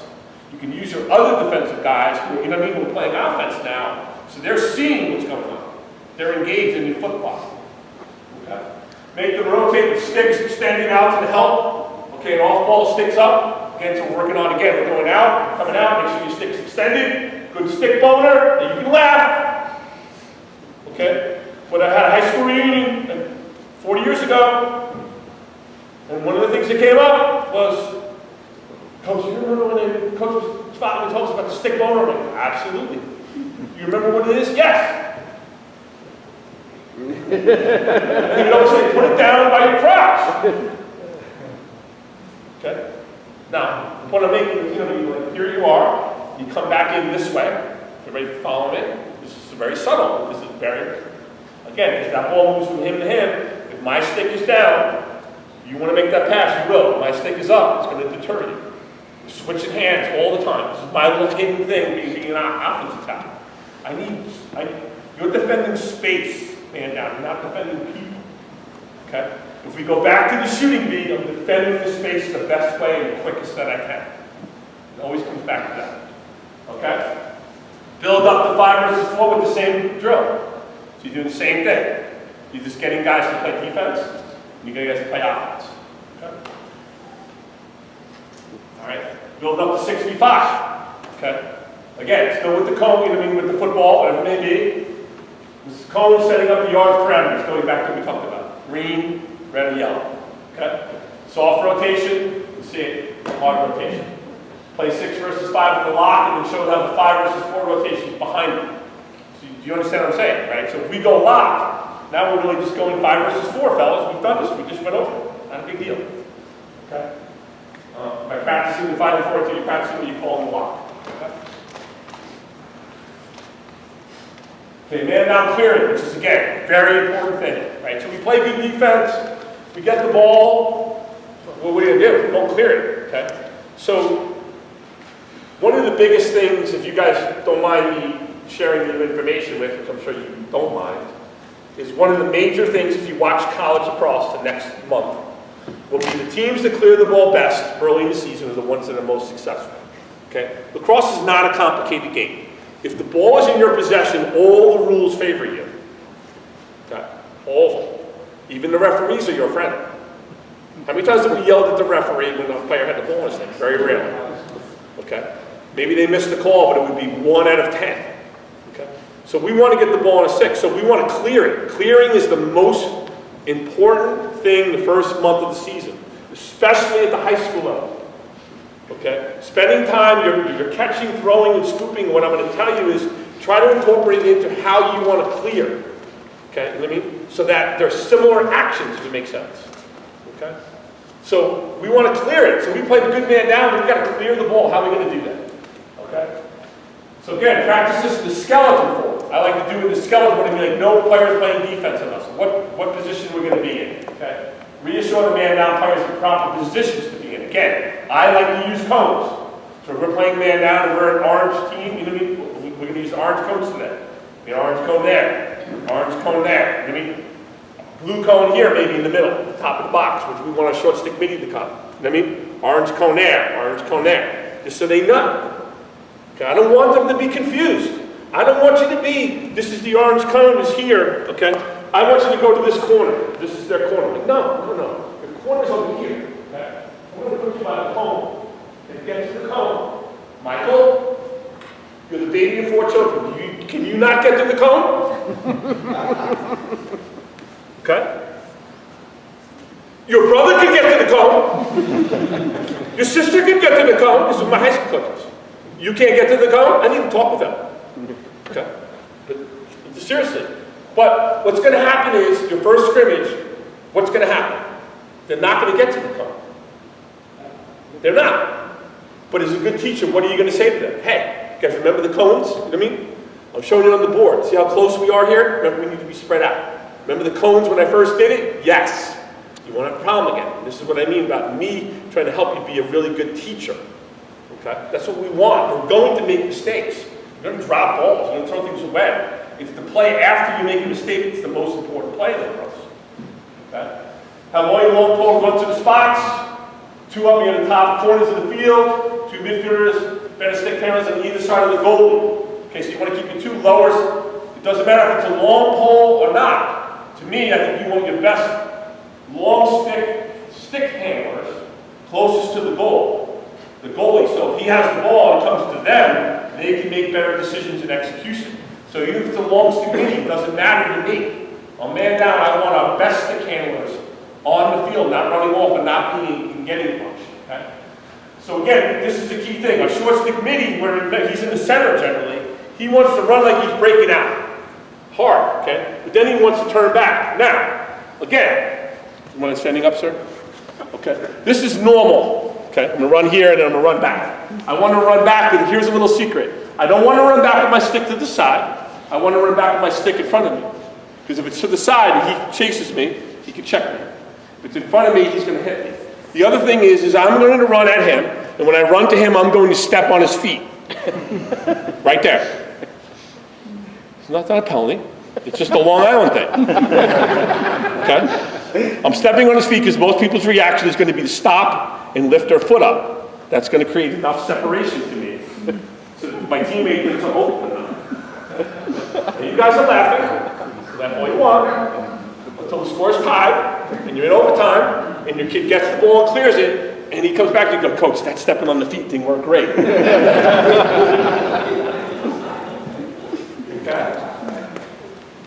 Okay, so he's going to come to the center. So we're going to try to get him the ball right away. I'm getting it, okay?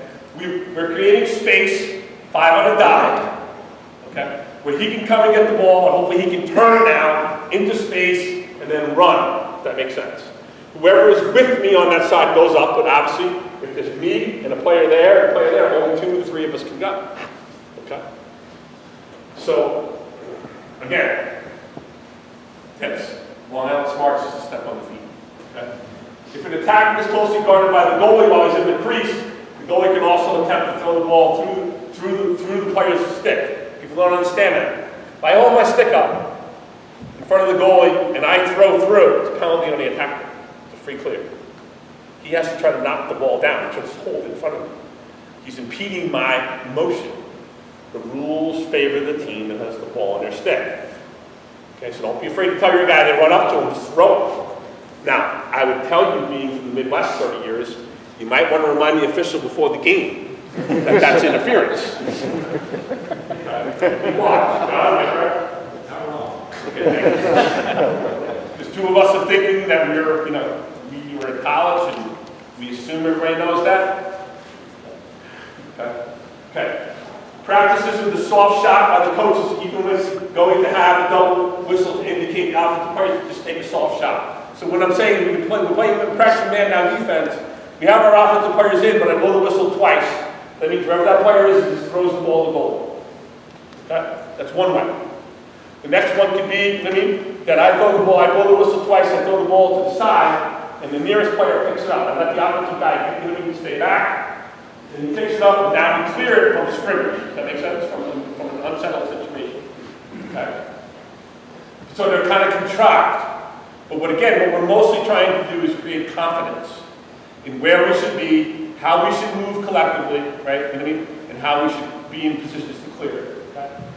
If indeed practice the goal running behind the crease and staying there and then using the crease to charge around, right? So you have to practice that a little bit. Throw the ball to the goalie, he's got to run around the crease and then he's got to come out. Okay? All right? Work on a set the open clear from a goalie, where a best attacker is identified in the middle of the field across the far straight line, and the second best attacker inside of the field and throw the ball to the second best attacker who checks the stick. So what I mean by that is a real simple thing could be here. Try to use my eraser here.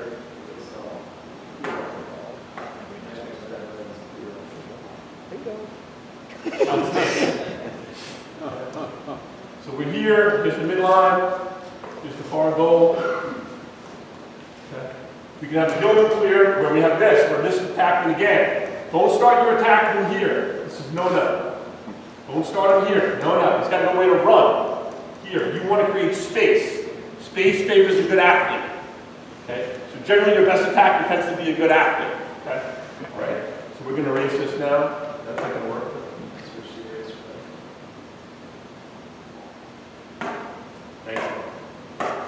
Okay, we want to start our attacking like this. Okay? A lot of structure going on here.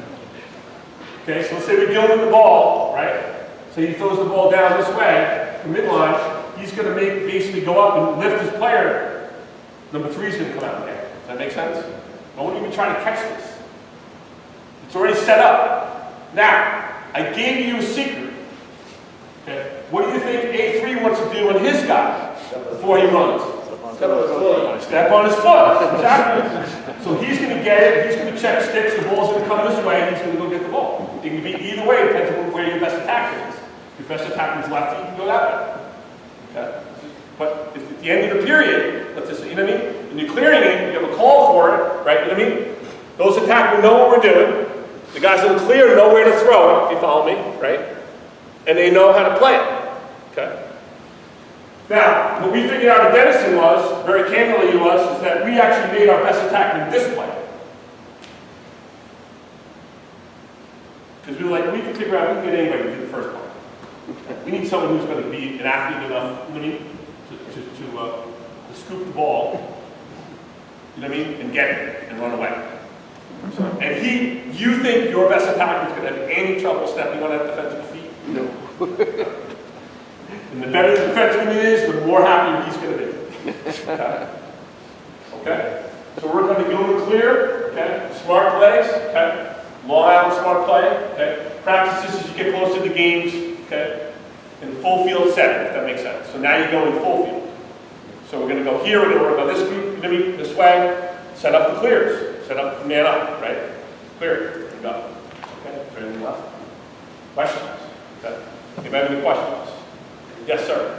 Have you experimented with a play, a matchup that you want to see the other star defenseman on weak attacking on the Jason and once the guy gets the ball, you can pass it. You can do that without question. But that's going to take some scouting, right? Yeah. You need to know where he's going to be, the weaker player's going to be, and then that might automatically change the location of where your best player defensively plays. Is there a certain area on the field that you want to see? It's easier to do it if you, it's certainly easier to do it here, anywhere. Those 3 spots. I don't, it depends. It's really, people, it works well because the player with the ball, if he's that good, can actually pass it. The players adjacent to him are not good. They're the problem. They're the problem for him. They're not aware of how to get over the ball, if that makes sense. Because they haven't been taught. The Long Island smart thing to do is run into your guy and step on his feet, right, and then run to the ball.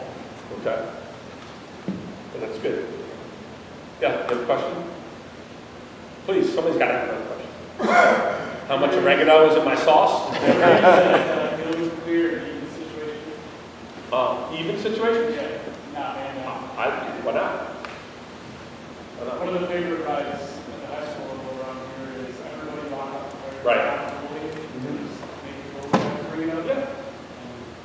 Yeah. Perfect. Pretty easily. Exactly. Make them stop. Right. The other thing you can always do, if you don't mind me saying so, again, you did this. Illinois Wesleyan recently has played a lot of riding, and so we would do this where A1. Let's say with the midline, clearing it this way. Okay. So A1 would come down. If that makes sense, and pick for A2. Right. In lacrosse, there's very few moving picks during riding and clearing. Follow me? Okay. It's gotten more and more prevalent when it's slower and you see it. But if I just happen to run, and just happen to run into you, that's just a little unfortunate. But let me give you a high-level thing that I learned in Virginia very candidly, if you don't mind me saying so. This is a subtlety. And one of the things, when I first coached against Rich's team was superior to ours, we played a good game against them, we were competitive. And I remember saying to people that we had to be pretty good, is that understand an offensive player, most people are taught to run straight and run straight out. That's completely wrong, if you don't mind me saying so. What you want to do is run in, and then if the ball is here, run that way. Okay, you want to run to the ball. So if I want to come here, I don't want to go here and then straight out. I want to go here, if the ball is there, I want to come right to you. Now notice again, this is little things that I was taught in high school. My stick is never behind me. If it's behind me, and again, this is what I mean by putting your best player. You want to coach him up, these are little subtleties you can coach him up. Okay? If you have your stick behind you, you can get checked. If you have your stick in front of you, it's harder to check you. You're coming, just catching the ball with a soft hand, and then running as fast as you can. Okay, so that's a high-level play. Those are things that, like I said, we teach you at Virginia. Like, look, this is. I'm not teaching you how to shoot. You know how to shoot, but if you can't get the ball, you can't shoot. Okay, so these are kind of things that we talk about the best we can. Any other questions? Anybody else? Don't hesitate. Please.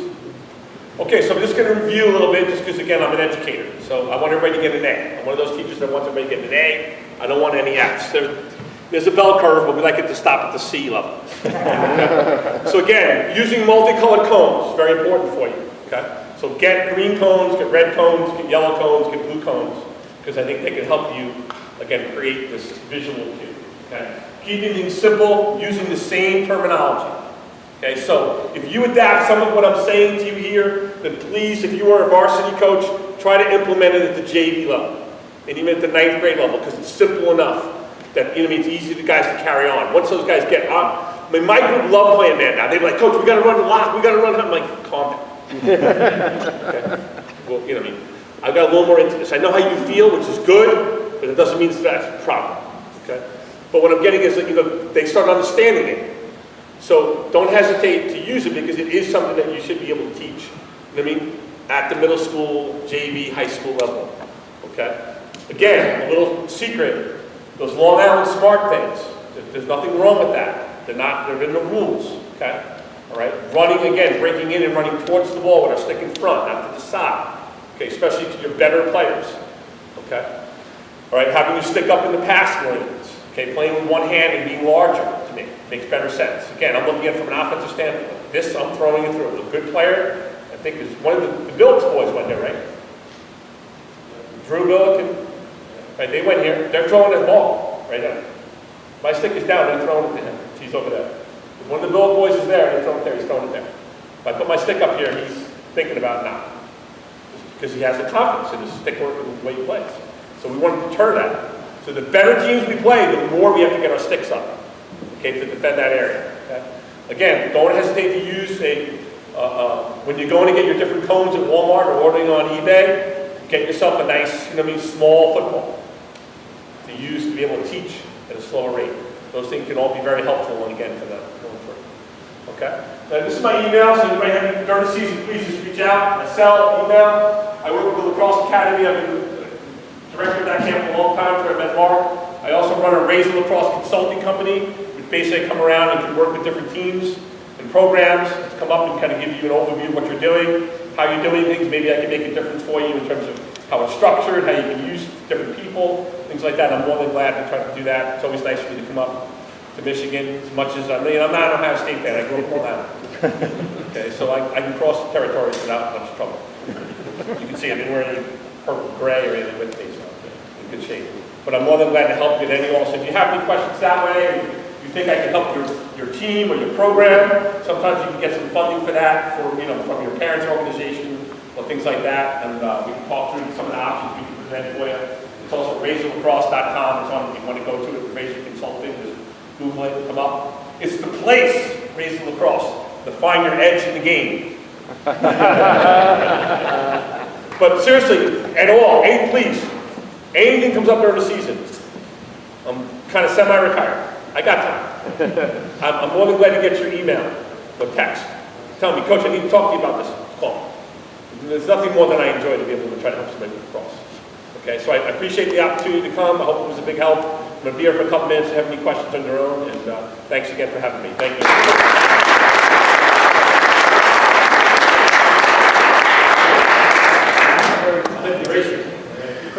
Quick 2 minutes, we'll get back at it.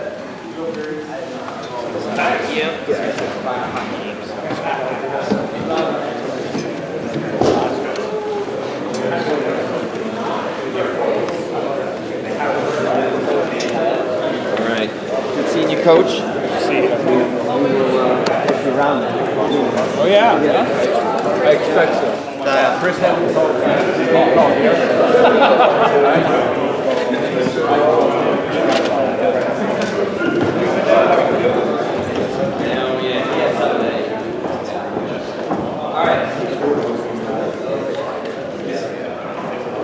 Thank you for coming. I hope it was helpful this year.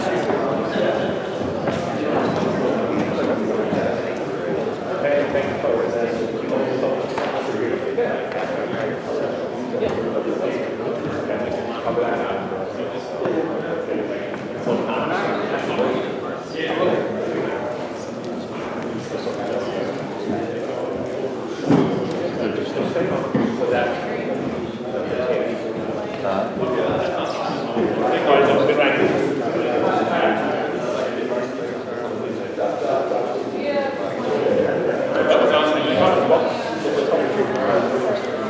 Thanks for coming, guys. Hope it was helpful. Thank you. What'd you think? Good. Any comments? Anything more? So pressure dry the oregano, or do you dry your own oregano? Yeah, you got to try your own. Okay, all right. But I'll use Just make a pizza in the box while I was asking.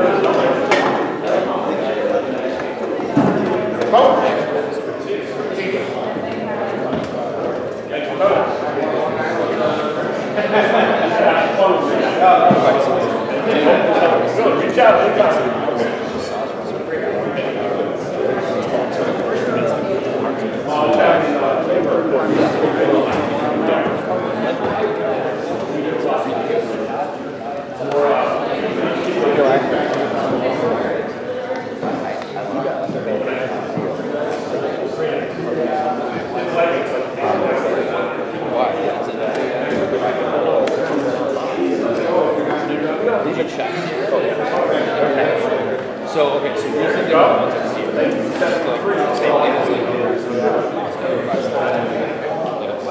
doing that, it's now this side of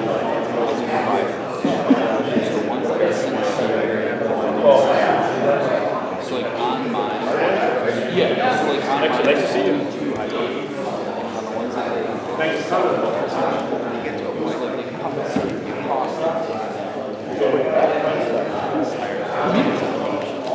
But like the way they play is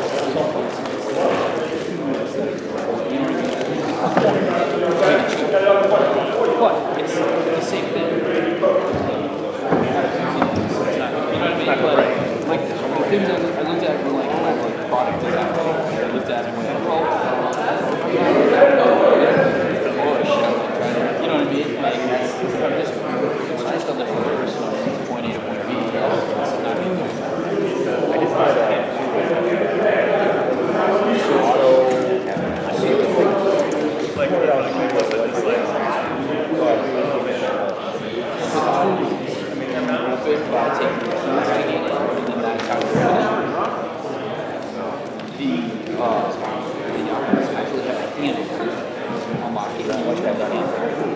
Yes, that was the biggest thing that I did unlocking. I'm a and for unlocking, but the reason that I did it was everything I read, everything was like, there's no hand, it's impossible. Especially for the skis you guys gloves on and stuff. Like, I like to move like, and you can't tell if it's off. Whereas like the slot, they can't snap it, you know it's like, you really gotta come on. Like I said, yeah, so this is everything is about it.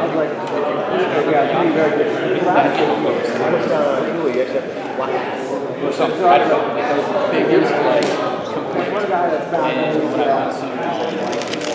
went to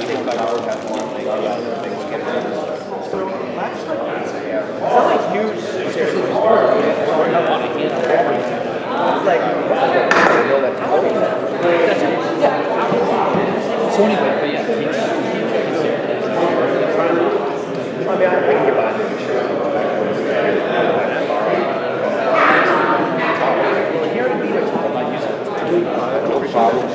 I just don't.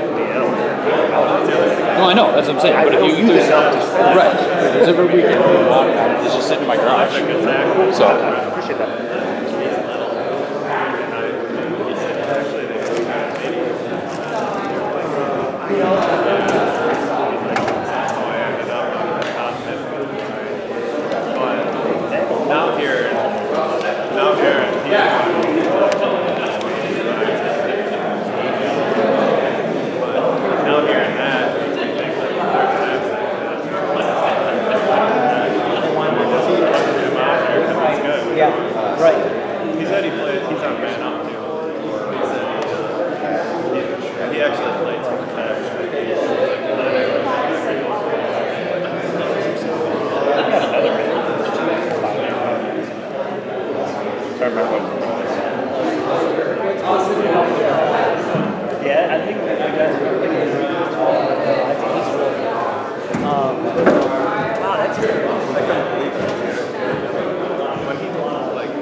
again, like I'm saying, it's like they're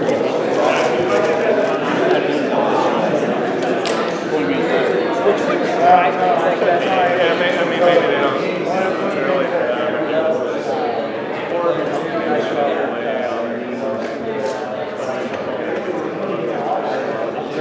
Still, you don't, like, if it's getting close, you don't turn it up if you're that. Yeah, sometimes. I really want to give credit to like Michigan because my brain is like always so like my brain I'm like Michigan is good. Then you like around the 7th game of the season you're like oh it sucks.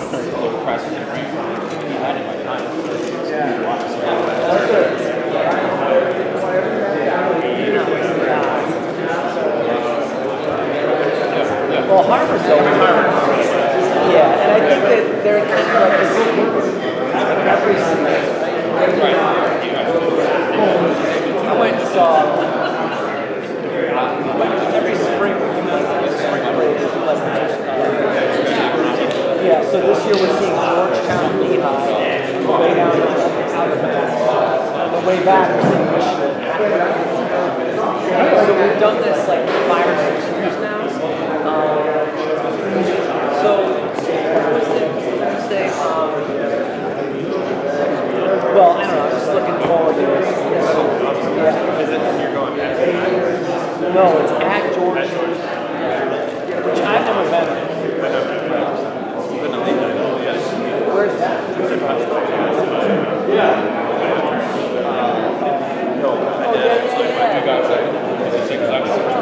So, yeah, like it's outside of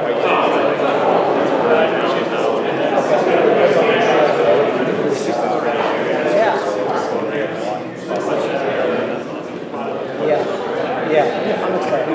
I'm more excited.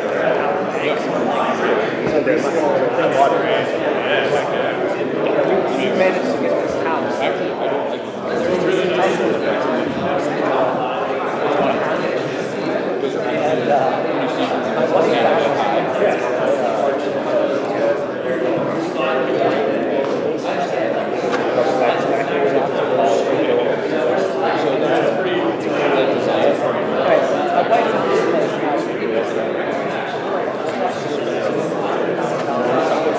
we're getting it before the goes up to $10,000. We're getting it.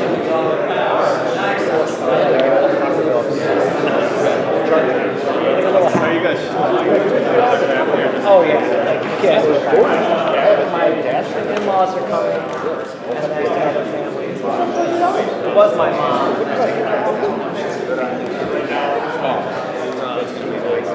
Yeah, I mean, the weather's always 51 day.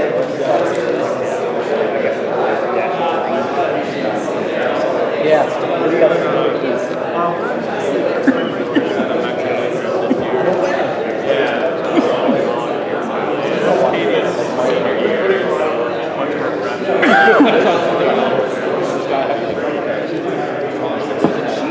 Is that hard?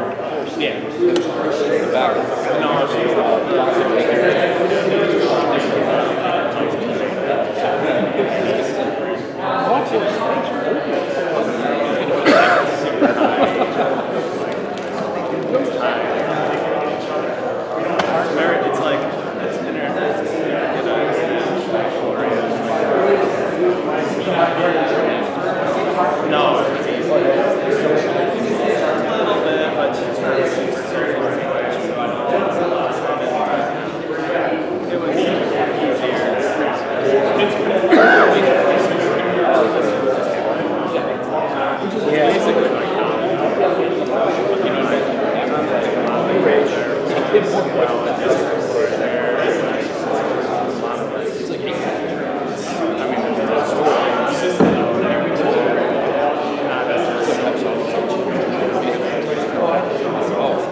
Before I fully introduce our next speaker, Coach Mike Jolly has a gift to present.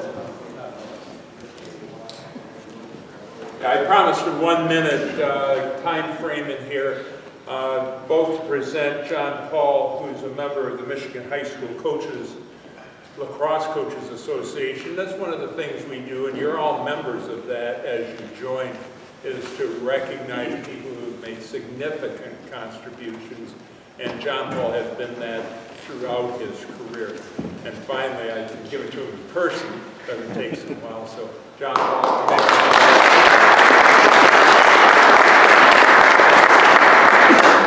that's 30 seconds. The other 30 is like, how does someone get recognized as a Hall of Fame member?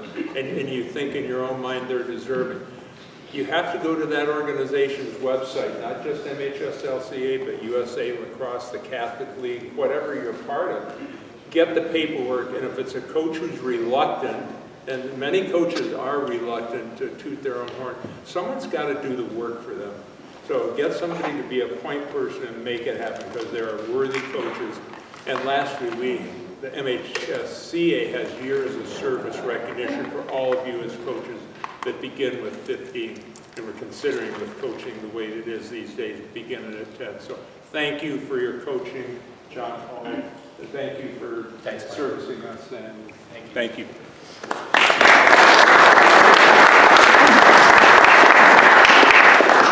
Our next speaker needs very little introduction.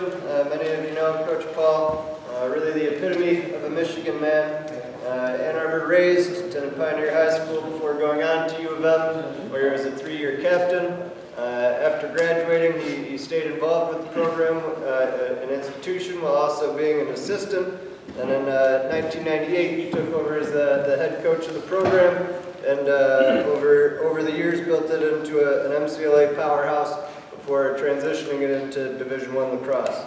Last 4 years of the program, before it went Division I, the team was 76-2 with 3 consecutive national championships.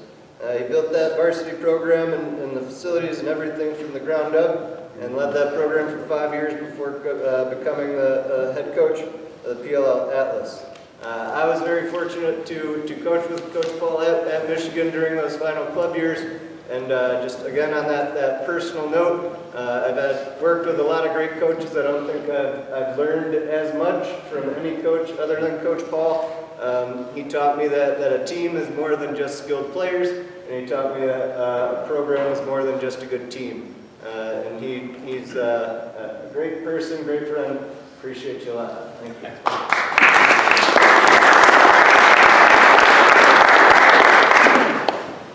I hate following Coach Carvana in anything for obvious reasons. I'm not nearly as entertaining. I'm not from Long Island, I'm from Michigan. I know lots of Long Island people very, very well. And believe me, I'm thrilled I'm not from Long Island. And just clarify that most people in Long Island die earlier. Which is also the secret to being in the Hall of Fame, is just live long enough. So far, thankfully, that's happened for me. I've obviously done a lot of these, and I've done my fair share of technical presentations when I'm talking about man up or man down, or drills that we do, or driving and clearing, or whatever else. And through the last few years, where I've spent a lot more time periodically helping programs out, meeting with coaches, watching programs, seeing what they do, and just kind of acting as a consultant. One of the things that I've noticed is that there are many outstanding coaches at all levels of the game. There are also many people who get thrown into or jump into, leap into coaching without really knowing what that is and how to do that.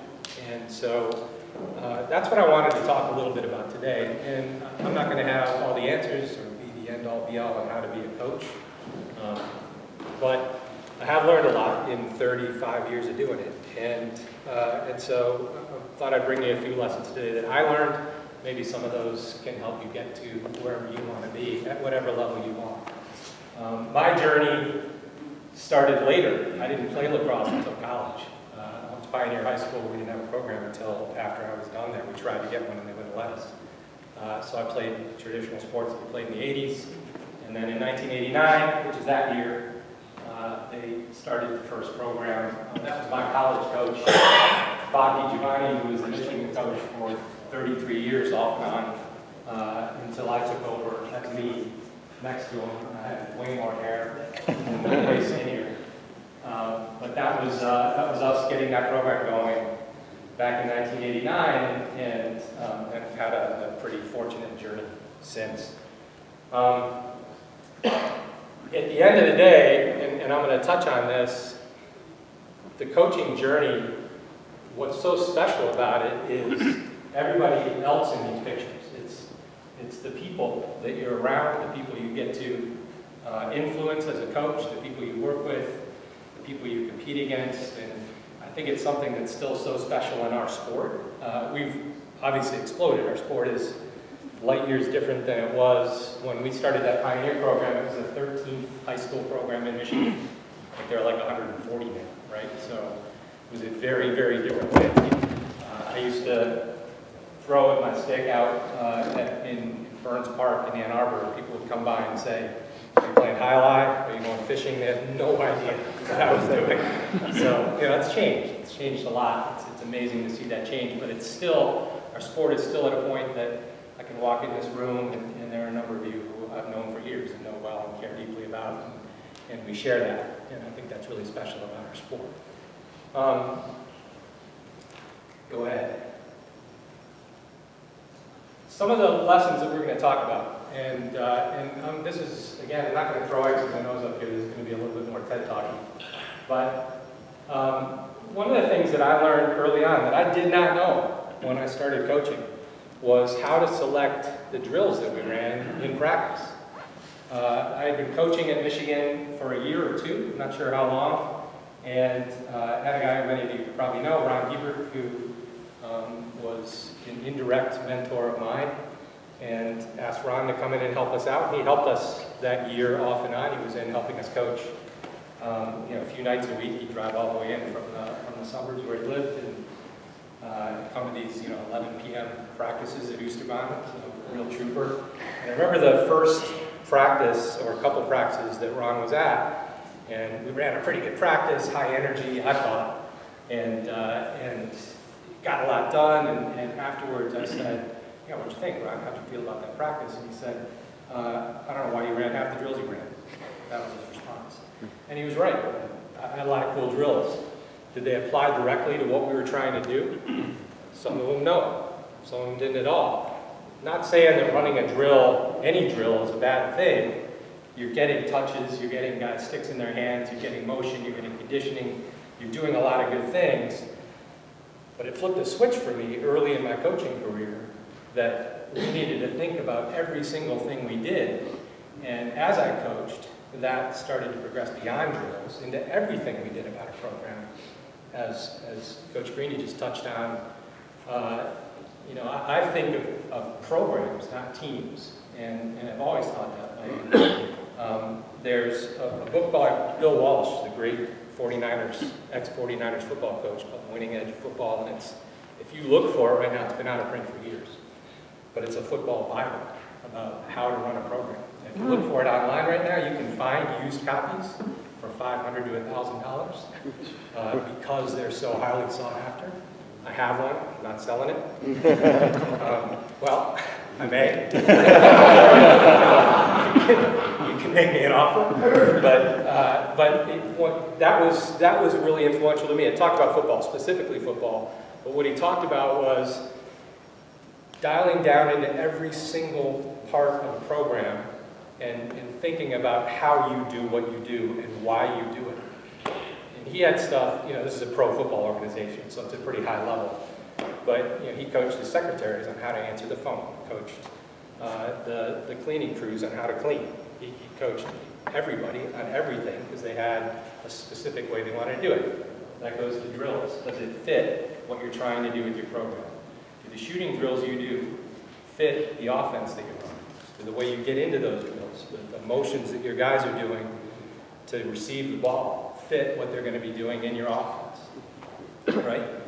that was a switch that needed to be flipped for me early in my coaching career. Fortunately, it was, and it allowed me, I think, to run much more efficient and useful practices from that on. Everything from individual work that we did with our players to the things that we were doing in full team practices.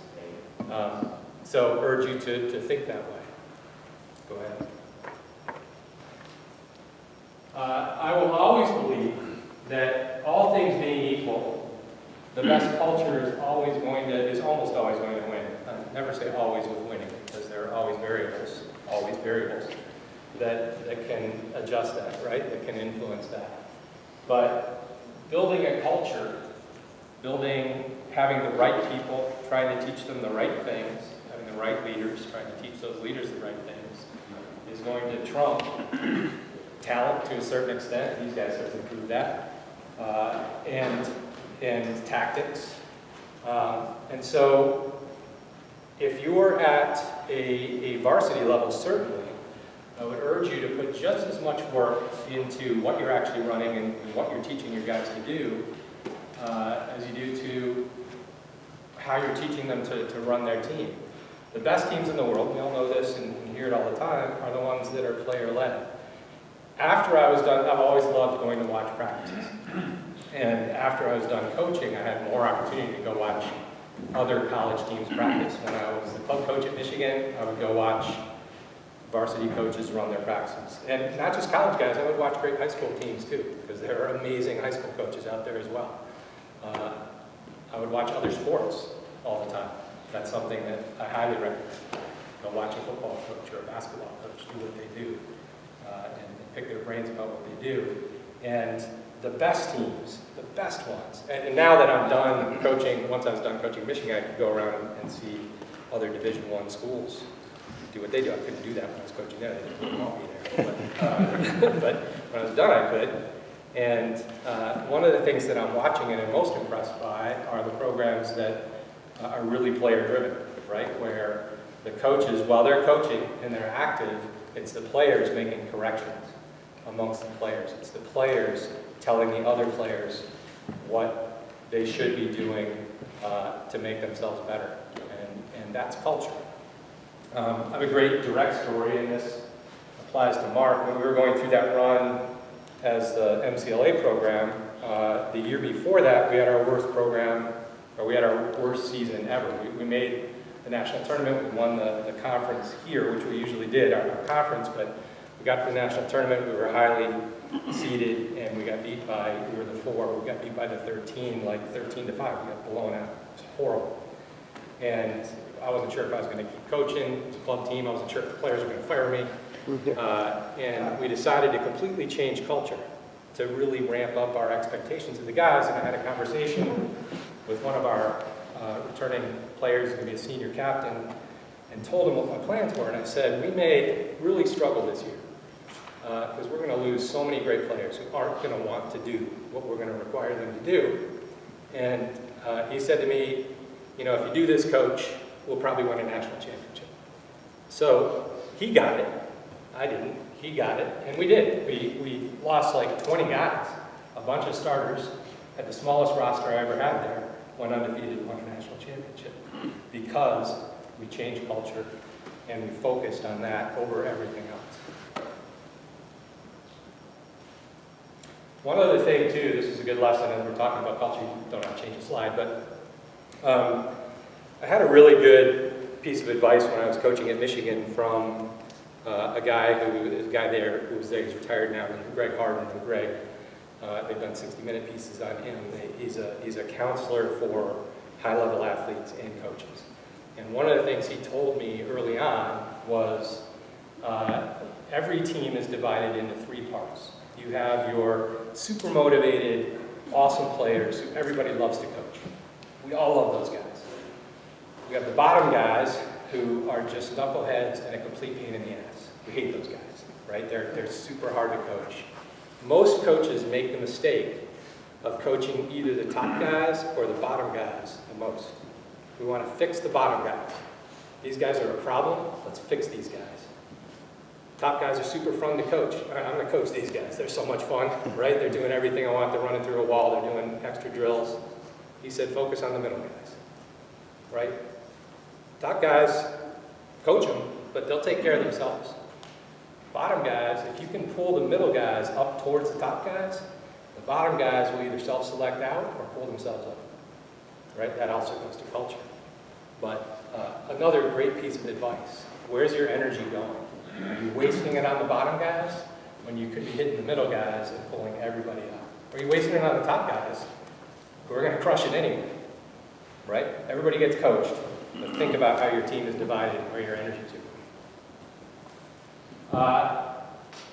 One of the things I also learned early, I remember when I was a young coach, and I was sitting in the lobby of the old National Coaching Convention, not the U.S. Lacrosse Coaches Convention, and it might have been the U.S. Lacrosse one. We were sitting, it was, and we were sitting in the lobby, the old Marriott lobby in Baltimore, and I was sitting with Dave Cottle, Coach Cottle, and a couple other coaches. Coach Cottle, legendary coach, Loyola, Maryland, all the Bayhawks, all the places he's coached, the success he's had.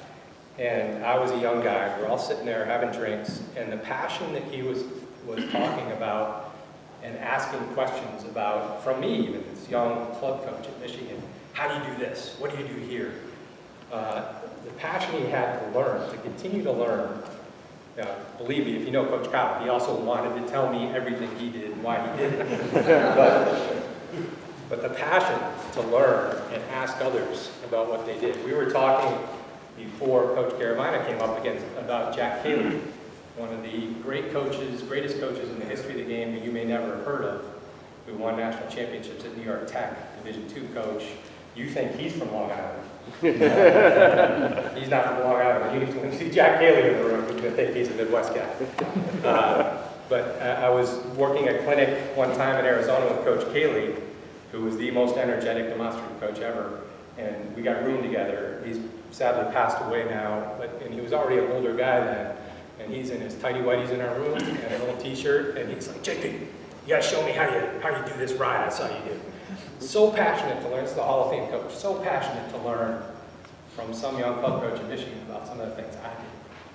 There are so many resources now, online, these kinds of things. It's awesome I'm preaching to the choir because you're here. One of the resources, and I already mentioned it, is there are so many great programs in our area now, and one of the great things about our sport is coaches want to share. They will share what they're doing. They will spend their time with you. And at higher levels, Nat and I first met when he came up to Michigan with his staff and spent a day. Right? I was out at a Michigan practice the other day, and the Capital College University coaches were there, soaking it in.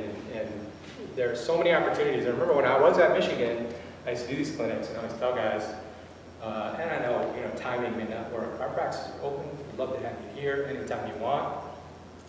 And amazing how infrequently that happens.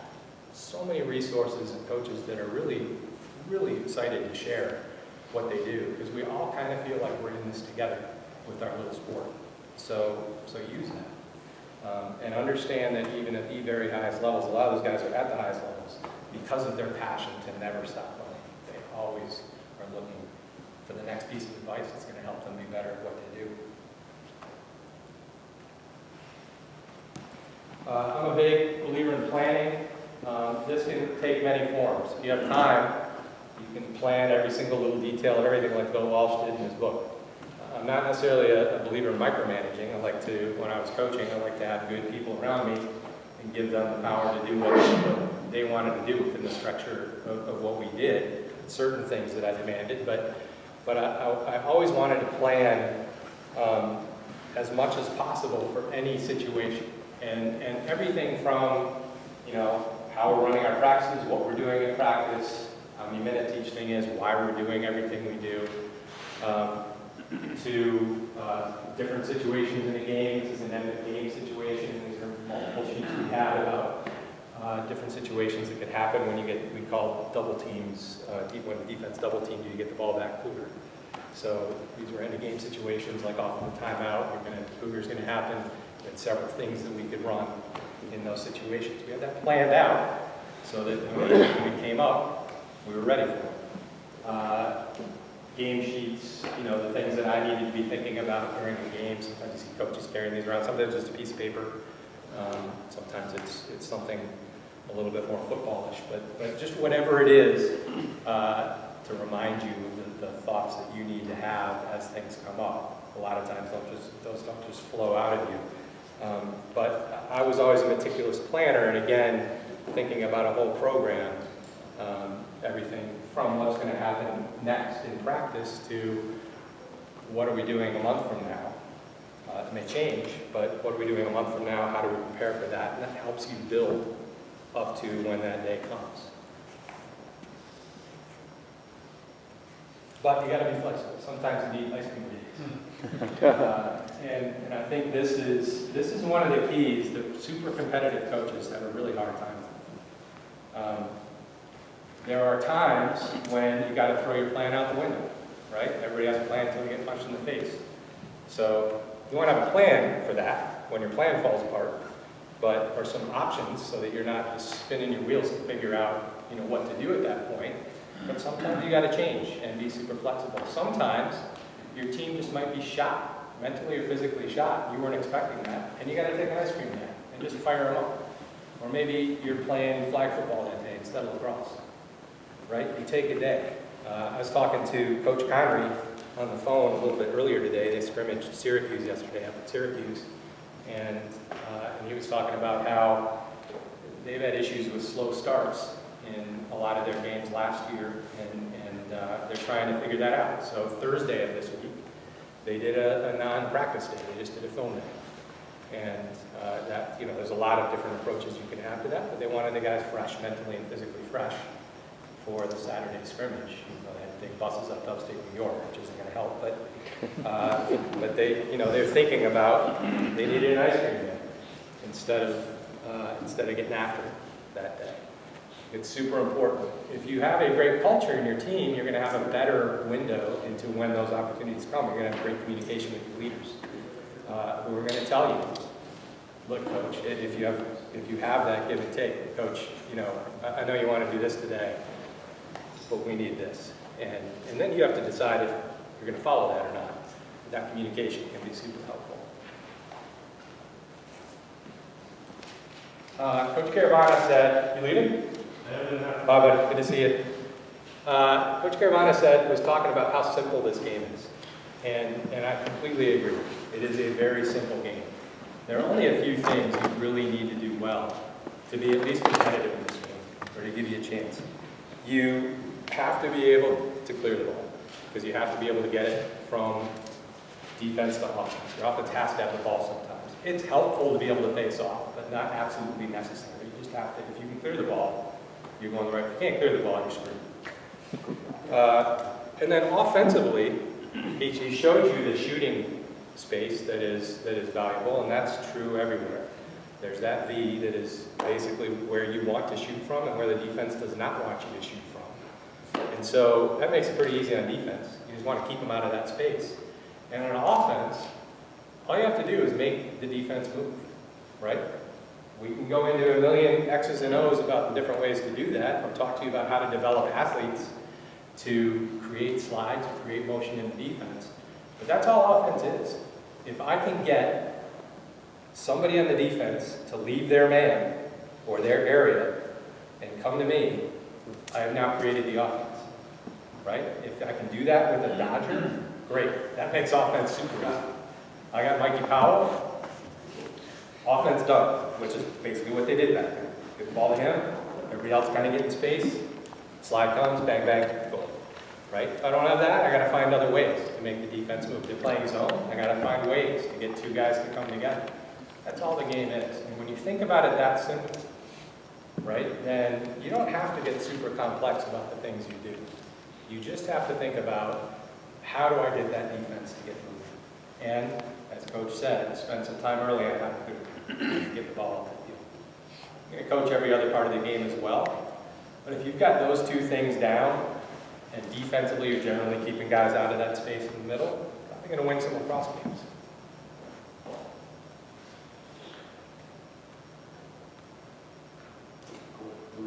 Yeah, this falls right into there. Always going to believe that that player development is going to be way more important than the tactics you use. again, understanding that the game is pretty simple.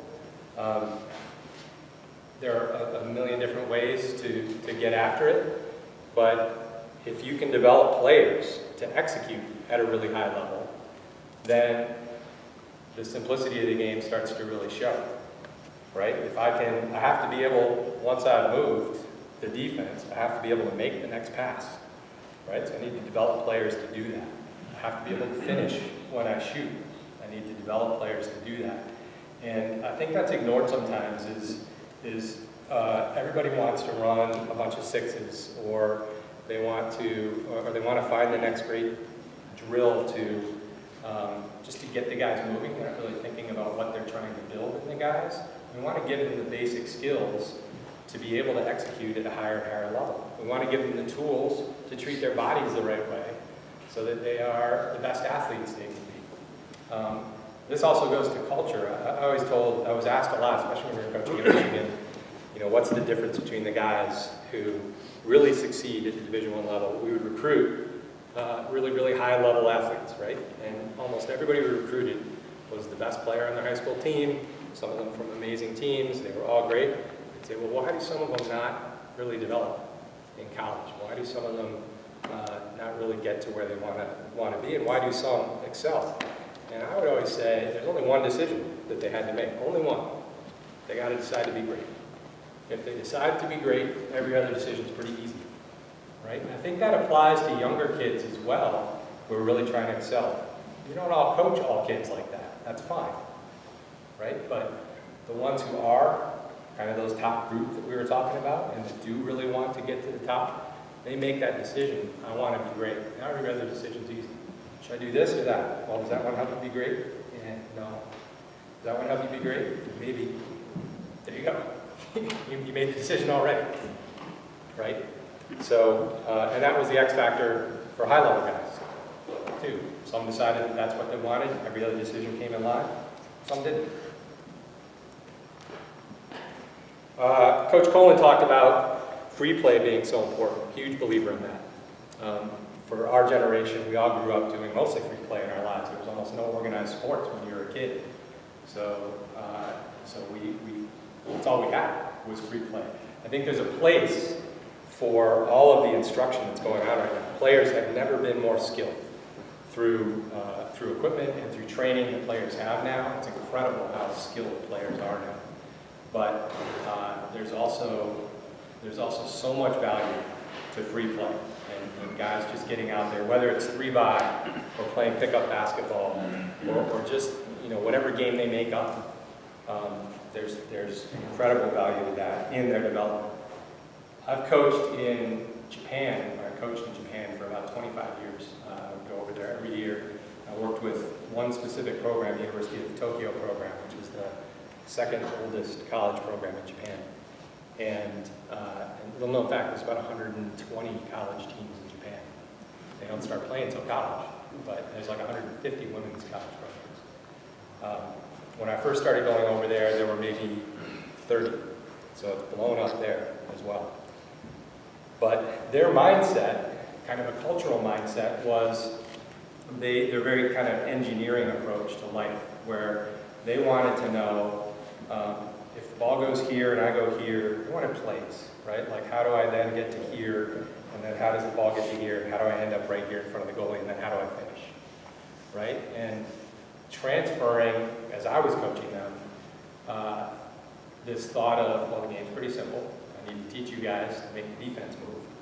And then once the defense moves, we're going to figure out where open guys might be by our emotion. And once we get somewhere with a 2-on-1, which is what the offense basically comes down to, that's kind of up to you, right? We're going to do some drills where you can play that out. But now they didn't want to hear that. It's like, no, what do we do at this point? I can't tell you that, right? This is just the creativity that you need. Now they're super good at it.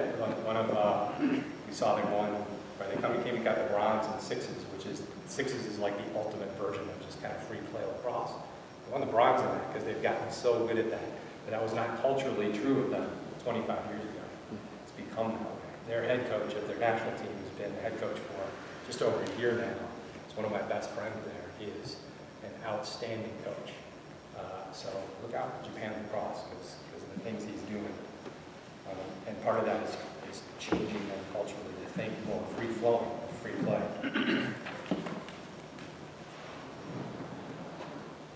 One of the pieces of advice I got that I thought also was super important was that you have to be you, right? You look at great coaches out there and you can say, I want to be that guy.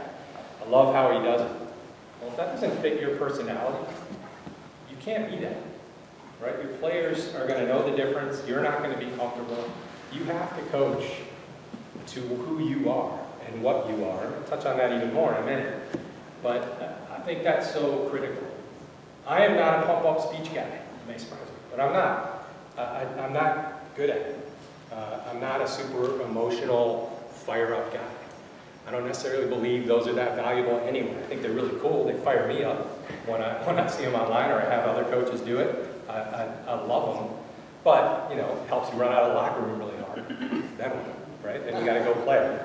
So, that's not me being analytical and throwing it away. I'm just not very good at it. And so I didn't see necessarily value to it. He wasn't a pump-up speech. He's not a pump-up speech guy, right? It's pretty good coaches, right? You have to be true to you. And in the end, that's going to show through to the guys you're coaching. And what you want to get done, whether you're going to yell at them or whether you're going to put your arm around them, still comes down to what you're holding them to, what you expect from them, and what they understand you expect from them, and how you hold them, not how you're motivating them. Which comes to, I'm a huge believer in standards over rules. It's really easy to throw a lot of rules out. Say, don't do this, bring this. Some of those might be necessary.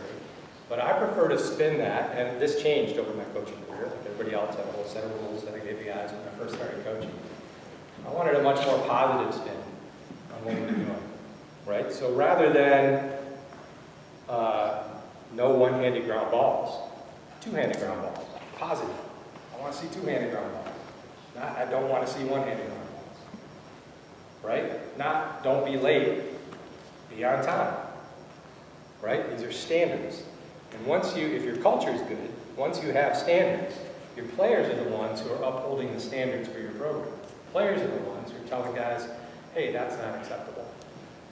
This is the way we do things, rather than don't do that. It's this is the way, right? That's what standards are.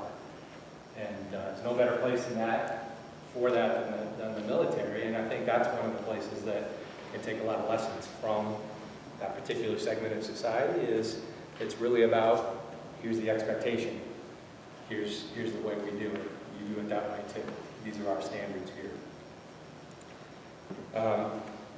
Which leads me to, and this is a really important one to me, I believe that we all should be value-driven.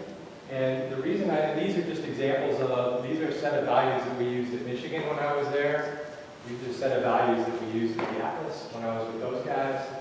They don't necessarily have to be the same, although you'll find that if you do value exercises where you're coming up with a team's values, you'll find that there are many different ways to say the same things, or the same general things, and a lot of them come down to the same general things when you're coming up with your values.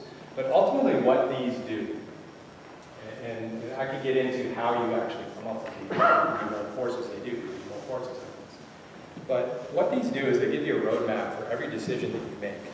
If you take these to an extreme in your life, they give you a roadmap for how you decide everything you do in your life. Right? If I have a set of core values that I truly believe in, that are me, then again, like that, am I going to be great or not going to be great decision? Now, does this fit my values or does this? This is the decision I have to make. Those are my values. Right? So they also give you a roadmap for what you're doing with your team, how you're disciplining people, the standards that you're emphasizing, the things that you want your program to be. If you have this roadmap, it makes those decisions a lot easier. They also are a great talking point. They're great exercises you can do for the team to self-define a lot of these. We did an exercise at Michigan one year. We had the guys, we had somebody lead this from outside, but we had the guys come up with and use this whole system they had. I couldn't walk you through it, that's why they got the big consulting money to come in and do it. But they had the guys come up with their own set of values. And they did that, and then when they were done doing it, they looked at the words and the in-depth thoughts about each word that they had for their own set of core values, how they thought of their own lives at that point as 18 to 22-year-old kids. And then they started comparing to our team values and to their teammates' values and started to see that there were a lot of common themes, and it was all basically more or less the same thing, right? That they all, and it made team decisions much easier because everybody saw kind of in their own personal, how their own personal values aligned with what we said the team values were. This is a good lesson as a coach. And I was talking to Coach Carvana about this, and I think anybody who's a head coach at almost any level can benefit from this. It's really easy, again, to focus on the things that are right in front of you. And one of the things I learned throughout my years of coaching is how important it was to take care of all the people that I counted on. Those could be anybody from boosters to the program, the parents who are always bringing the halftime snacks, or the post-game food, or the tent on the sideline, to the guys who are mowing our field, or the people who are cleaning the trash out of the trash cans on the side of the field that I didn't want overflowing at practice, or whoever those people were. And it was really easy, again, as a Division I coach, it was really easy to get caught up in my relationship with administrators and my relationship with my coaches, and those are all important. But time incredibly well spent, spending time with and taking care of, bringing coffee to the guy who was in there in the morning, taking out our trash, and amazing how we stood out once we started doing that. And then when I did need a favor, they were there, right? And equipment people, whoever, right? Your UPS guy will come to your door every day. Take care of those people, treat them as important parts of your program, and amazing how that can pay off at some point. Even if you're the youth coach using a city field, the guy you see there every time taking care of the field, thank him. Make sure we make his job easy to pick up so that he doesn't have to do it, and acknowledge it, and see over time when we need it, how that might pay off for him.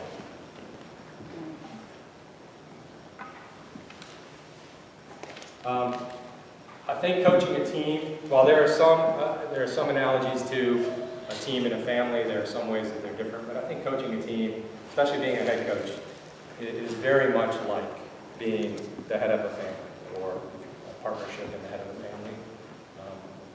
But if you're not doing it from a place of love for what you're doing, and most especially love for the people you're doing it with and for, then honestly, I'm not really sure why you're doing it. And that is what's going to pay off more than anything else you do. Mark mentioned championships. We won championships. We went D1. I got to coach in the pros. Got to do all those things. The things that matter to me, now that I'm mostly done with my career, are the relationships that I've built over 35 years of doing it. And they matter more than anything else. I've forgotten most of those other little things. I can tell you some of the scores of the games that we were in, but there's a lot of them I can't, right? But I can tell you about everybody who's played for me. I can tell you about what many of them are doing now, and it's amazing when you're coaching people, when they know that you're coming from a place of truly caring about them, what they'll do for you, and what they'll allow you to do for them, right? If they know that you care for them, if they truly feel that, you can hold them to a much higher level of accountability. You can get after them much harder, right? Because they know it's coming from a place of caring, passion, wanting them to be as great as they can be, and they trust that. If they don't trust that, and you're ripping into them because they just didn't use two hands again, which is our standard for the fourth time today, they might not accept that so easily if they don't feel like coach has my back, right? They might still be pissed at you in the moment, but at the end of the day, they're going to be like, all right, right? I know he's right, he's got my back. So I hope, as a coach, that you're finding a way to connect with your players. This doesn't mean you got to be everybody's best buddy, but show interest, connect. I had a good story. My godson plays for High Point. He's a senior defensive mid at High Point. He's a Chicago kid. He went to New Trier, and he's John Torpey's, I think, one of the best coaches in the country. And heard from his father, one of my best friends, that when he was a freshman, it was kind of a lost Midwest defensive midi, way down the depth chart. I was starting, but way down the depth chart. Defensive midi. He was sitting in the locker room one day alone, and in the fall of his freshman year, struggling with school, struggling with being away from home, and Coach Torpey walked through and just sat down with him for 5 minutes and chatted, right? And not necessarily about lacrosse. And then he communicated to his dad how much that meant to him, and you know what an incredible pick-me-up and moment that was for him. For Coach, probably barely registered. He's just walking through the locker room talking to one of his players for 5 minutes. But that player now knew, at least for that time, I got a guy who actually cares about me as a person, not just as a lacrosse player. And run through a wall for him. But it's that kind of stuff that makes that happen. I'm going to throw one more. This is 13. I've always been a big believer in this. It's so easy, especially when you make this a career, to get super caught up in what you're doing, right? And I think this applies to any job. But lacrosse is fun. It's a great game. It's a lot of fun to do. Coaching is a tough job at any level. It's a really tough job. It's easy to pour everything into it and forget that there's so much more. So, you know, one of the things that I always tried to emphasize in my career was that there were other things other than lacrosse. That as much as we were mission-driven, goal-driven, value-driven, we also wanted to explore, when we had an opportunity to be around a bunch of different people with different experiences, their experiences, and other things that we could all learn together. That was a great opportunity as a teacher. Coach Carvana talked to him about himself as a teacher, and that's ultimately what we all are. This is something we did in Michigan. This is us doing it with the Atlas, but after practice, we would do something called Wise Words. We would pick a player, and that player would go deep. He would stand in front of the team and share. And that could be about anything. And sometimes guys might be a little awkward, and especially younger guys, and not really want to do that. Once you have one player that breaks through and actually starts sharing, and the other players get to sit and hear that, the team will follow. A lot of ways you can do this. These guys were amazing. They broke through, like the first guy was like telling deep personal things to the team. You talk about building a family group and a unit. Yeah, more than lacrosse. These guys weren't out there talking about lacrosse. They're talking about life stories. And I think that's a unique opportunity we have as team sport coaches to cultivate a sense of team, a sense of family, a sense of brotherhood. One way among many that you can do it. That's one thing that we use. That's what I got. I could go on and on and talk about this forever. I'm fleshing this out. I want to kind of make this the theme that I talk about most of the time when I do these in the future. But appreciate any questions or any feedback that you guys might have. Thank you.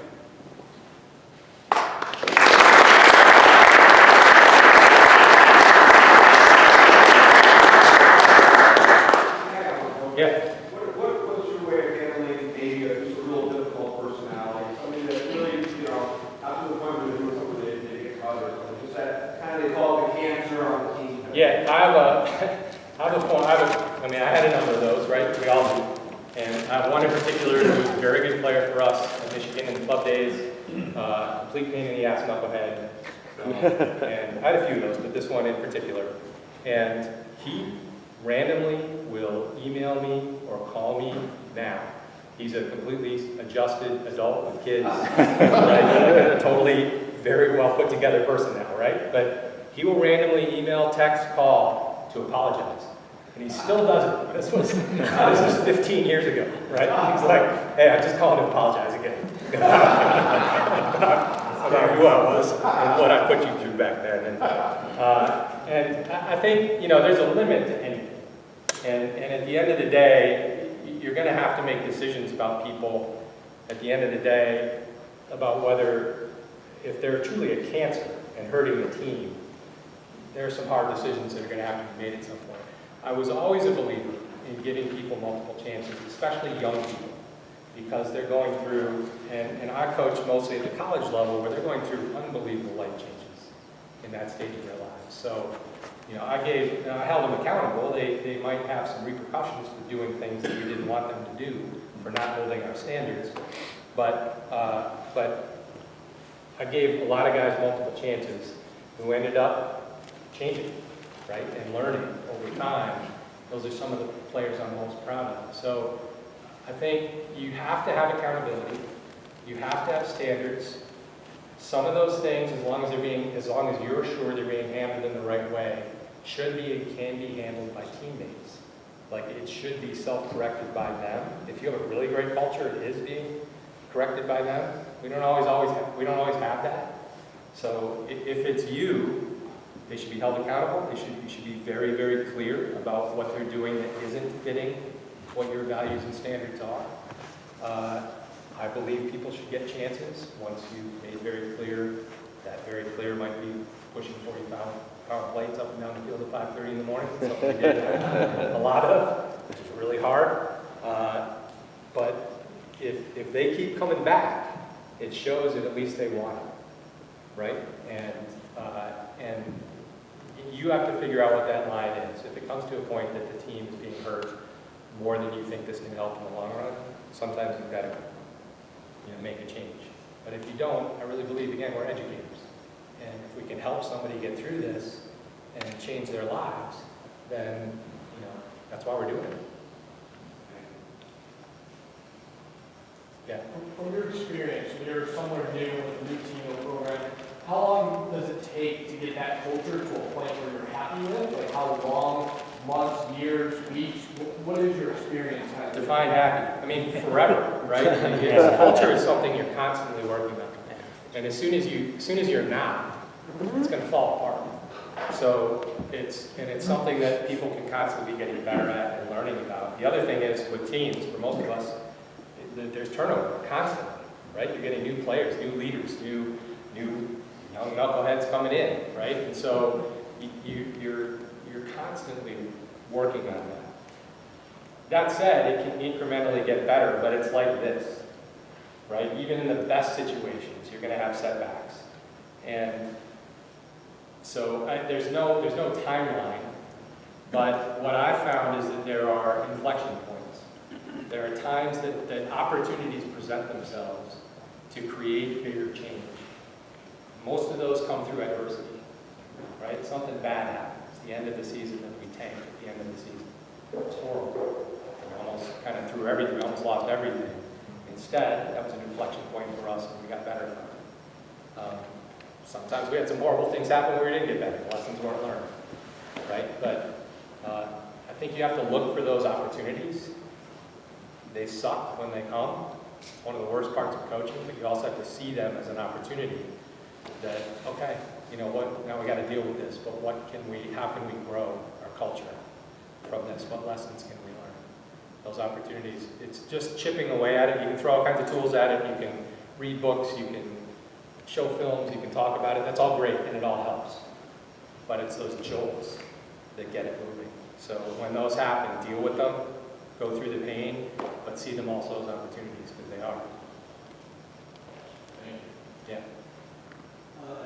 How have graduate assistant coaches or assistant coaches garnered your respect to a point where you value, their opinions and different schematics? Yeah, so that's a really good question.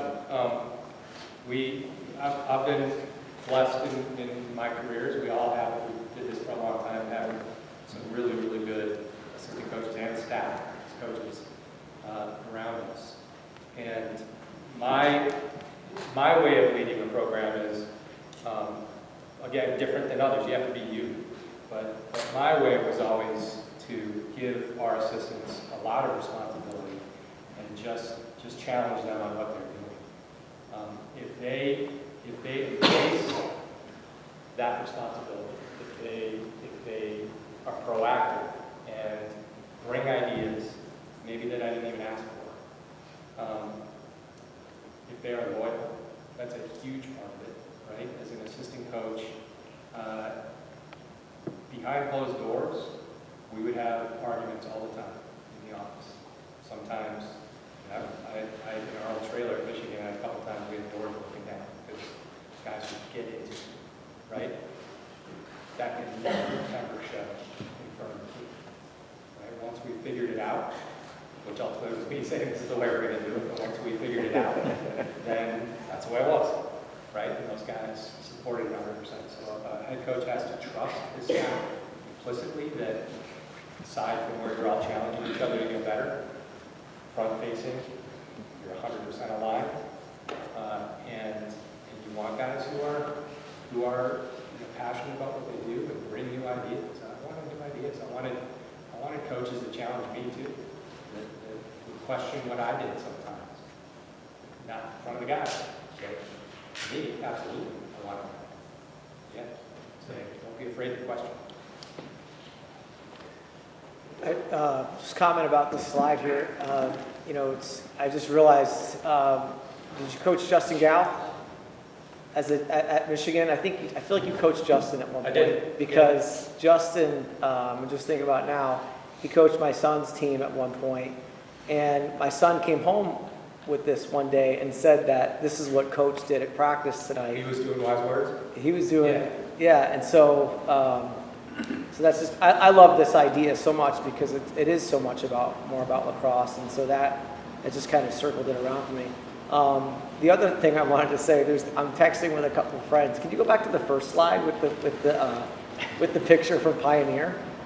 Some guys told me that friends of mine that are in this picture. They said this was the day after prom, and I said, I don't know. I'll ask Coach. We'll find out. I don't remember. I have no idea. Okay. He looks like it might have been.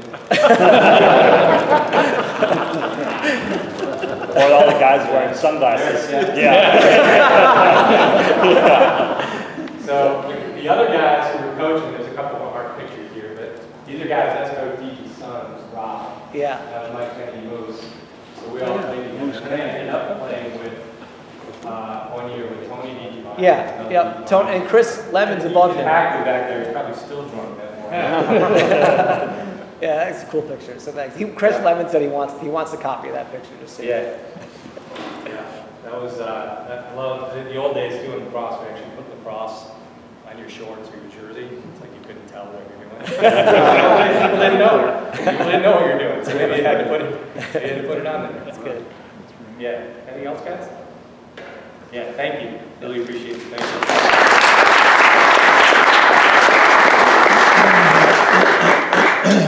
Alright, you guys need a quick one or jump right into the next one? Last one? Alright.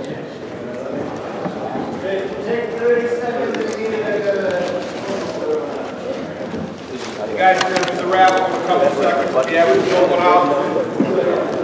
Coach B 313. We're going to raffle off $400 worth of coach's gear, pair of $170 gloves, and a hat. So if everybody's in, we're going to pull here right before Nate comes on. And on the way out, if you want to grab a freebie, bags are over there. You're welcome to it's a tea and some water bottles and some stuff like that. Is everybody in? Anybody else want to get in? All right, come on over to the table. I'll just pick one of these out.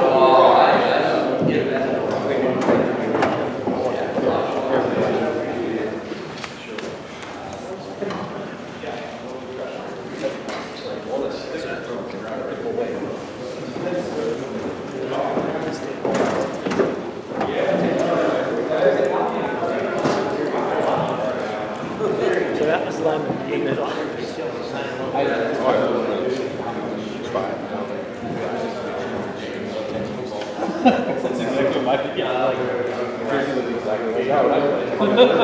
So probably this is it. Yeah.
didn't realize you had that.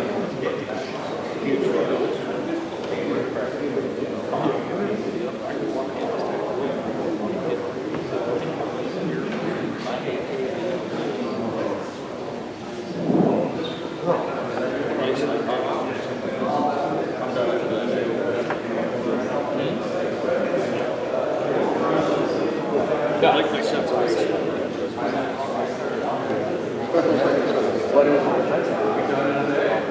That's right, the second passes out, it's like, it just dropped you here. Yeah. Right. Just let me know. Yeah, so he's not. Good.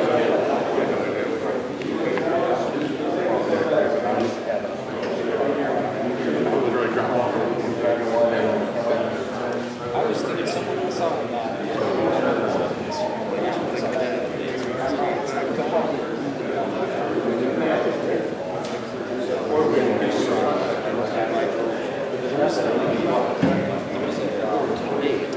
It's almost like a screen that ties in. I'm seeing that kids are so smart future. And I wasn't even on the screen. Like, what? Terry Williams.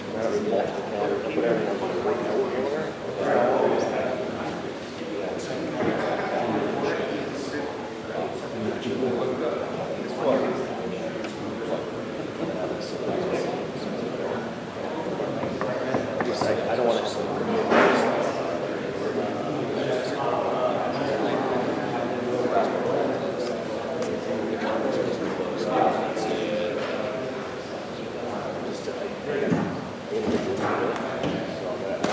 Alright, here we go. I have a paper calendar.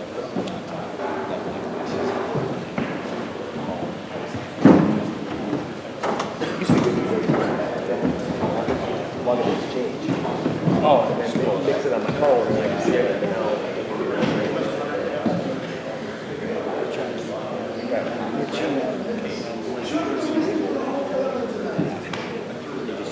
Paper, come on.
Alright, here we go, closing it out with our last presentation of the evening. With us closing it out, we have Coach Nat St Laurent. He's the founding head coach of Ohio Northern University, where he's spent the past 8 seasons. And despite all the troubles that you have with a new program, hasn't had a losing season. I don't want to say yet, hasn't had a losing season. His top teams are consistently competing in the OAC. He's also the 4th-year head coach of the PLL Redwoods. We got into the championship game. Prior to that, he was a 4-year assistant of the Ohio Machine. He's also a U.S. Army reservist who received recognition as the Soldier of the Year, the Non-Commissioned Officer of the Year, and a proud parent of a number of kids, but the national Fun Pass and Kick champion as of yesterday.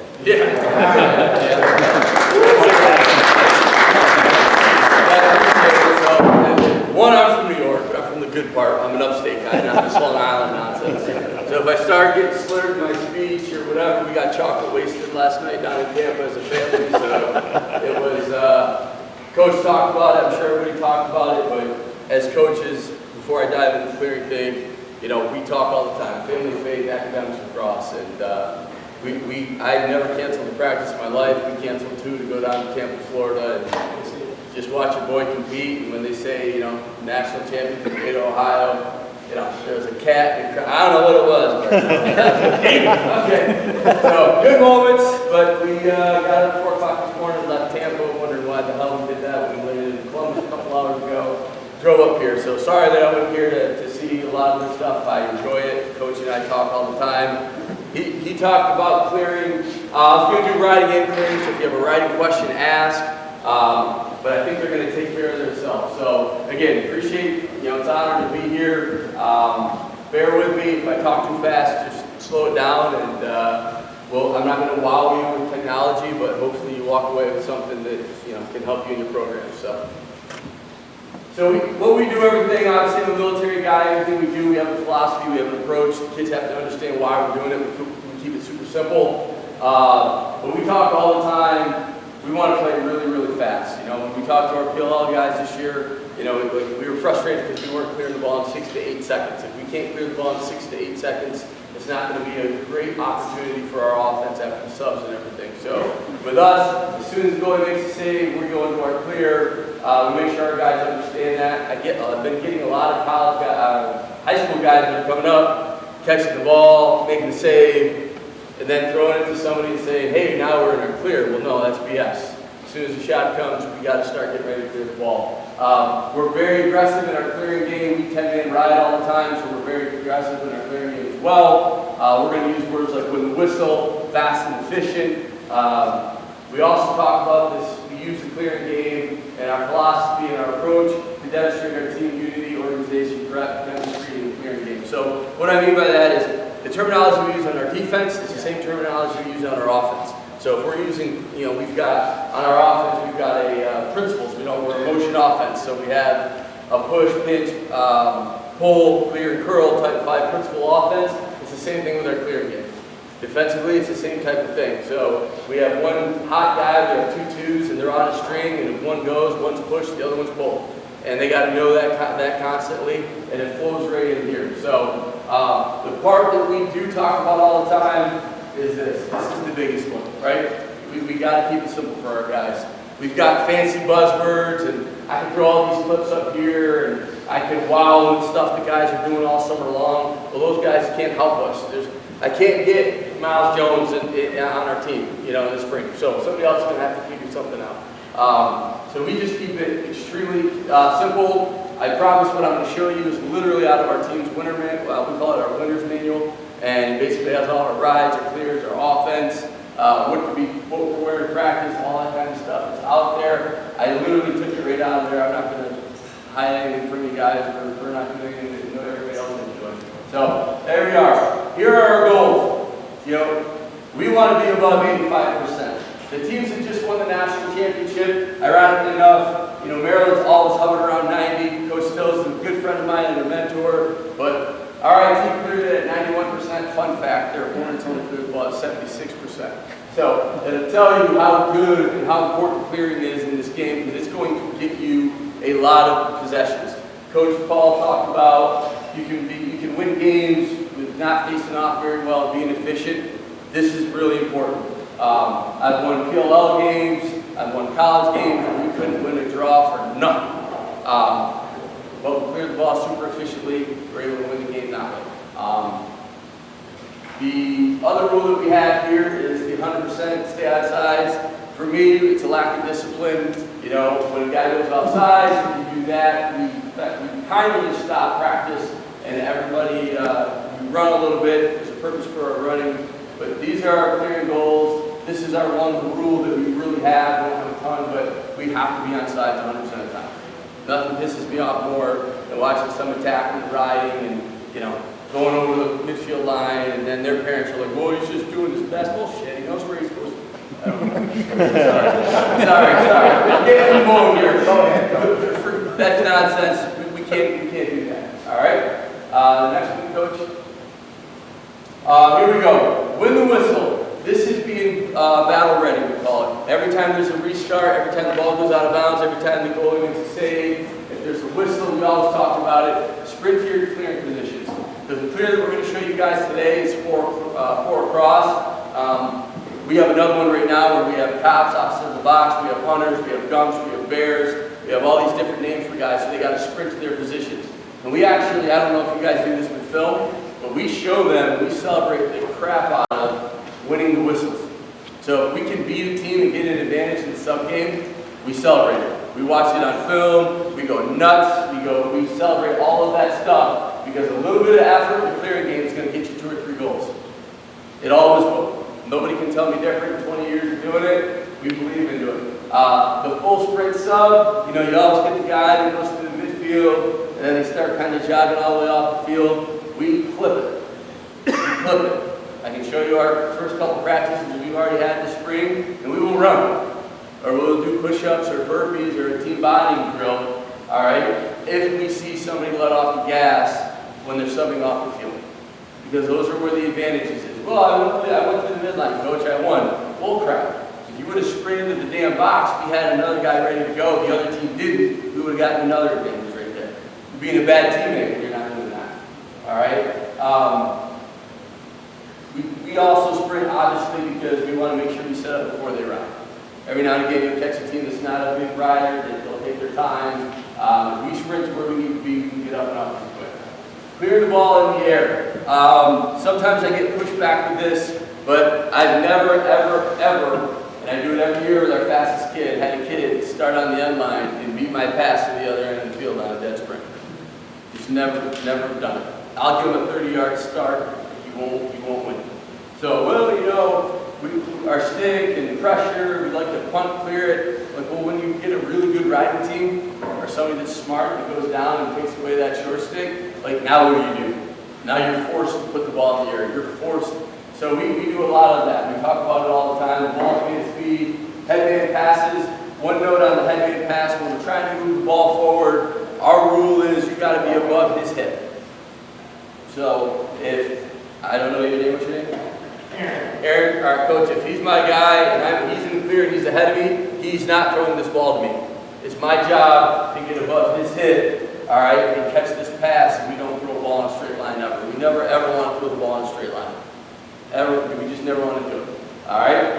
Bad things happen when we try to throw the ball in a straight line. You see it all the time in the clearing game or in offense. There's an attack, an offensive player, a rider, an offensive player, and he's like, I'm going to drop this dime in here. Okay, yeah, great. The other team's crossed, and now they're going the other way for a fast break. All right? Take 2 steps, get above his hip. Now, naturally, with our sticks by our ear to the outside, we can throw the ball and rope the right way. All right? It's like line drills. It drives me crazy when coaches put them in line drills and say, throw the ball straight. Well, when the hell am I ever throwing this pass? All right? There's got to be some kind of tone, some kind of step, and being above each other's hips all the time, so we're not throwing that pass. It's just not natural. Effective outlet passes. We work with our goalies every day for 8 minutes on just throwing outlet passes and having fun, cranking music, and we tell them spots if they got to hit it. Go ahead, Coach. The concepts. And again, forgive me, this is boring, but this is what we do, and clearing is extremely important. We always try to stretch the field as long as we can. We remind our guys to play 20 seconds is a long time. The key here for us is, I preach fast, play fast all the time. And God bless our 18 to 22-year-olds, they want to play fast, but they get out of control all the time. And the key is, which goes back to that very first slide, and kind of what Coach Paul was talking about, a purpose, right? The guys, I hear it all the time, kids have changed, not the same, bull crap, right? They'll still run through the wall for you. They'll still do it. You just got to be really good at explaining the why. So when we coach and we teach and we go out to our pre-practice meetings, everything for us is on the board, and they know why we're doing it. So if they screw up, like, well, what are we doing here? We're not practicing with any purpose. We're just doing the damn drill to get the drill done and get through practice. We're not trying to get better. You're a bad teammate. All right, we got to fix that. So this is something we spend a lot of time on. All right, and then the ball switches side faster than feet again. Just trying to play faster. The way we clear the ball, I'll show you guys here shortly. If we can throw one effective overpass, we should be able to get up and out in most of our clears every single time. If we're riding, we want to force them into 2, especially now with the 20-second shot clock. And then this is the last one here. Is one of the concepts that we talk about all the time, because we all get a lovely young man that gets so caught up in the game. It's not his fault, right? He wants to get in the fight. He wants to be part of it. And he just forgets play is away, he doesn't stay, now we're offsides. So this is something we spend a lot of time during the fall, making sure that our guys understand what we're trying to accomplish. Okay, Coach? And then these are our terminologies. I'm just going to go fast just to give you a little bit of idea. This is really, really basic. Super basic for us. We've got some other ones, but these are the ones that, like, the guys have to know exactly what that means. The goalies are our quarterback. They have a route, they have a read, they have an option, they have a progression. They have to get through. All right, if the shot comes here, we're breaking opposite. They know the shot goes up, I look opposite. We always, you'll see on the next slide, we got a couple names for guys. Back one real quick. We got a couple of terminology words here that we use about where the double's going to come from. The goalie's got to see that with the first outlet pass he makes. Typically, a good riding team is going to force you to try to put the ball in a certain spot. The goalie's got to be able to see and understand they want the ball here. He should be able to look up in the other zones, and we'll get to that, to see where they're trying to double you. All right, so he's going to be able to do that. Takes two. This is big because we encourage our poles to carry the ball over the field. They all have to pass the ball test. They play the game just like everybody else. So the pole's carrying the ball away. It's always going to take two. It's the play away and our safety option are the last two guys who take it away. Safety, he's the guy that should be going right through the middle of the paint. I'll show you that in the next slide. Square, we like to use football terminologies. This is a square out. We'll go over that here coming up, so you'll understand what that is. And then the good old 9-iron. I'm not yelling at Gilman, I'm from New York. I'm not yelling at Gilman. If we get in trouble, we know we put the ball in the corner and let our attacker go down and fight that out with a nice little 9-iron. A couple things here with this. We number our zones. The box is zone 1. On the box side of the field, we break it down into fourths. Why? Because the way clear that I'm going to show you guys today that we've used for quite a bit is 4 across. We can never have multiple guys in the zone. That's when you start getting in trouble. Now you're allowing people to ride you with one guy. And remember, we always have the advantage on this half of the field if we keep 4 guys on this side of the field. They can't cover them. Somebody's going to be open. Like, I promise you I'm not a mathematician, but we always have the advantage. Always. So we go zone 1, 2, and 3. I've added the Z line to this. If you don't have a terminology, did we skip the field terminology? Yeah, sorry. I thought we might have. This is big. This is something that's really important on our team. It's how we diagraph our field. Coach, I missed it, but I heard somebody bring it up. Coach C talked about the shooting B in there. Yep, we added that to it. But this Z line, we've always had it. We've called it something different. Coaching the Redwoods, I've learned quite a bit, and talking with their defense and how they do things at Notre Dame, what Jerry Byrne used to do. This has really been a game changer for us. So if you don't have a call for that, or you don't have that in your diagram, it's huge. It's huge. Why? Because if you clear the ball and you tell your offensive player to attack the Z line, we've noticed that they will actually run this way now instead of this way where the riding team can use the sideline as another defender. So something just simple as that, and that wasn't why Notre Dame used it. They used it for their defense.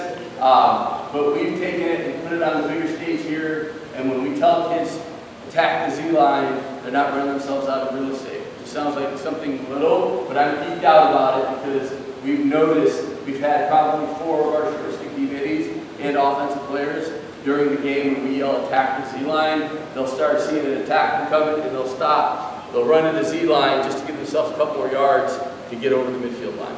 So that's been really big. Go ahead, Coach.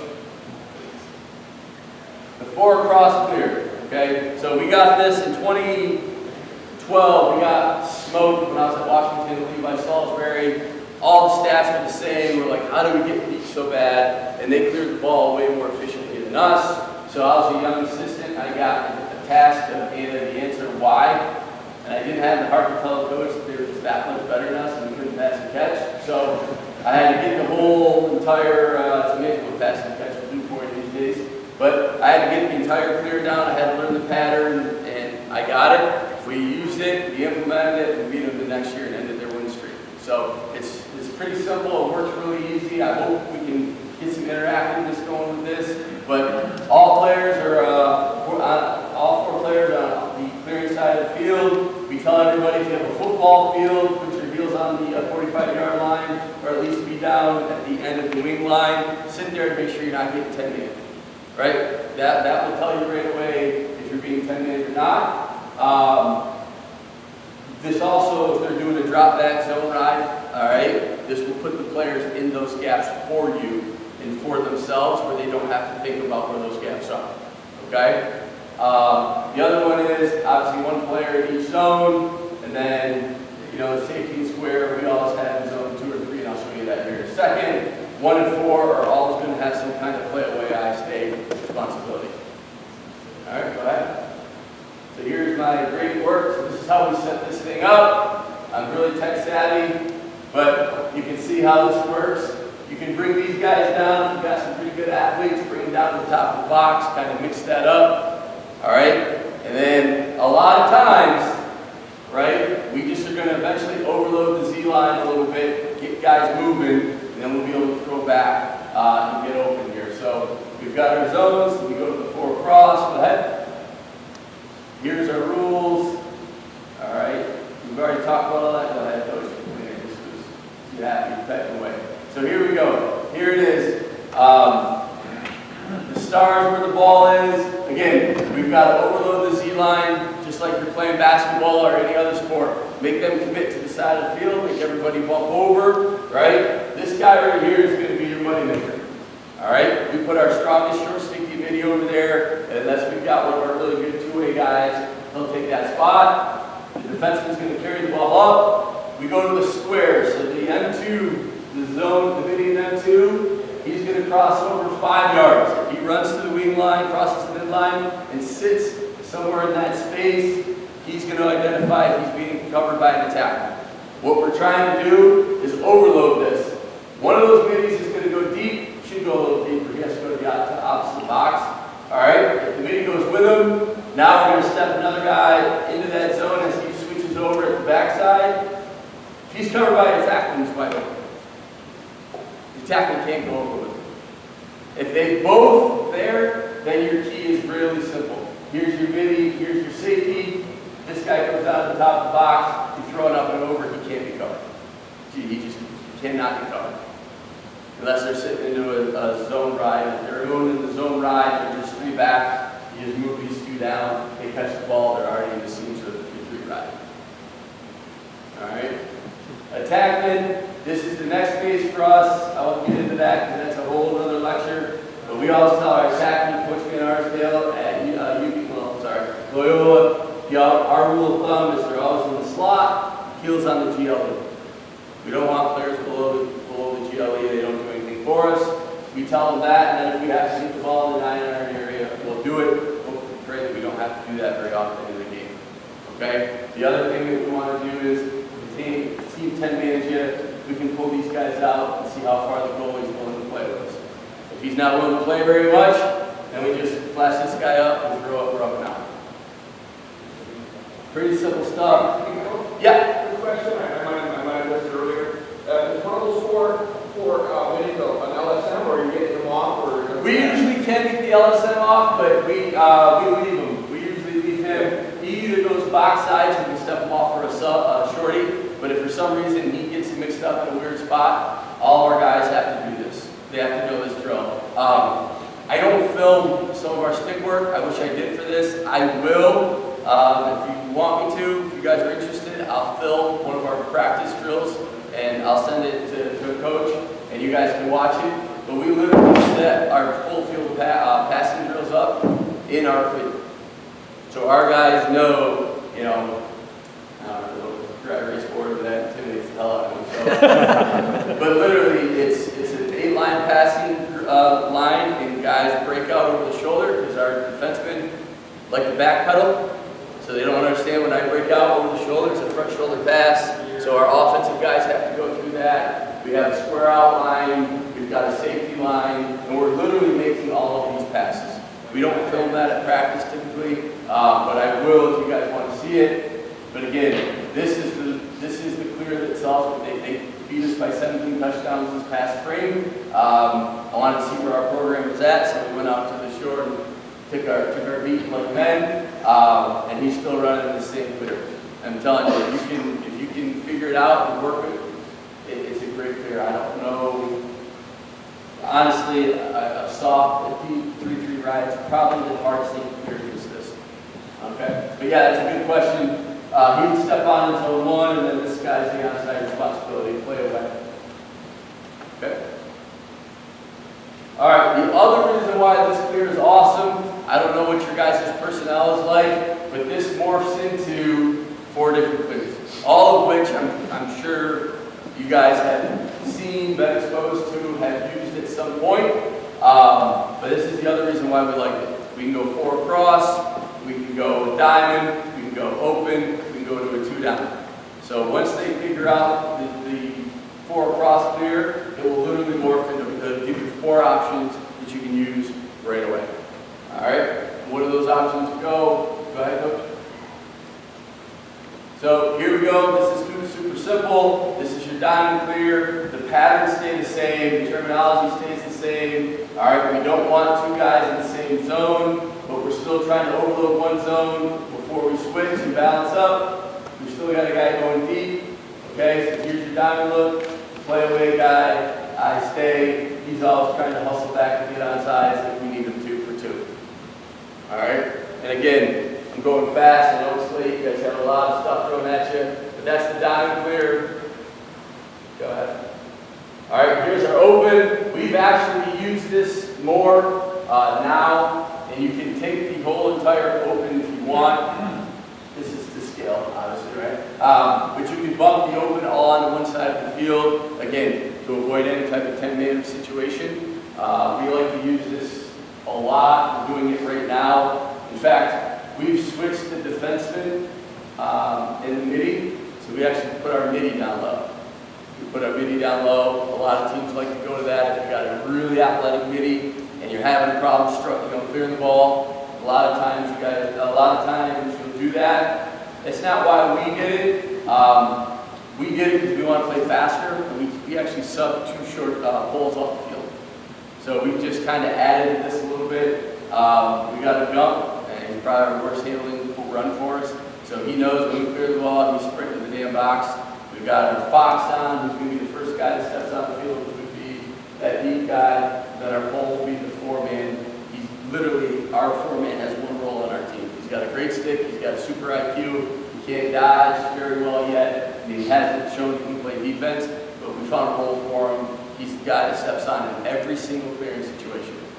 Guys will yell his name, yell 4-man, he steps on. But so you can have fun with this stuff. Again, I geek out with it because I think clearing is so important.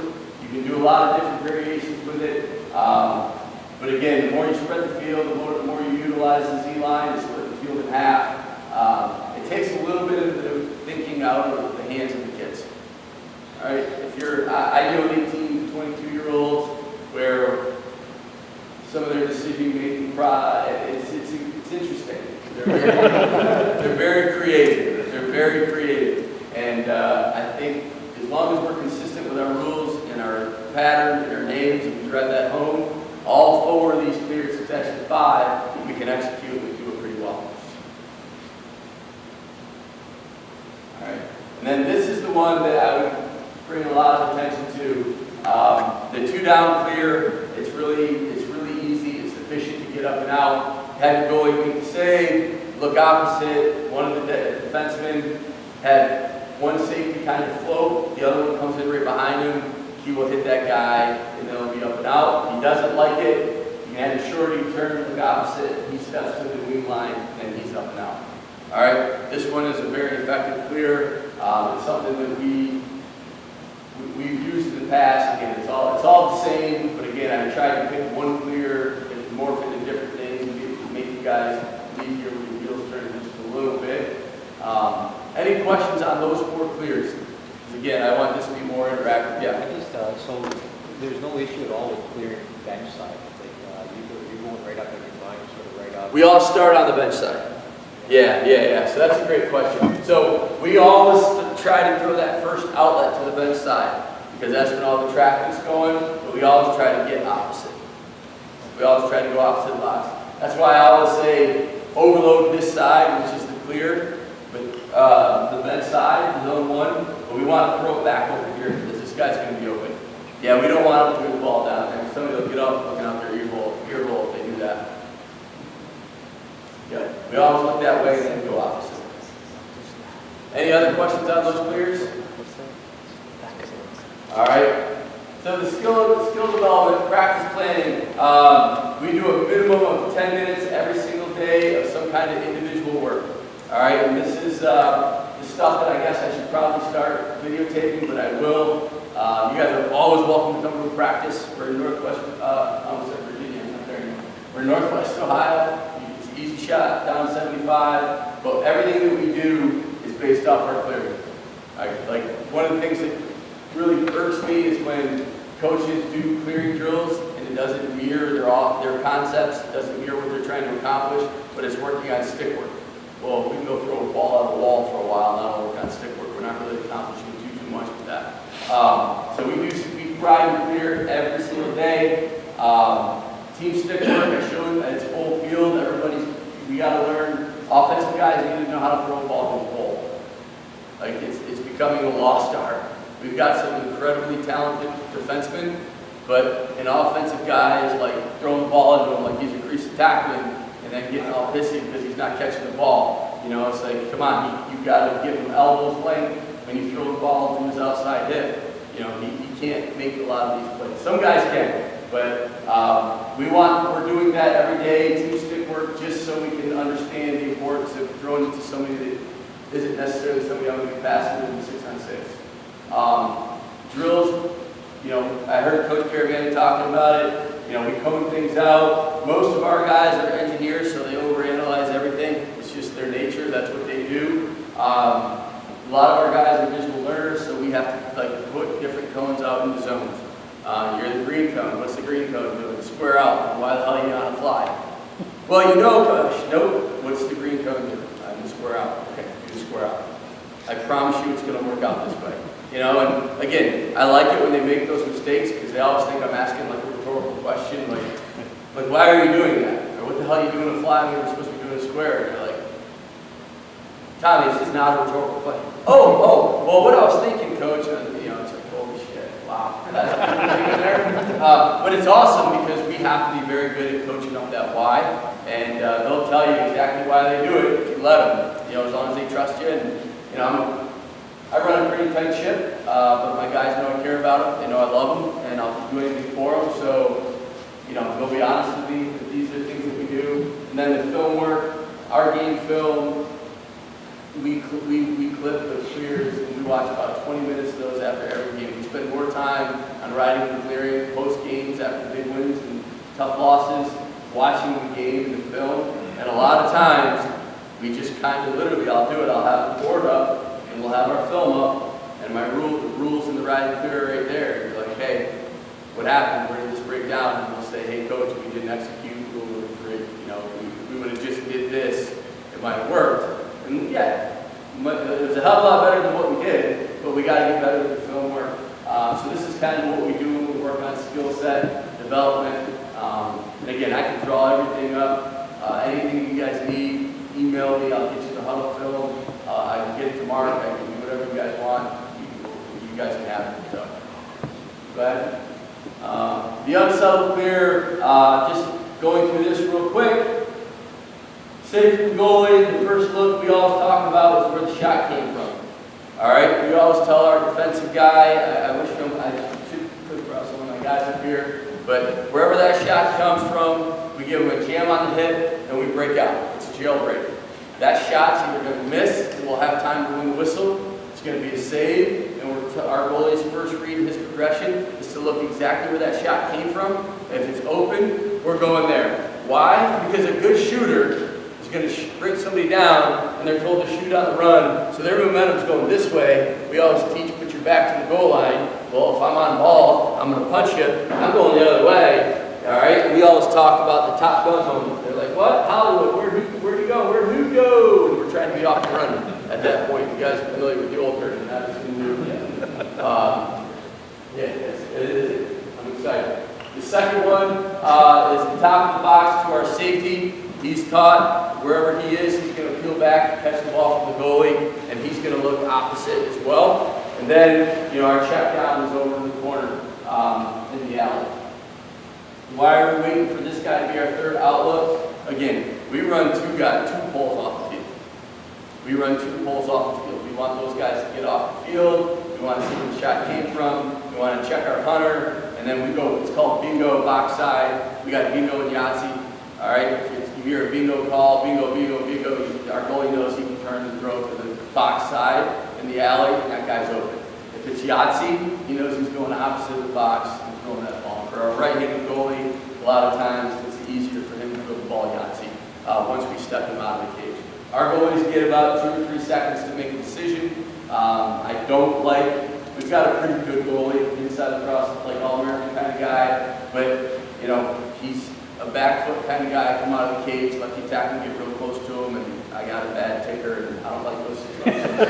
So they know the rule, we throw it, and then we get to our clear progression from there, and then this all goes back to this. Everything's going to go back to these concepts and these rules. We drive them home with these guys. If you have pre-practice meetings, it's always fun. Call on a guy. We do the night at the Apollo. So we call a guy up. I say, hey, drive the 4 clear. And if he sucks and doesn't know what we're doing, we pick on him. They boo him. They throw their gloves at him. But then we stop to teach him moment. He can phone a friend and we go over it. Because you got to have some kind of fun, right? You got to have some kind of fun with these guys. And that's just the way that they learn. And in our culture, we talk all the time. When we're in the nest, locker room, we want you to make mistakes, but we want you to talk about the mistakes so other guys can hear what you're thinking. And now we can start teaching. Because there's, when I was getting one of my education degrees, there were like 7 learning styles. Now there's 11, my wife tells me. And it's like, holy smokes. We got to stay up on that. And it's just another way to reinforce. 1, our guys to have the courage to make a mistake in front of their peers. And 2, understand that it's okay to be wrong. It's okay to be wrong, but then 3, articulate it. And then I always tell them when they grow up and get somebody dumb enough to marry them, they can thank you later when they follow those 3 steps. So that's something that we do every day. We talk about when you're unsettled. Okay? Sorry, I'm telling you with PowerPoint, I'm trying to go fast. I want to leave some time to talk. Next slide, Coach. All right, and then these special situations. Clear against the 10-man, I've talked to you guys about it. Those clears are all foolproof. Our man down clear, go ahead. All right, again, here you go. So this is actually Denison's old man down clear. So when we would scrimmage Denison and Coach Carvana, he's just 2 steps ahead of the old dog. Part of it is he recruited me, so he took the shit out of me to go try to coach me. But he's really good at what he did. We would take our 4 across, and again, if you're going to do the 4 across, use the landmarks on the lacrosse field. I don't know if everybody gets to play on a football field, so we use the lacrosse. Bottom of the wing line is basically the 45-yard line. If they're going to be in a 10-man and everybody's locked off, there's going to be a rover sitting right here or right here. This attacker is going to have to split 2. So just have everybody carry over, see how far he's going to go over with this guy. We will tell our defenseman to stand in this passing lane and get covered. Because the attacker is going to go get him, so this guy is open, and we actually do a drill. We call it the must-clear drill.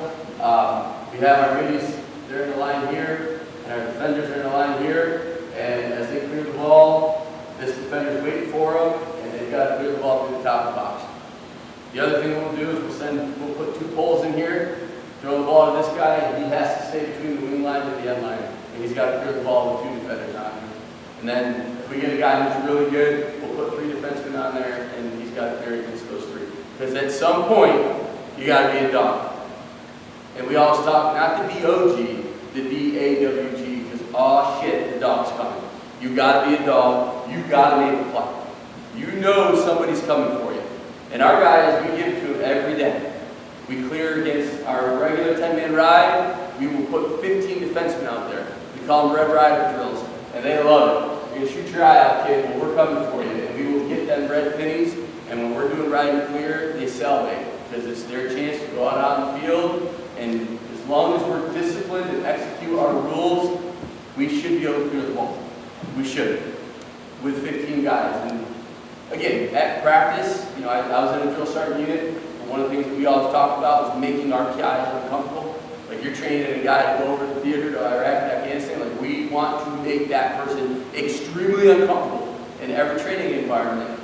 Because when he gets over there and it gets real, we gotta act a certain way. We do it at practice all the time. I go out of my way to set up a practice or a drill, particularly trying to clear the ball, where they shouldn't win, they shouldn't be successful at all.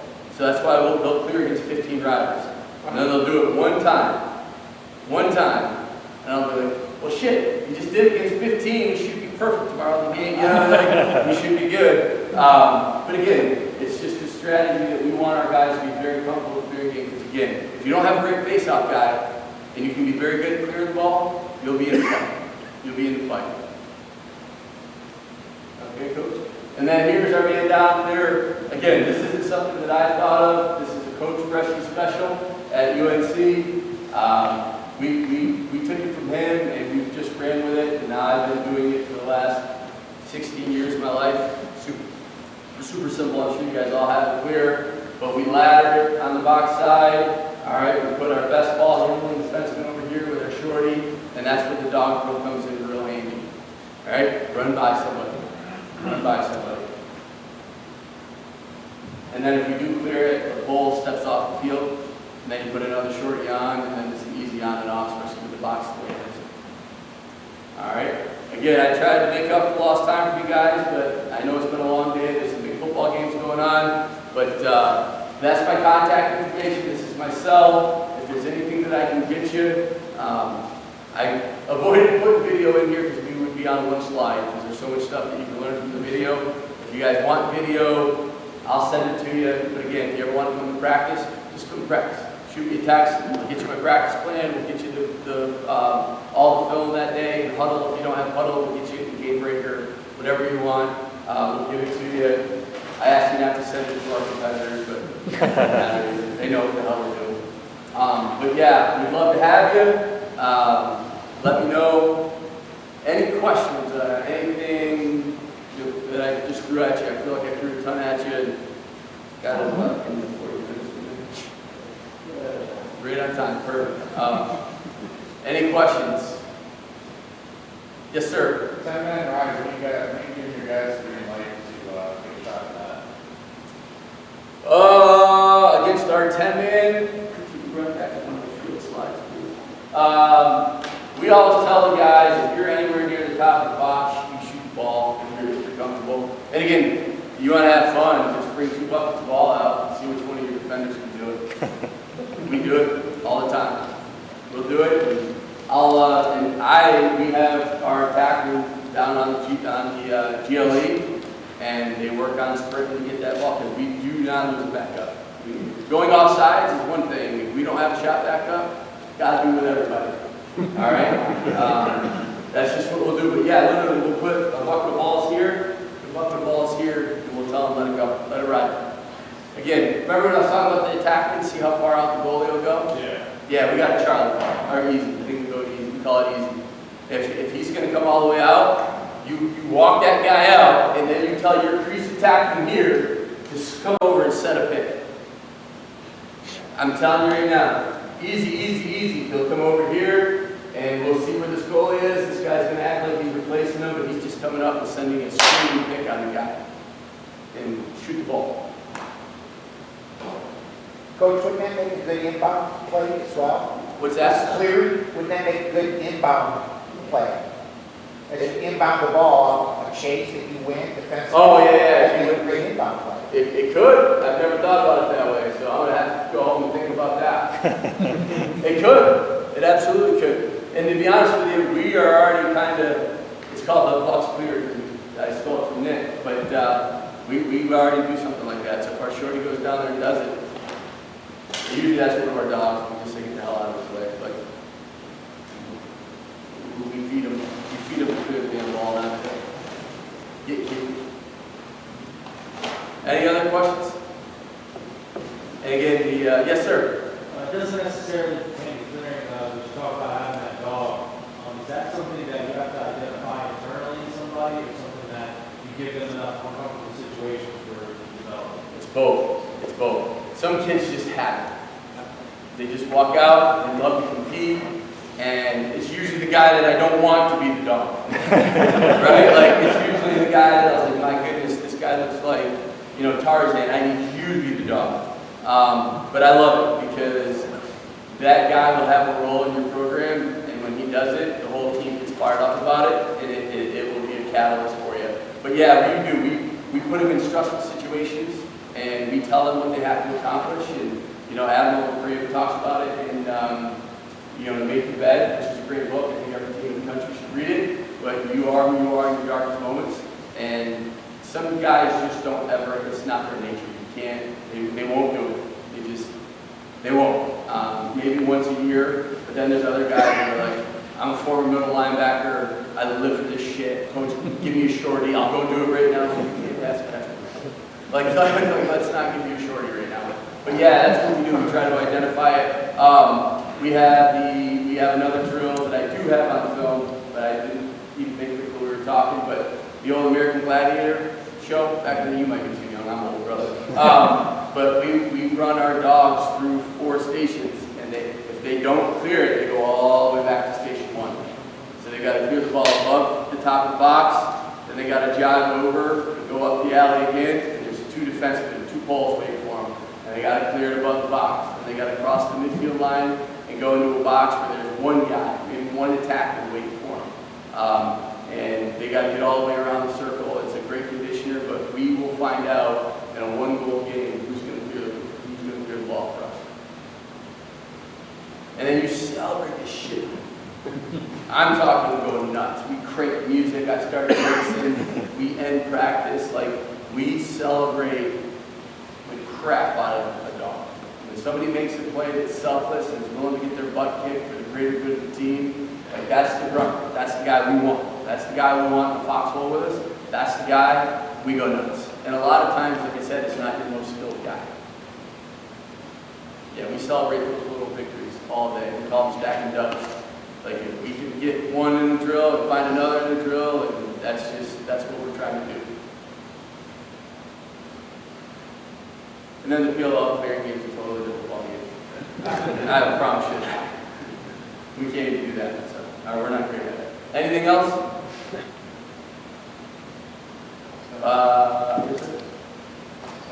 Yeah, all right.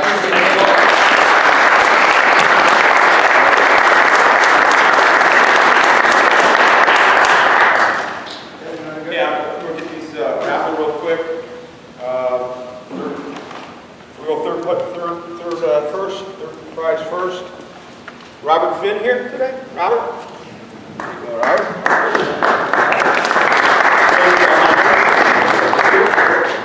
right. Is Brad here? Is it Watini? Watkins? Brad? There you go, bud. Alright. First prize, you got to get back with me. It's $400 worth of coaches gear. We'll get you some shooters and some coaching shorts. We'll custom design them for you. Just grab one of my cards or one of those care packages on the way out. And that goes to Jason Lohner. Jason? Right here. There you go, sir.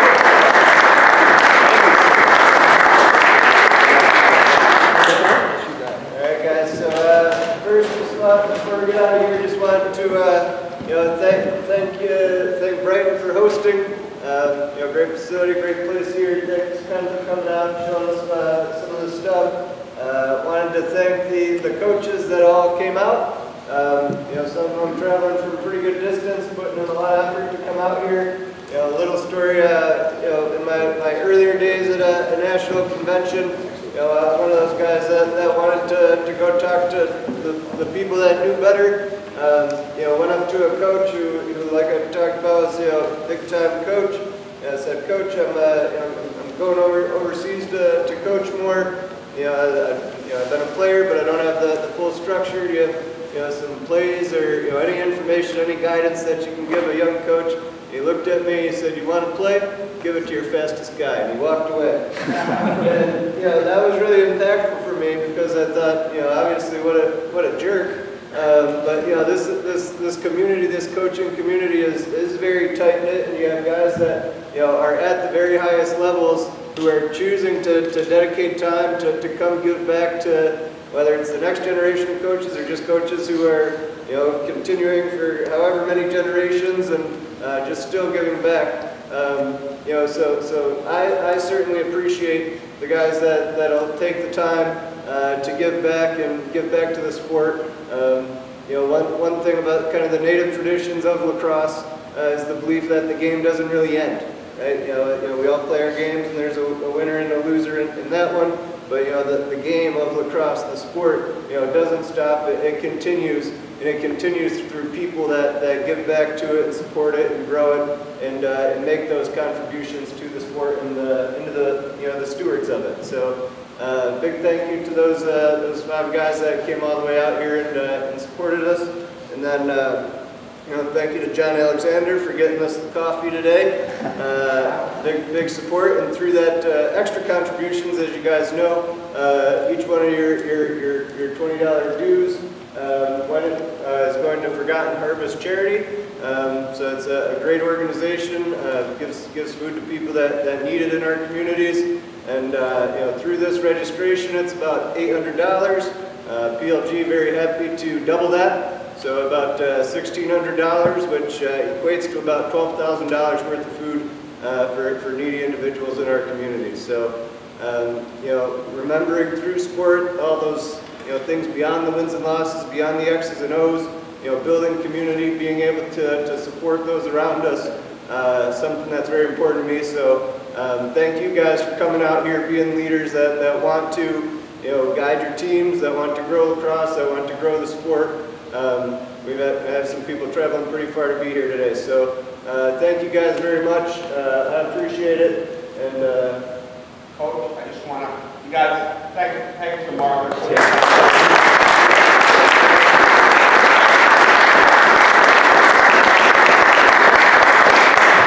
Honestly, it's my pleasure. I love this. I live for lacrosse and everything about it. Being around you guys gives me energy and makes me excited to get back out on the field and be working with people, working with the community, and just keep making the world a better place. So thank you guys again. Safe travels. One reminder is that Main Street is closed. Yeah. So just a little housekeeping. If you're leaving, probably parked out here. You're going to come around the building. Main Street going east is closed. So if you go to the 3rd Street, which is Washington, and just take it all the way till it ends, and then you got to make a little jog and you'll end up at Grand River and you'll get rid of that bypass. If you're heading west, it's a whole different set of directions, but Main Street going that way is closed. So go to Washington Street, it'll end on a street called Heine. You'll take a left and then a quick right on North, and North Street will take you out to Grand River, and then you should be right where you normally go. Well, thank you guys again. Safe travels. We'll see you around. One other thing, if you guys could make sure you pick up any bottles or trash that's in there, and then if you're in the 2nd, 3rd, or 4th row, your seat back comes up and folds down. Thank you.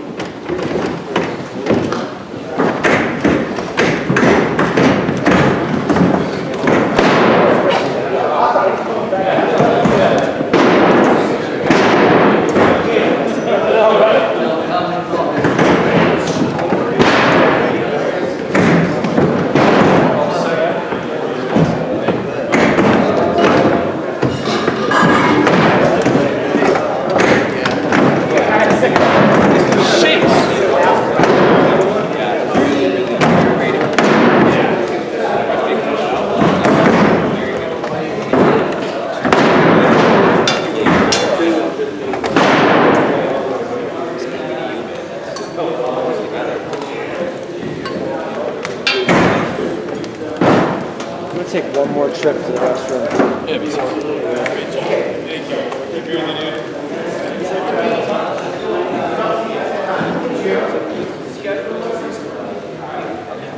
So let's talk. Do you have any more of your schedule for next week? Yeah.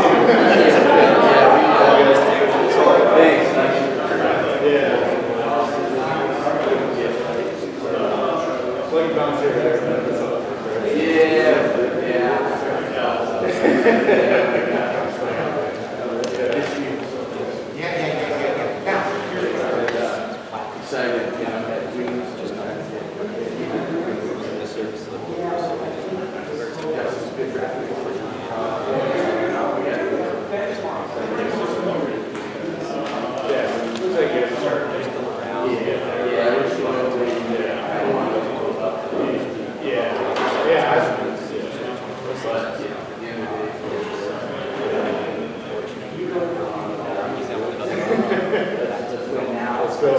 We joke with Kyle all the time.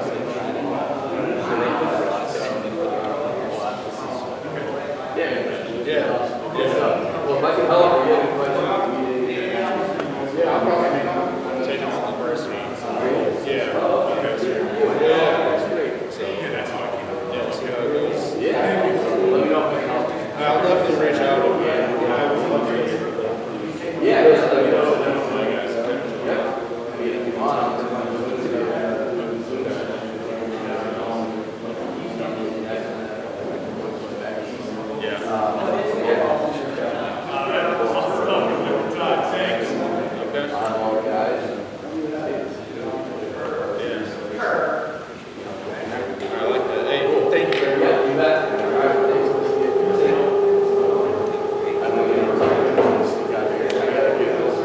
Oh, okay.